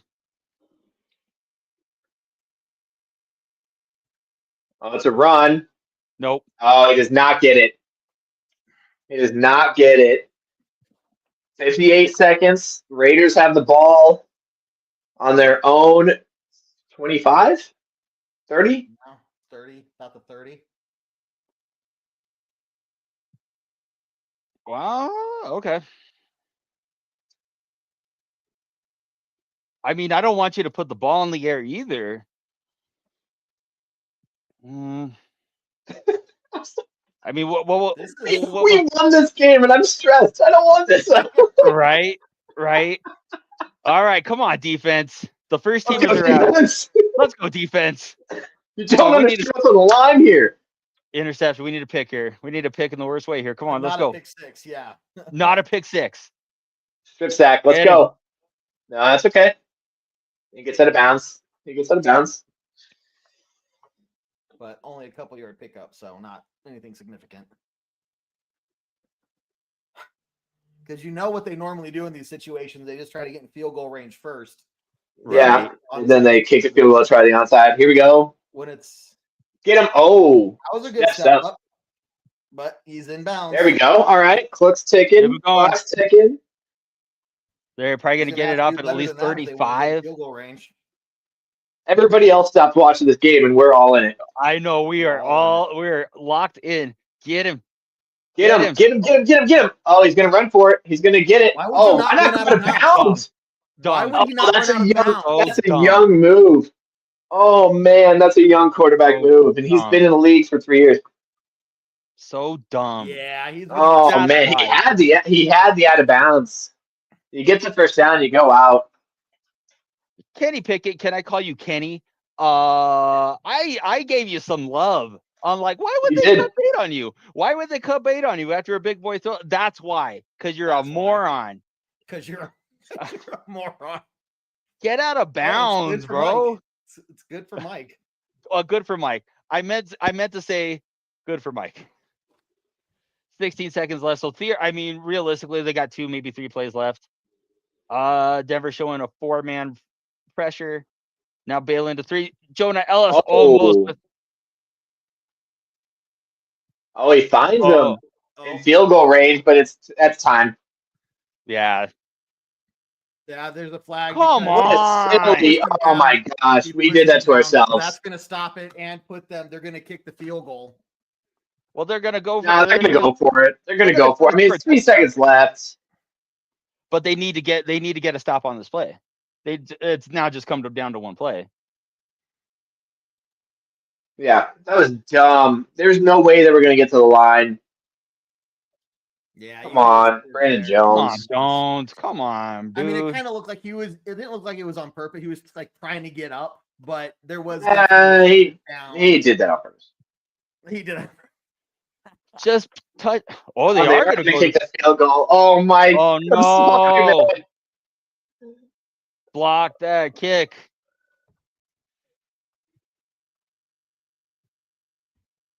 Mike, here's where we're hoping. I got your. Oh, block that kick. Come on. 46. It's not a gimme. God. He made it. Mike, you were so close. You were so close, Mike. I'm sorry, buddy. I'm so sorry. You can blame How? Brandon. Oh man. Jones. That's Brandon Jones's fault. That is not our fault. We were sorry, man. We were gripping hard for you, my man. And Yeah, we were. You need to write a strongly worded letter to Brandon Jones and just say what Michael for the actual bleep, my dude. Come on. 10-game win streak, baby. Hey, Mike, I'm sorry, man, but at least we can celebrate 10 wins in a row, bud. And there will be next week to try again for the jersey giveaway for the score prediction challenge. I wish I could give it to you, bud, but if I gave away a jersey for every time somebody was close, I would be absolutely broke. We'd be broke. We'd be broke. A ton. So, dude, I'm sorry. Congratulations, guys. Let's talk about this really quickly. Broncos win. Was it 24-17 at the end there? I think somebody said at the beginning, like, would we be surprised if this was with a point differential of within 7? And we said no. So, what's your guys' takeaway from this? I mean, it seemed like a pretty dominating win across the board. But no matter what, Broncos 10 wins in a row, going to 11-2 on the season. What do you think? Yeah, I mean, you said it like, would we be surprised at the 7-point win? This wasn't a 7-point win. We won this pretty handily, and there was not a question. Like the garbage time points don't count for me. I think this is the first time that we really proved, like, okay, we could beat the teams we're supposed to beat, right? And we did, and it wasn't because Geno Smith went out. By the time Geno Smith went out, it was kind of over anyway. I think we're fine. I think that the team is good. And it's proving that we are where we're supposed to be, right? And so here we are, 11-2, and ready for the playoffs. We got to fix up a few little things. I think Bo Nix played a very good game, very smart decisions, very, very decisive, very well thrown balls. There was a couple balls like at the end there, that throw to Courtland Sutton he threw off foot because he was pressured, but for the most part, he's making good decisions. He's stepping up in the pocket. He's rolling out when he needs to. He's throwing the ball when he needs to. Yeah, 11-2. Can't be mad. Freaking love it. I mean, I think what you're really calling in this win is workmanlike. It wasn't flashy by any stretch, but it was clean. It was efficient. Bo Nix, I'm always of the mind that I don't like him putting the ball up 35 times, but he was 31 of 37 today. So right. 31, 38, yeah. In complete control of the game from minute 1. Aside from a kind of a soft defense that first series, you can't really. I mean, there wasn't really much after that. Vegas is bad. Denver is the better team, and they proved it from minute one. This wasn't like the Thursday night game. This was probably more indicative of where the two teams are at right now. 10 wins in a row. You didn't sustain any major injuries today. Hopefully you get maybe DJ Jones or Nate Atkins back next week. And then you go into a very big next 2 weeks against a contender in the NFC, but also with the Jaguars. What me and Kev were talking about is that the Jags are maybe looking like a team that we'll see in the postseason, and that's going to be a measuring stick game of you're going to need more performances like this to beat teams like the Green Bays of the world and the Jacksonvilles of the world, because you're not going to be able to dig yourself a big hole with those types of teams and always come back, which has been the big critique of, is this sustainable? Is this a formula for winning games? So the next 2 weeks, I mean, and it was important to get these 2 wins after the bye. These next 2 weeks are going to be big too. Yeah, Kev, before you go, I just want to say too, like, there's 2 things that Adam brought up that reminded me of. One is we're walking out of here healthy. And I think that's a big part that is really important to going forward in the rest of the season. We have 2 people that we're trying to get back, but outside of that, like, we are healthy going into this. We didn't lose anybody in this game. I think there's a lot of, like, we'll see in the next couple of days if there's any like minor injuries or whatever it is. But the other one too is the next 4 games are playoff looking games, right? We got the Packers, who are probably going to make the playoffs. On the NFC side, you have the Jaguars, who are probably may or may not make the playoffs. So they just beat Indy, so they have a good chance of making a run to make the playoffs and win the AFC South. Then you have the Chiefs and the Chargers. Chargers making the playoffs. Chiefs, who are just a perennial team who we know are good, may not make the playoffs this year, but we know we got to beat them. So now we have that workup. This is our get right game, and we got right. And now we have that workup to be able to fix ourselves and make sure that we're playoff ready. And I think that the schedule and the way that we play today is and the health of our team is playing in our favor right now. 100%. You look, and Michael makes a good point. The teams we face the rest of the year at 500 or better, most of them looking for solidifying their own playoff spot, so they have a lot to play for. And it's almost good. I'm sitting here saying that we don't have any real easy teams the rest of the way, because I want them to just know that they're kind of in that playoff mindset already. Yeah.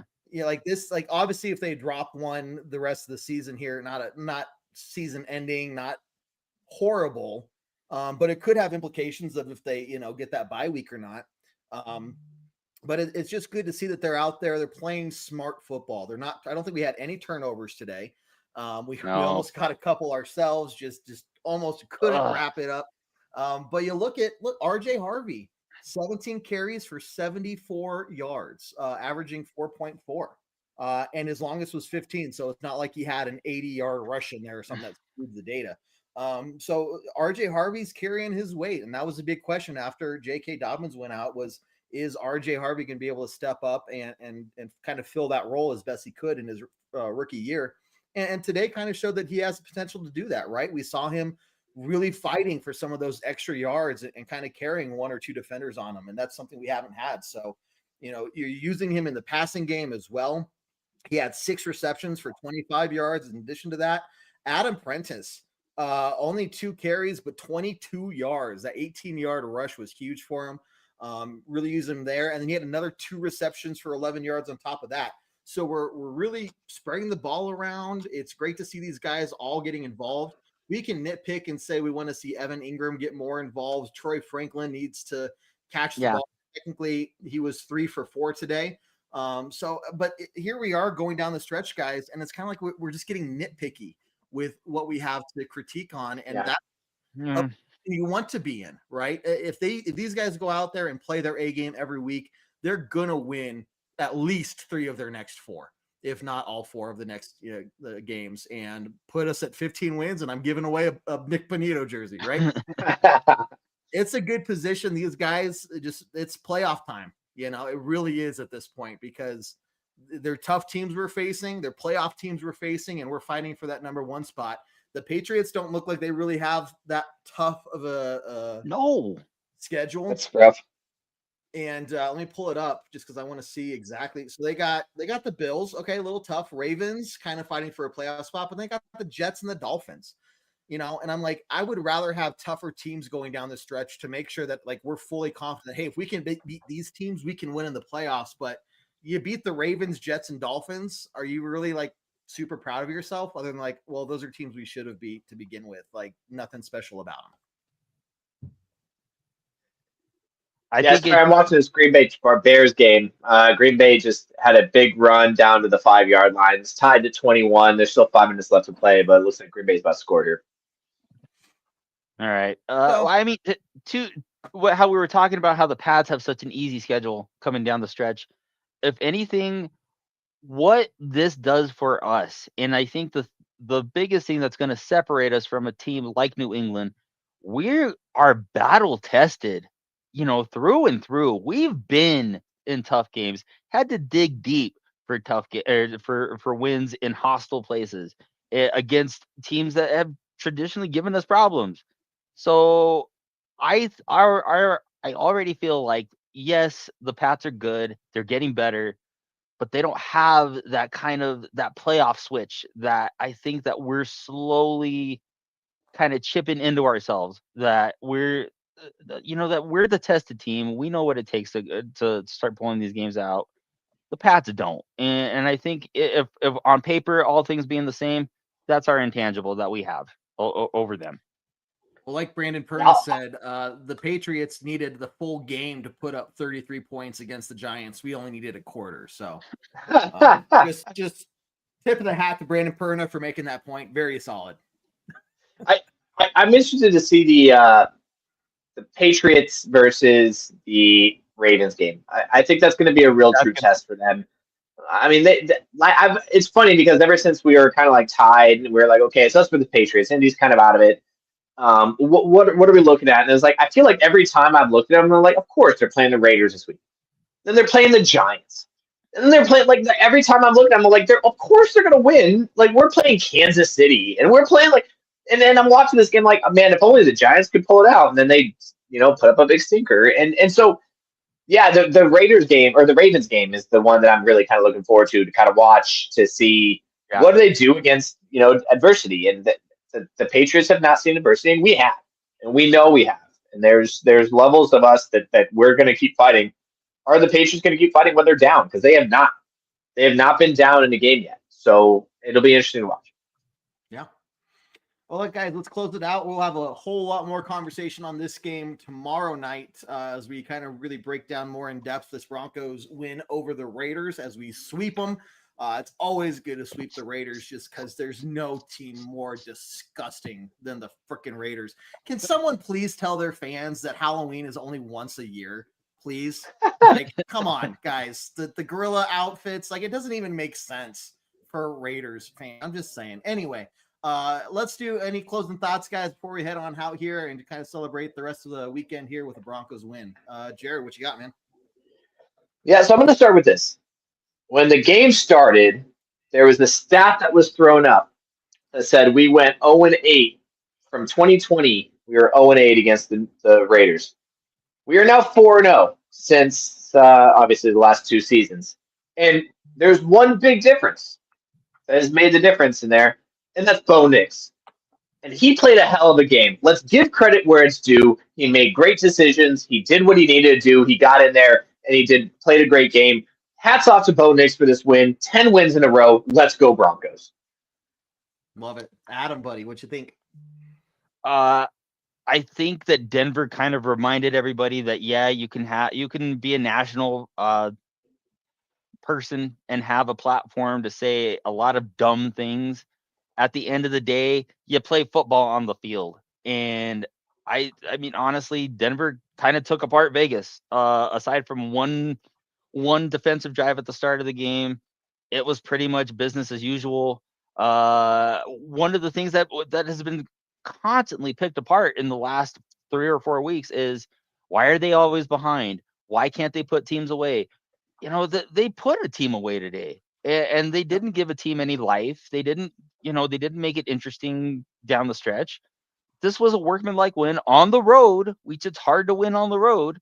And aside from 2 very close games at the start of the year, Denver has been able to win on the road, which is another just adversity scarred team that they've already gone through this. They have, they're leathered up at this point to be able to go deep into the postseason, and I think that's what's going to separate us from the rest of the other teams that we have in the AFC right now.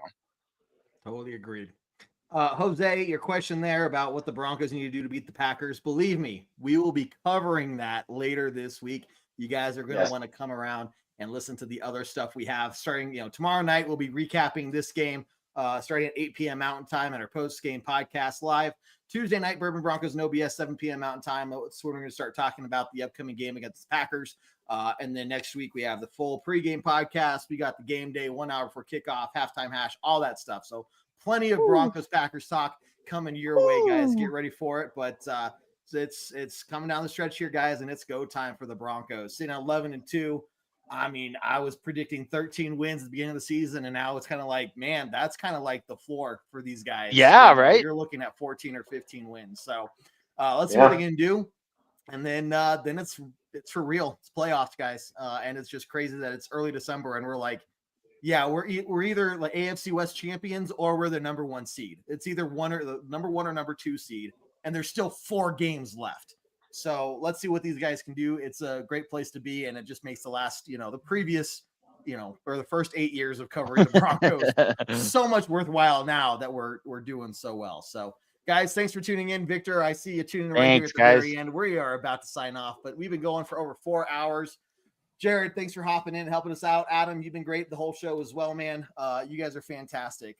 Mike, we will keep rooting for you guys and everyone else to win a jersey one of these times. It's going to happen.